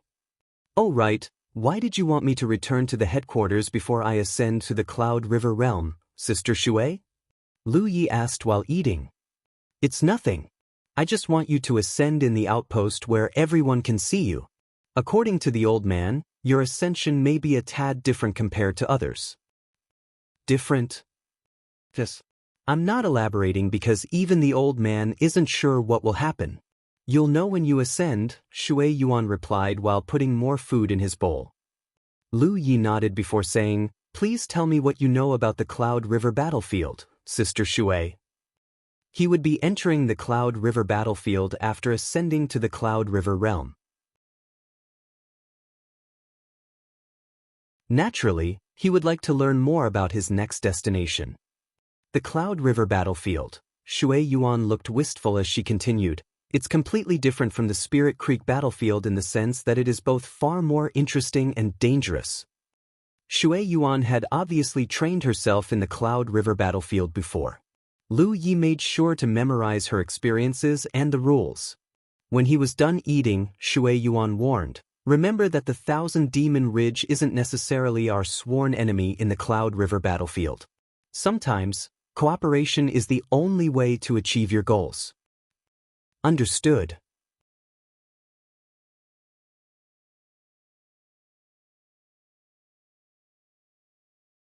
Chapter 433, The Path We Walked. The next day, two people entered the meeting hall of the Crimson Blood Sect's outpost and greeted Lu Yi, fifth senior brother. Lu Yi set down his teacup and stared at the two cultivators standing in front of him. Not only was he familiar with them, they were among the first batch of cultivators to join the Crimson Blood Sect. The only reason they were still here was because they were independent cultivators, and their talent was so-so at best. That was why one of them was still at the 6th Order realm, and the other the 7th Order realm. Despite this was a far better outcome than the life goal they had set for themselves when they first became cultivators. They were only 3rd and 4th Order realms when they first joined the Crimson Blood Sect, and they were sure that they would never go higher than the 7th or 8th Order realm. But now, they thought they could aim a little higher. The Crimson Blood Sect outpost's cultivation environment was excellent and not lacking in cultivation resources. That was why even the independent cultivators from way back then had managed to surpass expectations. Lu Yi looked at the 7th Order cultivator and declared, "Duan Yi, I am here. Transfer your authority to Cheng Mu now." Cheng Mu was the 6th Order cultivator. "Yes, sir." Duan Yi replied respectfully before making a formal request to the heavens to transfer his prolongate authority and seal to Cheng Mu. When he was done, Lu Yi then transferred his legate authority and seal to Duan Yi. With this, Duan Yi had become the legate, and Qingmu the prolgate of the Crimson Blood sect. Lu Yi had not chosen Qingmu to be the prolgate. It was his second senior sister who suggested it after he inquired her opinion about it. Currently, the young blood of the Crimson Blood sect was still too young to be able to carry the sect on their backs. That was why they had no choice but to choose the next legate and prolgate from the earliest disciples. It was true that Duan Yi and Qingmu weren't very talented, but they were steady and competent. They were also strong enough to lead the outpost as the legate and the prolgate for now. On a related note, the reason they didn't choose another 7th Order cultivator to be the prolgate was because all cultivators who reached the 8th Order realm were expected to leave the outpost. Making a 6th Order cultivator the prolgate meant that they wouldn't have to find a successor too soon, and Qingmu should be able to take over as the legate when it was Duan Yi's time to leave. When Gu Yang was the prolgate, I told him to locate his successors as soon as possible. That advice applies to the two of you as well. I leave the outpost to you too. We will not disappoint the sect or you, 5th senior brother, they said in unison. Lu Yi nodded. Cultivate hard, and do not be too concerned about your talent. I promise you that your future will not end in the outer circle. After the duo were gone, Lu Yi finally left the meeting hall and took to the sky. When he landed on a spirit peak, Biki flew over to receive Lu Ye's offering as usual. It swallowed all the blood sturgeons Lu Yi had captured in one gulp like it was swallowing worms. It looked pretty happy. While stroking its feathers, Lu Yi said, "When my first senior brother left the Spirit Creek battlefield, he told you to protect the outpost. The sect has survived its hardest times, and it will only get better in the future. So you don't need to stay here anymore. If you wish to leave and see the world, then leave. If you don't, well, I'm certainly not going to complain. One way or another, the sect will always welcome you back with open arms." Biki was a tyrant-level spirit beast. Of course it could understand Lu Yi. The Crimson Blood sect had declined for 30 years, and Biki had watched over it for just as long. Even when there wasn't a single disciple in the outpost, it remained faithful to his first senior brother's orders and protected it all day and night. Eventually, it even became a tyrant. Biki was incredibly loyal, but it was still an eagle. An eagle naturally yearned for freedom and the blue sky. In consideration of their current situation and its faithful service, Lu Yi believed it was finally time to give it the freedom to choose its own future. No matter what Biki chose, he would accept its choice. A moment later, Lu Yi took to the sky and disappeared. Not long after, a magnificent eagle's cry resounded throughout the outpost as well. The Crimson Blood sect disciples looked up and saw Biki flying further and further into the horizon. Lu Yi flew toward the east at high speed. 5 days later, he passed over on a mountain with a flat and barren plateau. The mountain was oddly shaped. It looked like an ultimate champion had literally cut off its top with a blade or something because it was as flat and smooth as a mirror. There were also some blackened blood stains on the peak, proof that a great battle had once happened here. It was none other than the Golden Tip. Back then, he had fought 43 matches in a row and killed countless 6th Order cultivators as a 5th Order cultivator. In the end, he was able to win a sliver of hope for himself. It was the place where Lu Yi had first made his name. It was the place where a legend was born. It had almost been 2 years since then. Time truly passed quickly. Not everyone could grow from 5th Order to Heaven 9 in just 2 years. His cultivation speed was only rivaled by the most talented cultivators of the greatest sections. It was rumored that an opportunity could be found on the Golden Tip because its unnatural plateau was supposedly created by a blade-wielding champion. They claimed that the remnants of that champion's blade technique could be found here, though Lu Yi personally could not sense anything unusual. Another day passed, and this time he passed through a valley surrounded by a spirit peak. This was the place where he had shouted, "Lu Yi is here," while riding Amber. That day, Lan Yudi and the cultivators of the Northern Star had intercepted his pursuers for him.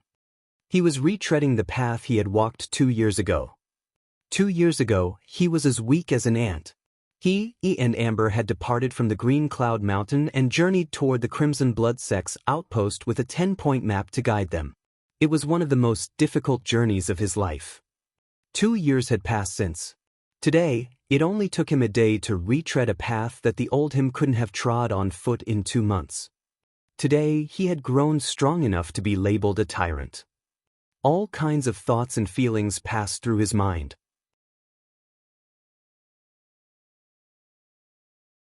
The skies of the outer circle were very peaceful. The chance one might run into another flyer was almost non-existent compared to the core circle. The cultivators of the outer circle were weak after all. They couldn't even fly on a flying spirit artifact yet. The 10-point map indicated that he was currently at the Green Feather Mountain. There were also 2,000 Demon Ridge sects nearby, namely the Tai Luo clan and the Qin family. At the intersection point of the 3 sects was a mountain range that was literally made up of 100 mountains called 100 Peaks. 2 years ago, Lu Yi had killed plenty of Tai Luo clan and Qin family cultivators at that place.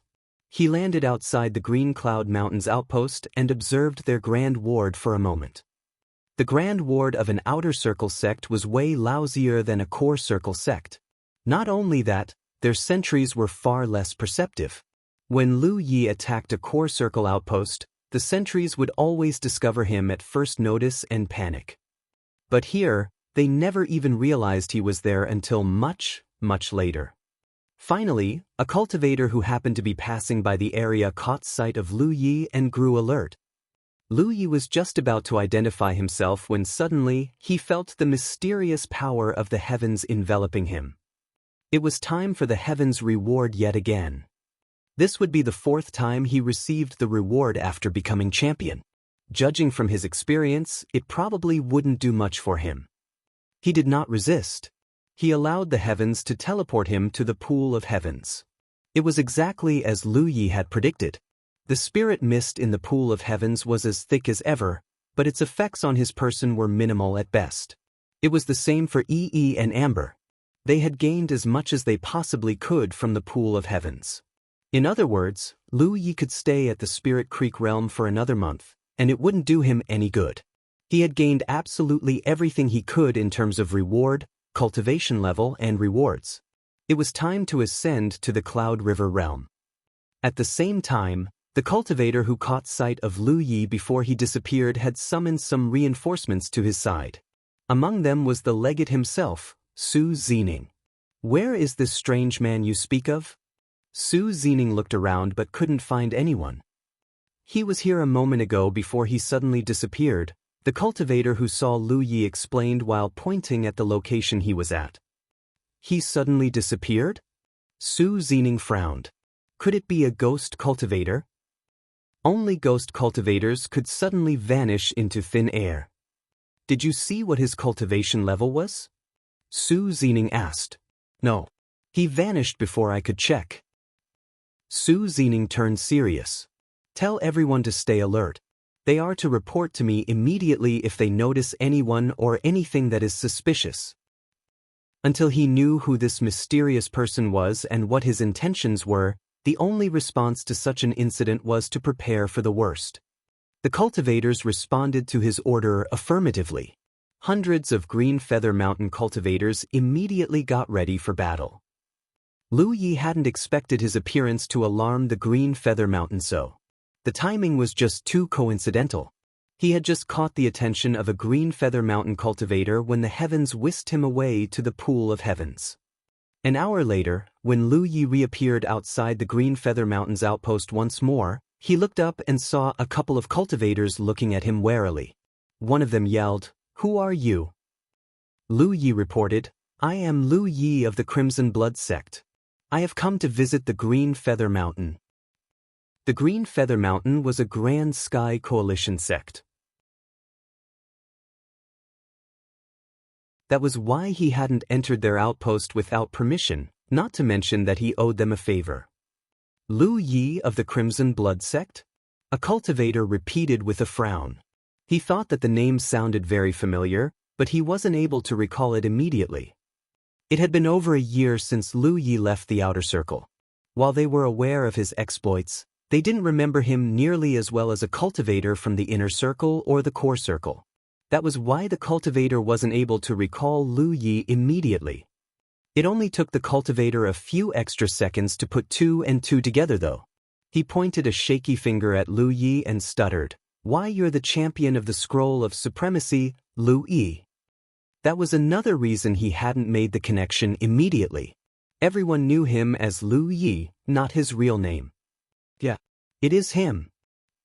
Excitement immediately gripped the cultivators. Some of them hurried into the outpost to report Lu Ye's arrival. How often did an outer circle cultivator get to meet a champion of the Scroll of Supremacy? The answer was not at all. That was why they were so excited. These days, Lu Yi of the Crimson Blood sect was synonymous with invincibility within the Grand Sky Coalition. After all, how many people could earn ludicrous titles like the Vanquisher of Sects or the Three Banes of Spirit Creek?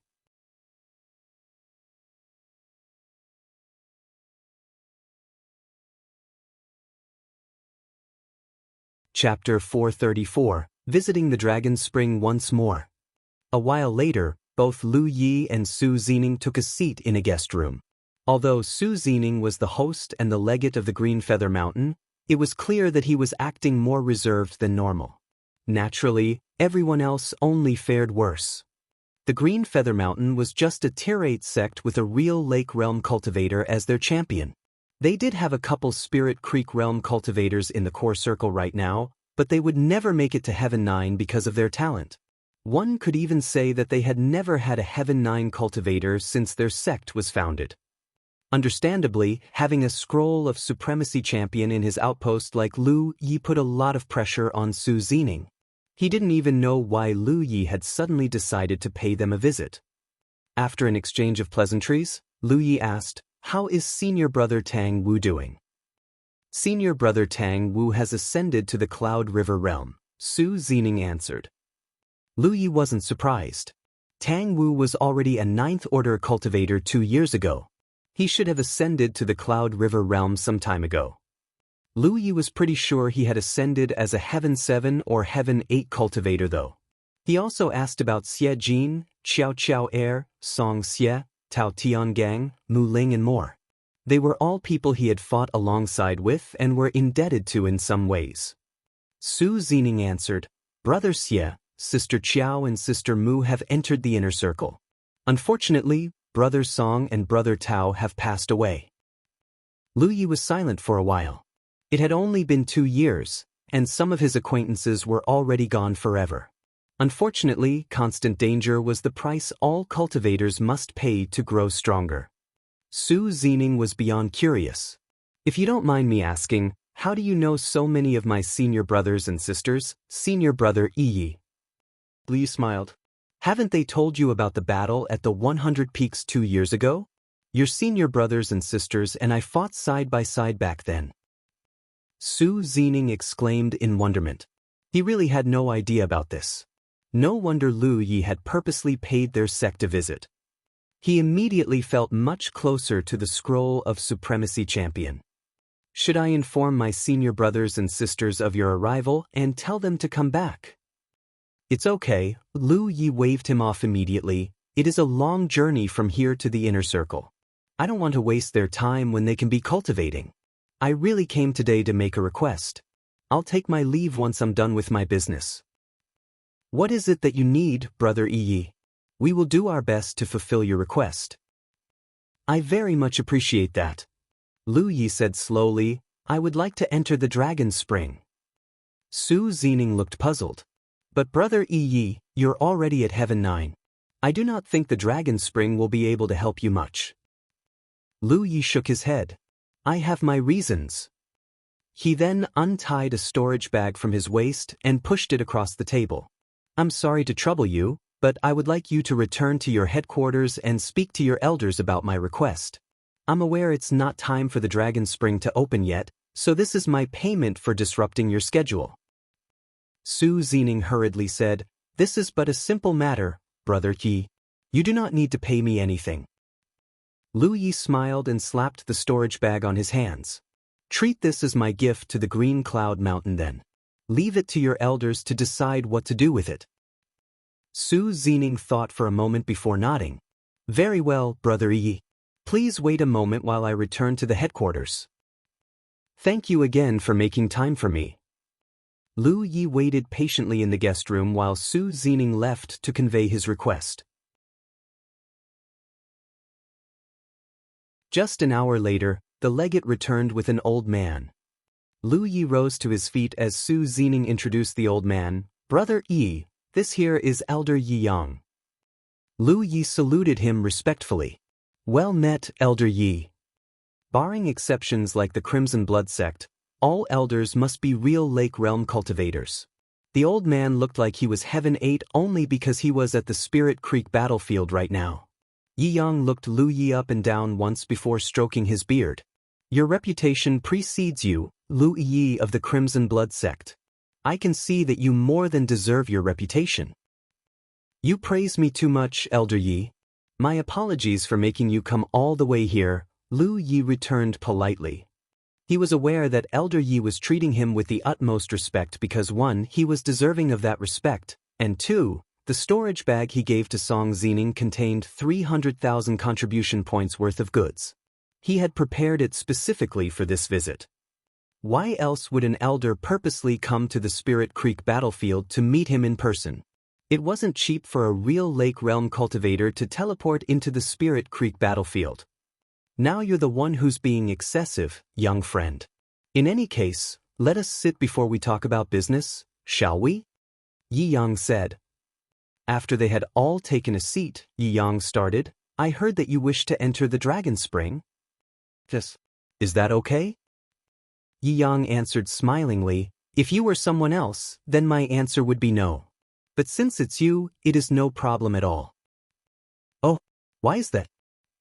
Yi Yang replied, to enter the Dragon Spring, one must acquire the permission of my Green Feather sect, the Tai Luo clan and the Qin family.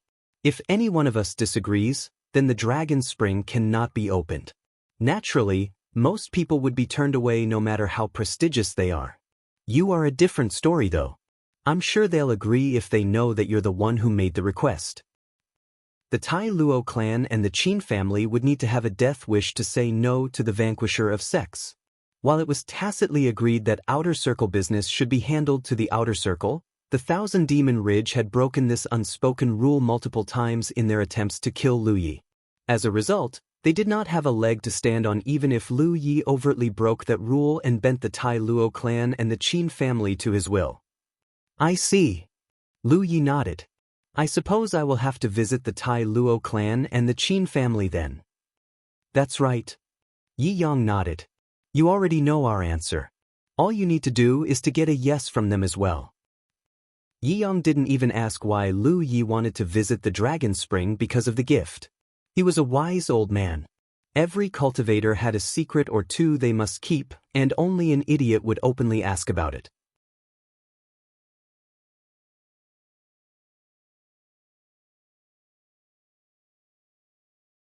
Today he had returned as a reborn person.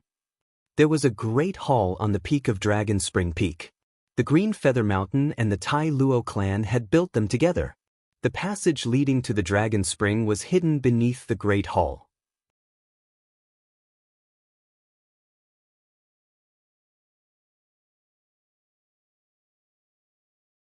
Chapter 435, You Should Reconsider. When Lu Yi entered the Great Hall, Yi Yang of the Green Feather Mountain was already waiting for him.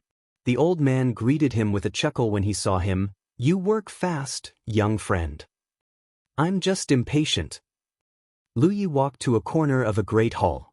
Last he recalled, it was where the entrance to the underground passage lay.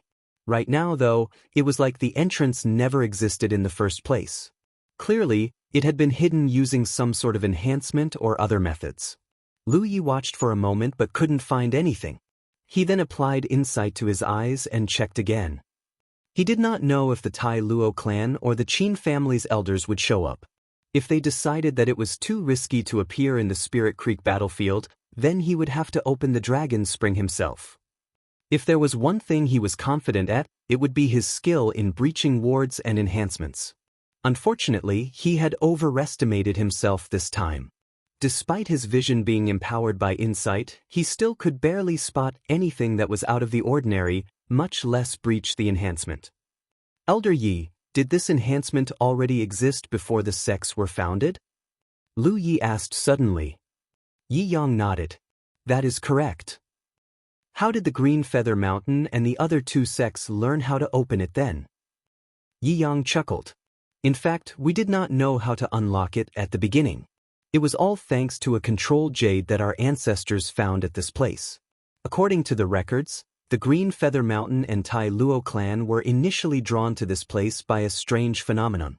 A great battle later, they discovered the control jade and gave it a try. That was how they discovered the Dragon Spring. Since neither sect was strong enough to overpower the other, we ultimately decided to split the control jade in two and share the Dragon Spring. When it was time, we brought the split control jade together and opened the passage. Later, the Tai Luo clan realized they were falling behind our sect and recruited the Qin family's aid.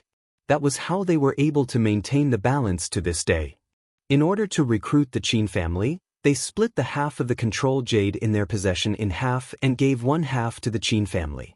That is why it takes 3 sects to open the passage today. I see. Did you notice anything, young friend? Yi Yang asked. The Green Feather Mountain had researched the Dragon Spring a lot as a matter of course, but they weren't able to find out much despite their best efforts. Lu Yi shook his head. Not really. All I can tell is that whoever laid down this enhancement must be an extraordinary master. Suddenly, Lu Yi turned toward the exit. 2 old men walked into the Great Hall at the same time. They were most likely the elders of the Tai Luo clan and the Qin family. Yi Yang raised his eyebrows in surprise before joking, I thought the 2 of you had died long ago.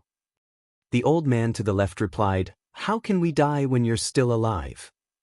They had fought against one another at the Spirit Creek battlefield. However, after they ascended to the Cloud River realm, they rarely ran into each other since their headquarters were extremely far apart. It had been over a century since they were Spirit Creek realm cultivators roaming the Spirit Creek battlefield. They had all lost their youth and drive.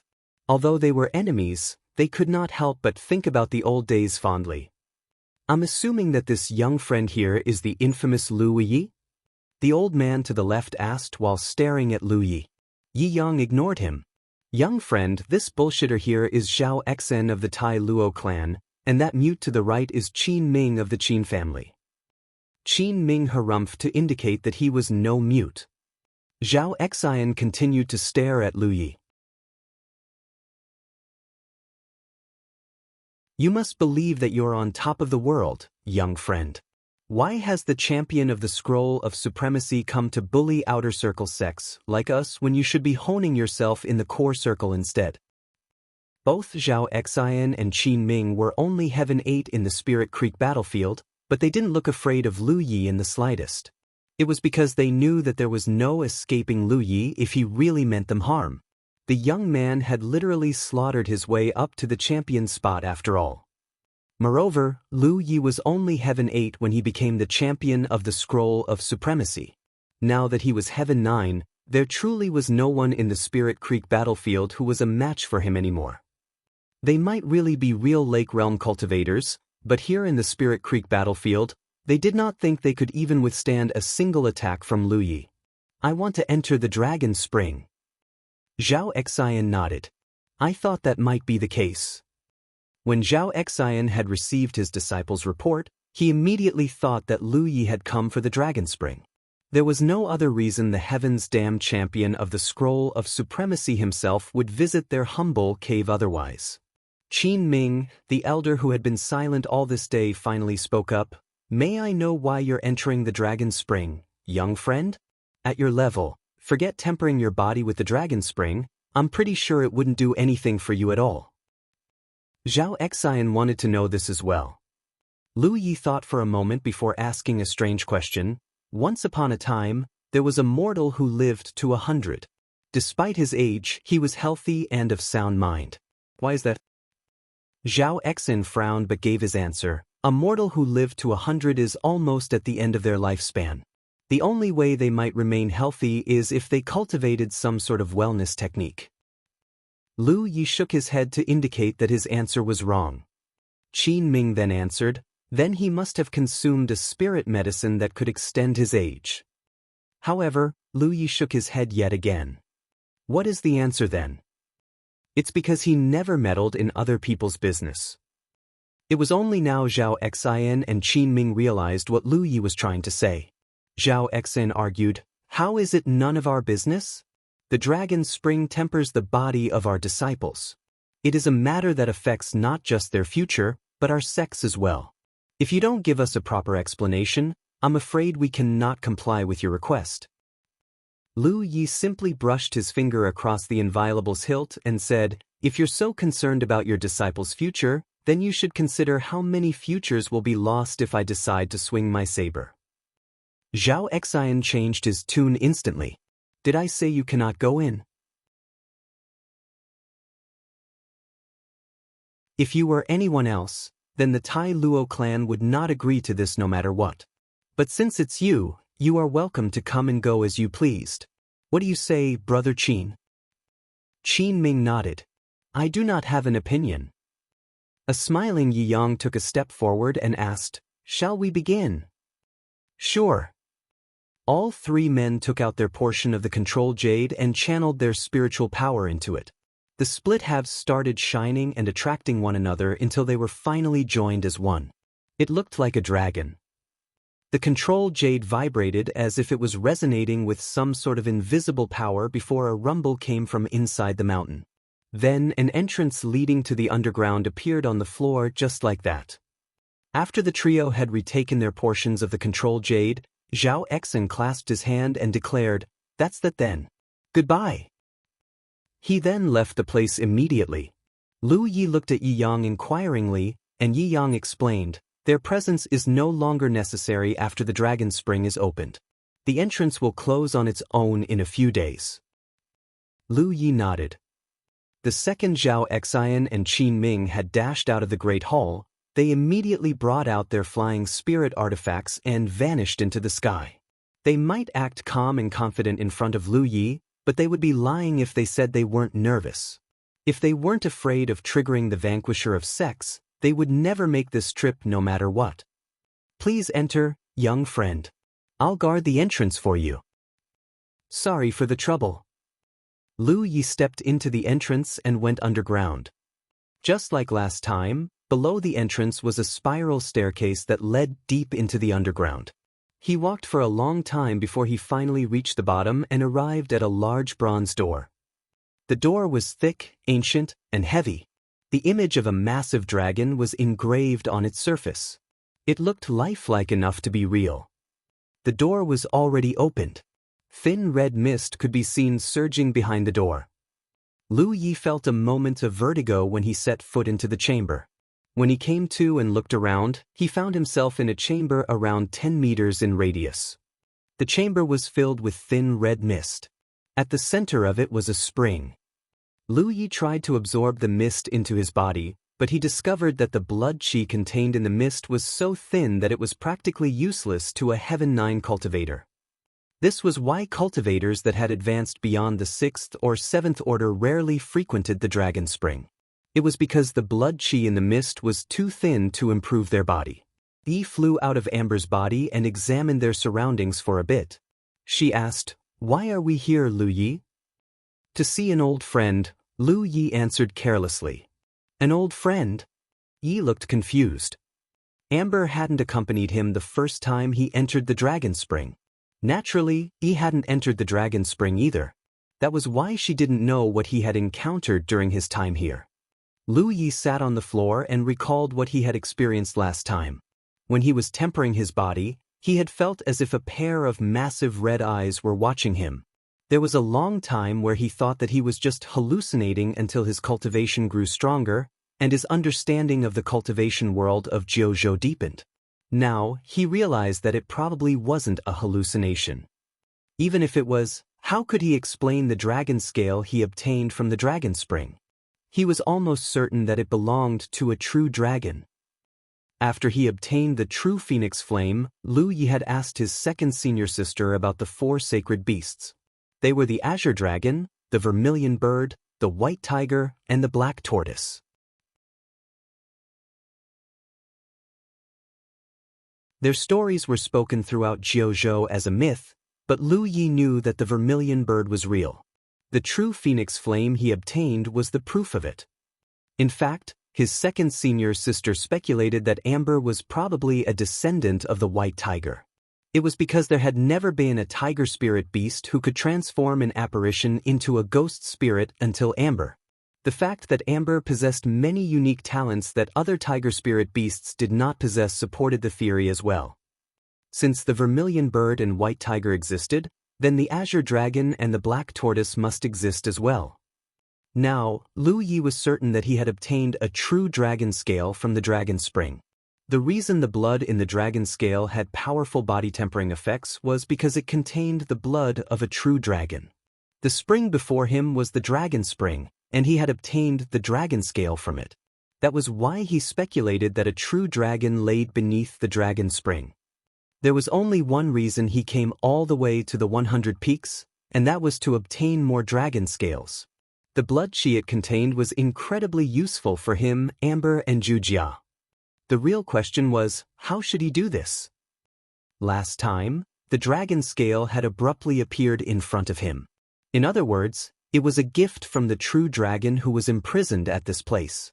The blood-red pupils he saw were probably its eyes. People did not usually give you something unless they had something they wanted from you in return. Since the true dragon imprisoned in this place had given him a dragon scale for no reason whatsoever, Lu Yi was sure that it wanted something from him.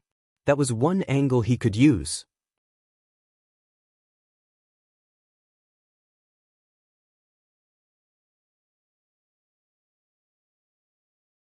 Chapter 436, The Truth of the World. Shui Yuan knew that Lu Yi had a dragon scale because she had seen him tempering his body with its blood chi before. He did not hide anything when she asked him about its origin. After listening to his story, she deduced that a secret or an opportunity lay beneath the dragon spring. Lu Yi had made up his mind to visit the 100 peaks after he reached the pinnacle of Spirit Creek Realm a long time ago. He wanted to obtain more dragon scales. He was certain that the Green Feather Mountain, Tai Luo clan and Qin family did not know about this despite having owned the dragon spring for years. If they did, they would have explored it a long time ago. In other words, Lu Yi might be the only person ever to obtain a dragon scale from the dragon spring. If his assumption was true, and a true dragon really was imprisoned beneath the dragon spring, why would it give him a dragon scale for no reason? It couldn't be because he was lucky or because the true dragon found him likable. There had to be a deeper reason. Perhaps he possessed some sort of quality that other cultivators did not possess. Lu Yi had a vague idea what the answer was as he recalled his experience in the dragon spring. In the chamber, Lu Yi channeled his spiritual power and began constructing his glyphs. Sharp edge, protection, gathering spirits. Blood rage, radiance, reinforcement, windwalk, gravity well. Burster, conceal presence, insight. Record sound, record image, spirit storage, aquatic lungs, explosion, invisibility. Golden arc, invoke lightning, exer. Besides Fire Phoenix, he constructed every glyph he had mastered until now. He then repeated it all another 2 times. The entire process was as smooth as butter. Even a master glyph weaver like Lady Yun would have been stunned by his display. Even at her level, there was no way she could construct this many complicated glyphs in such a short time, much less go from one glyph to another without making a single mistake. Thanks to the Tree of Glyphs, it was no problem at all for Lu Yi. Nothing happened, however. Lu Yi could not help but frown and wonder if he was mistaken after all. If he was, then all this was just a waste of time. He did not regret the lost time too much though. To be fair, he had come here based on an assumption. His understanding of the cultivation world of Jianghu wasn't so deep that he was arrogant enough to believe he knew everything, so it was inevitable that he would make a mistake once in a while. He rose to his feet and strode toward the exit. He had barely taken a few steps when he suddenly felt a pair of eyes staring at his back and freezing him in place. His muscles tensed, and his skin pricked like he was being stabbed by a million needles. It was more painful than he expected. On his shoulder, Amber puffed up its fur like a startled cat and leaped to the ground. It then began growling menacingly. Lu Yi gripped the inviolable as large beads of sweat poured down his forehead. He slowly turned around like he was wading through mud water before meeting the blood-red pupils that had gazed at him last time. The pupils were filled with indifference and aloofness. He felt as small as an ant before them. He was right after all. He wasn't hallucinating, and the owner of the pupils could very well be a true dragon. Right now, a dragon's head made purely out of blood chi was suspended above the chamber. It was covered in scales and had a pair of horns on its head. Hair flapped beneath its chin even though there was no wind in the chamber. Its pressure was so heavy that Lu Yi was bending a little, and his breathing felt constricted. He felt as if a mountain was sitting on its shoulders, and he could not shake it off even if he pushed with all his might. Roar! Amber let out a mighty roar that sent shockwaves rippling across the chamber.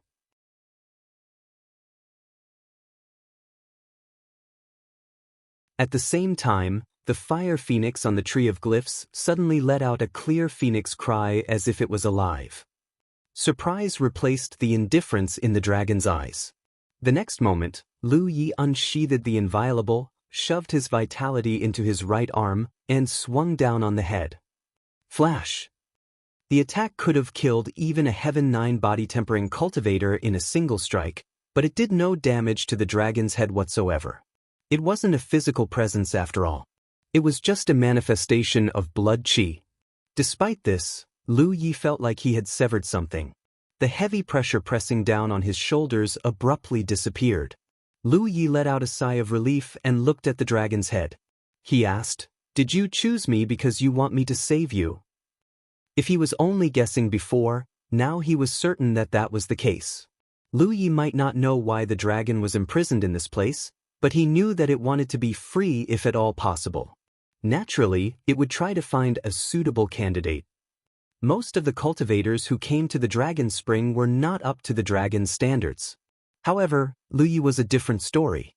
His talent in the way of glyphs was one of a kind. That was why it had given him a dragon scale when he was at 5th order. The dragon was quite a bit stronger than he expected though. If it could manifest this much power when it was imprisoned, heavens only know how strong it really was when it was released. "You are a very smart young man," the dragon said suddenly. "This is not how you beg someone for help," Lu Yi said with his eyes narrowed. First, the dragon had waited until the last moment to show up. Then, it tried to bring him low and nearly succeeded in bringing him to his knees. It was clearly not a good-natured dragon. "You are too weak as you are. Then give me something that can make me stronger. I wouldn't mind 80 or 100 dragon scales for starters." The dragon abruptly burst out laughing. It was so loud that the chamber shook a little. Its head gradually disappeared, and Lu Yi frowned in puzzlement. Before he could voice his doubts, the dragon spring suddenly stirred violently. A dragon scale appeared, followed by the 2nd, 3rd, and 4th. It didn't stop until it had spat out 5 dragon scales in total. "Keep cultivating, young man. Come and find me again when you've figured out most of the truths of this world. I look forward to our next meeting." The voice entered his ears, but he could not find the source.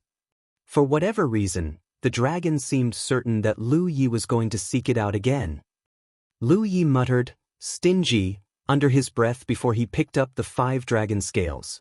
They were only the size of a palm, just like the first dragon scale he had ever gotten, but Lu Yi could tell that the vitality within these dragon scales was much richer. The difference was practically night and day. Despite his comment, Lu Yi was more than happy to add the 5 dragon scales to his storage bag. At the same time, he replayed the dragon's obviously meaningful words in his head. "The truths of the world, is it? I'm just a Spirit Creek Realm cultivator though. It's probably going to take a long time before I discover anything." The second he put the last dragon scale into the storage bag, He abruptly felt some sort of power pushing him toward the exit. The next thing he knew, he was standing outside the bronze door once more. As the door slowly closed, Lu Yi examined the picture of the dragon etched on its surface. He discovered that the head of the dragon was almost the same as the one he saw in the chamber. Who would have thought that the dragon spring would be imprisoning a true dragon? When Lu Yi returned to the Great Hall, he saw that Yi Yang was still waiting for him. The old man looked surprised to see him because he had only been gone for less than half a day. That was way sooner than he had expected. "Are you done with your business, young friend?" Lu Yi nodded and shook his head. Although he had gotten what he wanted, the situation was more complicated than he had initially expected. Yi Yang did not ask any more questions because some questions should not be asked, and it was unnecessary. "Thank you for your help. This junior will be taking his leave now." Yi Yang offered, "I'm sure your next visit will be a long time away. Would you like to enjoy our hospitality before you leave?" "Thank you for the offer, but my second senior sister asked me to return sooner than later." Yi Yang nodded. "Very well. May your journey be smooth and pleasant, young friend." "Goodbye." Lu Yi summoned his spirit boat and hopped onto it. He then vanished into the horizon in the blink of an eye. It had taken him nearly 10 days to come to the 100 peaks. It had taken him almost 10 days to return to the Crimson Blood Sect's outpost as well. He didn't waste his time though. Lu Yi spent his free time studying the blade technique insights he had extorted from the raving bladesmen. With Yi by his side, he didn't need to worry about losing his way or straying off the right path. 10 days later, when he finally returned to the Crimson Blood Sect's outpost, he was pleasantly surprised to find that Biki was standing guard at a spirit peak. At the same time, he heard someone saying, "Brother Yi is back." Lu Yi looked. To his surprise, it was the legate of the Three Sages School, Situ. He was accompanied by a few Three Sages School disciples. "Brother Situ." Lu Yi greeted him cordially. "Fellow cultivators. You're a long way from home. Did something happen to the Three Sages School?" No. Situ chuckled good-naturedly. "After the damage you wrought to the Mystic Green Palace and the Waning Moon Pavilion, the Three Sages School has never been better. We've come today to witness your ascension to the Cloud River realm." Lu Yi laughed. "This is too much. I'm just ascending to the Cloud River realm, not the real lake realm." Situ-Han's expression grew puzzled. "You don't know?" "Excuse me?" Lu Yi was confused by his reaction. Situ-Han laughed. "You really don't know? That's fine. You'll figure it out in a moment." Lu Yi was going to press further when more people came over to greet him. Not only did he recognize them all as the cultivators of the core circle, they were all led by their legate or a prolgate. Everyone here had heard of Lu Yi to a certain extent. Even the most ignorant of them were aware that he was the champion of the Scroll of Supremacy. On the other hand, Lu Yi only recognized a handful of them. They had all come to witness his ascension. Lu Yi was seriously confused. He was just ascending to the Cloud River realm, so why was it looking like they had come to attend a grand event?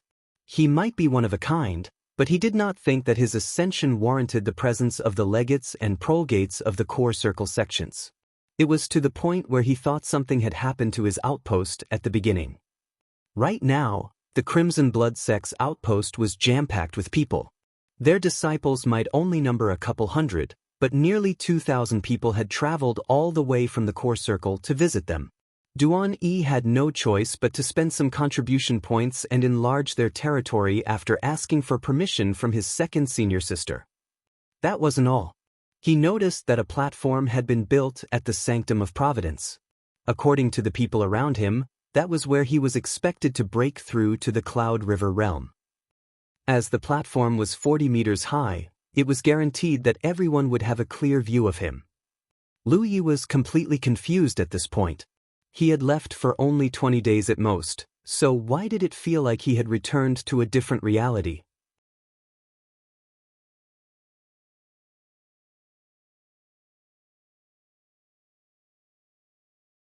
Chapter 437, upgrading spirit artifacts. The fact that nearly every sect from the core circle was visiting was great news for the Crimson Blood sect. It was because every group was led by a legate or a prolgate. Duan Yi had already formed an alliance pact with every sect in the past few days. From now on, any Crimson Blood sect disciple who ventured to the core circle to cultivate would find themselves overwhelmed with choices. They could join almost any sect they liked. Everyone here was a member of the Grand Sky Coalition and a guest, so of course the Crimson Blood sect disciples did their best to accommodate them. This was the first time in decades their outpost was this lively. While the people were mingling with one another, Lu Yi teleported back to the headquarters using the Divine Opportunity column. As it turned out, the headquarters were bustling with activity as well, although they were all Crimson Blood sect disciples. They saluted him the moment they saw him. Shui Yuan was busy when Lu Yi sought her out. He waited until she was finished before he asked, "Sister Shui, I'm just ascending to the Cloud River realm. Why is everyone acting like it's a grand event or something?" Shui Yuan tucked a strand of hair behind her ear before asking, "Have you ever heard of the gift of providence?" Lu Yi shook his head. The gift of providence is kind of a myth. The last time it appeared was decades ago. Shui Yuan paused for a good while as if she was reminiscing about the past before continuing. It is incredibly difficult to obtain the gift of providence.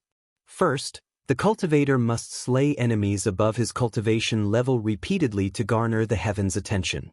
If they accrued enough attention, they will be granted the gift of providence when they ascend to the next major realm. It's not difficult for some major sect disciples to slay enemies above their cultivation levels. Ghost cultivators specialize in this area after all, but to display the same level of prowess against any opponent one faces? That is far, far more difficult. Out of everyone in this generation, you are the only one who meets this requirement. Lu Yi had been battling enemies above his cultivation level since the day he embarked on his cultivation journey. It might not have been obvious before he was in the Fifth Order, but that became clear after the Battle of Golden Tip. During the Battle of Golden Tip, everyone he fought except his first opponent was a Sixth Order cultivator. At the time, Li Baxian and the other Grand Sky Coalition cultivators already noticed that Lu Yi could be a candidate to receive the gift of providence. However, it wasn't a sure thing yet. He was still a long way away from the Cloud River realm after all. Be it in the outer circle, inner circle, or core circle, almost everyone Lu Yi fought since were stronger than him in terms of cultivation level. However, he had defeated them all. As if that wasn't clear enough, he was the first ever Heaven 8 cultivator to become the champion of the Scroll of Supremacy. After he reached Heaven 9, he was practically invincible in the entire Spirit Creek battlefield. Only tyrant-level existences could give him a run for his money. If he didn't qualify to receive the gift of providence, then no one did. "Accrue enough attention?" Li said out loud. "Sister Shui, are you saying that the heavens—" I shouldn't need to tell you this, but the omnipresent heavens are more profound than you think. You may not feel it right now, but you will when your cultivation level increases. Lu Yi nodded. What's so amazing about this gift of providence? To be honest, I'm not sure about the details myself. For one, only a handful of people has ever received the gift of providence. 2. All information regarding the gift of providence was considered top secret and locked behind closed doors. What I can tell you is that the last person to receive the gift of providence is our first senior brother, though he obtained it when he was ascending to the real lake realm, not the Cloud River realm. Since then, his cultivation grew faster than ever before, and he led our sect to our golden age. But of course, you already know what happened next. He was the reason we rose to the greatest heights, and the reason we fell from grace as well. First senior brother, Lu Yi murmured. Already, he could not count the times he had heard of the achievements of his first senior brother. You don't need to think too much. In the end, it's up to the heavens whether you obtain the gift of providence or not. Anyway, that is why so many people have come to witness your ascension. Lu Yi nodded in agreement. Have you decided when you are going to ascend? Shui Yuan asked. No, but any time is fine, honestly, Then let us set it 3 days later. As you wish, senior sister. For a time, Shui Yuan watched him with a fond expression not unlike a mother watching her son grow up. She suddenly cracked a smile and said, "Time flies, doesn't it? To think you're ready to ascend to the Cloud River realm already." She paused for a second before continuing, "That said, you're going to have to change your spirit artifact." "That is exactly what I wish to speak to you about." Lu Yi was having a headache regarding this problem as well. Right now, everything he owned, be it the inviolable, the flying weapons in his weapon holder, or even his flying spirit artifact, were just non-opal enchantment low-grade spirit artifacts. Generally speaking, only Spirit Creek Realm cultivators would use low-grade spirit artifacts. When a cultivator ascended to the Cloud River realm, they should consider switching to middle-grade spirit artifacts right away. Replacing flying weapons and flying spirit artifact wasn't a problem. The resources he had extorted from the Thousand Demon Ridge contained a lot of spirit artifacts, and there were middle-grade and even high-grade spirit artifacts among them. He could replace them anytime he wanted to. The inviolable, though. The inviolable had accompanied him for 2 years. He had achieved blade communion with the saber as well. Even if he found another blade that was exactly identical to the inviolable but stronger, he couldn't be sure that it would fit him. He would have to restart his blade communion from zero as well. It would not be worth it. However, the inviolable was already falling behind his cultivation level. 2 years of near non-stop fighting had damaged it pretty badly as well. It wouldn't be long before it was completely unusable. After Lu Yi had told Shui Yuan his worries, she said smilingly, "I'm aware that your personal spirit artifact holds a special place in your heart, just like swords to a sword cultivator like your fourth senior brother. The solution is simple. You simply need to upgrade your weapon." "Upgrade my weapon?" "You can pay an artificer to upgrade your saber from low-grade to mid-grade, though I must warn you that the fee will be more expensive than if you just buy a new saber. It is because the artificer must be a master in the art at least to upgrade a spirit artifact. The benefits are worth the price though. For starters, the saber can be tailor-made to fit your needs exactly." Lu Yi perked up. "Really? That's incredible. Do you know any master artificer, senior sister?" "I do, but they do not live in Bingzhou." "It's okay. You don't need to travel all the way to find them though. Just enter the Vault of Providence and post a request to upgrade your spirit artifact. Someone will accept it eventually." "The Vault of Providence can do this?" Lu Yi was surprised. For the longest time, he thought that the Vault of Providence was just a place to buy or sell items. "You'll know once you give it a try. But remember, all transactions carried out in the Vault of Providence are paid in contribution points." "Got it," Lu Yi replied before hurrying to the Sanctum of Providence. He then connected to the Divine Opportunity column and entered the Vault of Providence. As usual, the giant vault was filled to the brim with goods. Lu Yi was completely overwhelmed the first time he saw it. However, one could filter out the items they didn't need by inputting the right keywords. The more keywords one inputted, the more items would be filtered out of the search until finally, the cultivator found exactly what they were looking for. Of course, they still needed to pay contribution points to purchase the item. Contribution points were the one and only currency that was accepted by the Vault of Providence. "I would like to post a request to upgrade my spirit artifact," Lu Yi declared. The giant vault distorted. A while later, Lu Yi discovered that he was standing in a small room. There was a table in front of him and nothing else. Realizing what was asked of him, Lu Yi placed the inviolable on the table. He did not know how long it would take before someone would accept his request, and he wasn't going to waste his time waiting. He was just about to leave when suddenly, the space opposite him distorted, and a blurry figure appeared. This was the first time he saw another person in the Vault of Providence. He could not help but examine them for a moment, though the heavens made it so that it was impossible to distinguish even their gender, much less their cultivation level. The person grabbed the inviolable and gave it a look. They then said in a disappointed tone, "Just a low-grade spirit artifact." It was clear that the person did not think that this would be a massively profitable transaction for them. Do you have any demands? Despite their disappointment, the person didn't turn around and leave. Requests like this were pretty rare, and some contribution points were still better than no contribution points at all. While retaining its shape and length, I'd like to increase its number of enhancements to 18. I also want it to be as tough as possible and 3 times heavier than it currently is. You're a pretty demanding person, aren't you? What's your offer? Lu Yi thought for a moment before answering, 800. Low-grade spirit artifacts were generally priced between 30 to 150 contribution points in the Vault of Providence. Middle-grade spirit artifacts were around 2 to 500 contribution points. Lu Ye's offer was enough to buy the best available middle-grade spirit artifact. It's not enough. It will cost at least 600 contribution points just to purchase the materials necessary to meet your requirements. The person harumphed.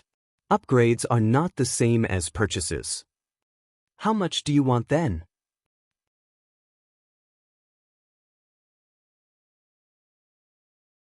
I won't accept anything less than 2,000 contribution points. Deal. What was 2,000 when Lu Yi had over 100,000 contribution points right now? If the inviolable could be upgraded, he could bear to pay even more than that, within reason, of course. His swift answer surprised the artificer. They wondered if Lu Yi was a disciple of a major sect and regretted not upping the price. There was no use crying over spilled milk though. The artificer declared, "Let us forge the sacred pact then." The sacred pact was forged a moment later. It listed the price, Lu Ye's requirements, and the time limit. The two cultivators also exchanged imprints with each other. The time limit was very important because he was temporarily giving up the inviolable to the artificer. If no time limit was specified, the artificer could hold on to his weapon forever. The time limit was set to 3 days.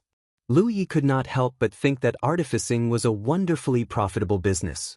Using his case as an example, a master artificer could earn 2,000 contribution points in just 3 days.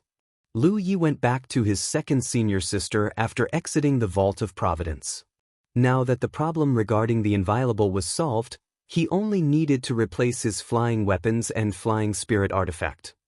Last time, he had given up all the goods to Shui Yuan. They were stored in the Crimson Blood Sect's vault.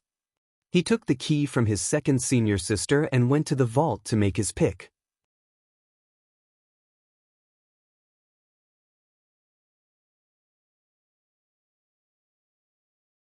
Chapter 438, Ascending to the Cloud River Realm, the Gift of Providence. 3 days passed in the blink of an eye. Lu Yi was currently sitting cross-legged on a tall platform in front of the Sanctum of Providence. Tens of meters away from the platform, countless cultivators were standing and watching Lu Yi with an expectant look on their faces. These Spirit Creek Realm cultivators might not know much about the Gift of Providence, but their seniors knew that there was a high chance Lu Yi of the Crimson Blood Sect might qualify for it. It was because most of the enemies he killed were 1 or more cultivation levels higher than him. That was why they had ordered their Spirit Creek Realm cultivators to gather at the Crimson Blood Sect's outpost. No one knew exactly how the Gift of Providence would benefit a cultivator, but they certainly weren't going to miss the bestowment. Even if they were wrong, and the Gift of Providence eluded Lu Yi after all, it wouldn't be a huge loss to the youngsters. At worst, they would lose a few days they could have spent on cultivating their power. Right now, the outpost was perfectly silent even though it was holding thousands and thousands of people. On the platform, Lu Yi could not help but feel a bit of pressure. This was supposed to be a normal occurrence, but thousands of people had come to witness his ascension. He knew he was famous, but he did not realize exactly how influential he was in the Spirit Creek battlefield until now. He recalled what his second senior sister told him to dispel some of the pressure. She had told him to put the Gift of Providence out of his mind because the decision to obtain it was ultimately not in his hands. If he obtained it, then all was well. If he didn't, it wasn't like it would affect his cultivation or his way. He would still strive to be the cultivator he wished to be, wouldn't he? A bit of pressure was alleviated from his mind when he thought this. The 9 microcosmic orbits in his body slowed to a halt. His cultivation level began dropping as well. It would continue until his spiritual power stopped flowing completely. He had witnessed Wuxia's ascension to the Cloud River realm at the Myriad Poison Forest, so he knew that the process was smooth and easy. As long as he had enough spiritual points, all he needed to do was to connect all his spiritual points in accordance to his cultivation technique and form a cosmic orbit. He would naturally ascend to the Cloud River realm then. Lu Yi knew what he needed to do. While recalling the details of the Great Sun Velurium technique, he began channeling his spiritual power and connecting his spiritual points as per the cultivation technique dictated one by one. His slumbering spiritual power began to flow faster and stronger as more and more spiritual points became connected. Finally, when all 360 spiritual points were joined together, the massive stream of spiritual power finally poured back into his source spiritual point.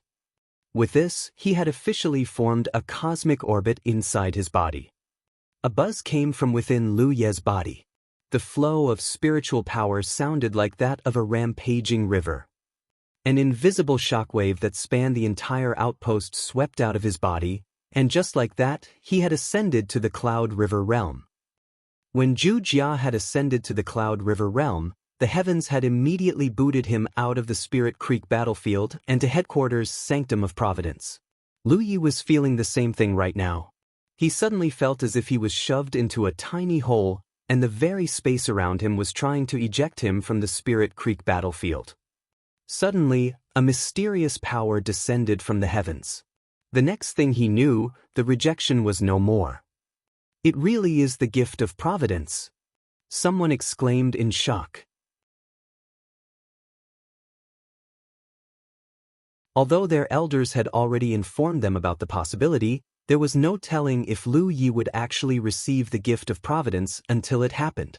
Now, they knew their elders were right. A rainbow-colored lotus was descending from the sky. It was not a physical object but more like an illusion, though it was definitely composed of some sort of energy. The moment the lotus appeared, a unique fragrance abruptly filled the air. It cleared the mind and made everyone feel lighter. The rainbow lotus descended right on top of Lu Yi. At first glance, it looked as if Lu Yi was sitting at the center of the lotus. As it spun slowly, Lu Yi's surroundings turned flowery and illusory all of a sudden. The way the petals kept appearing and vanishing were beyond fascinating. A strange energy instantly permeated the entire outpost. The smarter ones tried to inhale the strange energy and immediately discovered that it strengthened both their body and their mind. Someone immediately cried out, "Cultivate! We need to cultivate now!" All cultivators on the ground immediately dropped to their feet and began cultivating. The ones in the air quickly found a place to land and did the same. Less than 30 breaths after the rainbow lotus descended, all 2,000 to 3,000 people in the outpost had entered a cultivation state. They could clearly feel the strange energy slowly strengthening their body and mind. They were overjoyed as a matter of course. They knew that they had made the right choice to visit the Crimson Blood Sect's outpost. Lu Yi was seated in the middle of the lotus, so he felt the spilling energy even more so than the others. After the rejection force had disappeared, he could clearly sense a warm and gentle energy pouring into him. It was tempering his body and strengthening his divine soul at the same time. It was similar to when he was absorbing the spirit mist in the pool of heavens, but the benefits were far greater. To make a comparison, he could barely feel the spirit mist's strengthening effects during his 4th visit. The gift of Providence, though, he could feel it enhancing his body and soul at visible rate. Time passed bit by bit. The entire outpost was so silent one could hear a pin drop. At some point, the cultivators slowly opened their eyes and discovered that the platform was empty, and Lu Yi was nowhere to be seen. They knew then that the young man had ascended to the Cloud River realm and left. More and more cultivators were opening their eyes and checking their bodies. It wasn't long before everyone was grinning from ear to ear.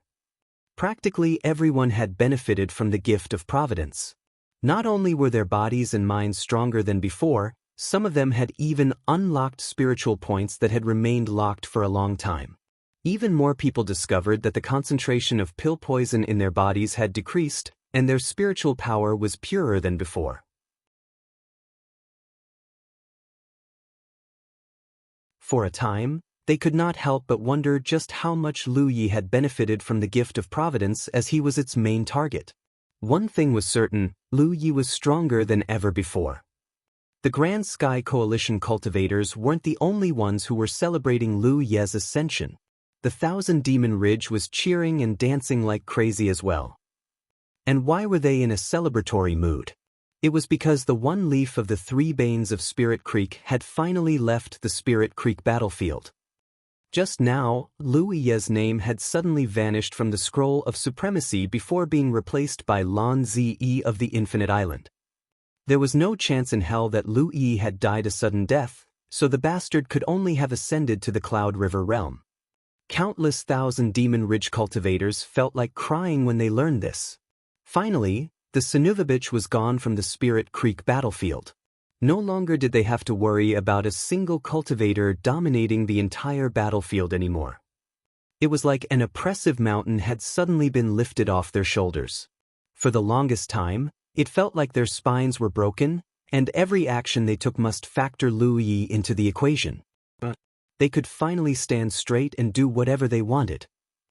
To put it simply, the responsibility of killing Lu Yi now fell on their Cloud River Realm seniors, not them. It was a day worth celebrating and memorizing.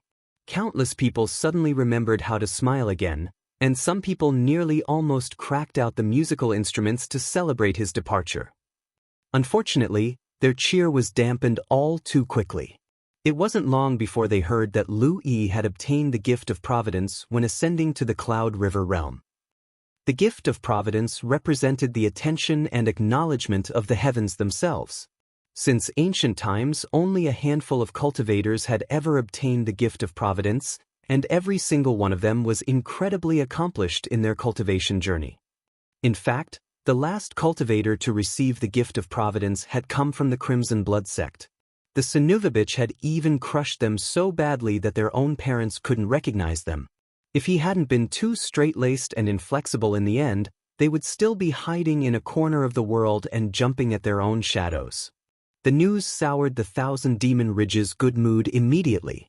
Even at the end, the bastard just could not leave without giving them one last middle finger, could he? Heavens damn it! Lu Yi was back at the headquarters. He was currently sitting in the Sanctum of Providence and checking his body. After connecting all 360 spiritual points and forming a cosmic orbit in his body, his spiritual power was flowing like a river. Not only was he far stronger than he was before, the speed at which his spiritual power was flowing was way better than it used to be. Something didn't feel right though. The gift of providence had greatly enhanced his body and his mind. To make a comparison, it was about equal to the first 2 trips to the Pool of Heavens. But was this all?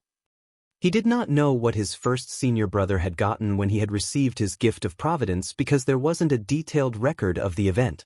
Shui Yuan was also too young to recognize the signs at the time. One thing was certain: the reward he received did not match the gift of providence's legendary status. Maybe there's a hidden reward that I'll only recognize when I visit the Cloud River battlefield or something. Lu Yi consoled himself. After checking his comic orbit again and confirming that everything was running as smooth as butter, he rose to his feet just in time to feel a disturbance from his battlefield imprint.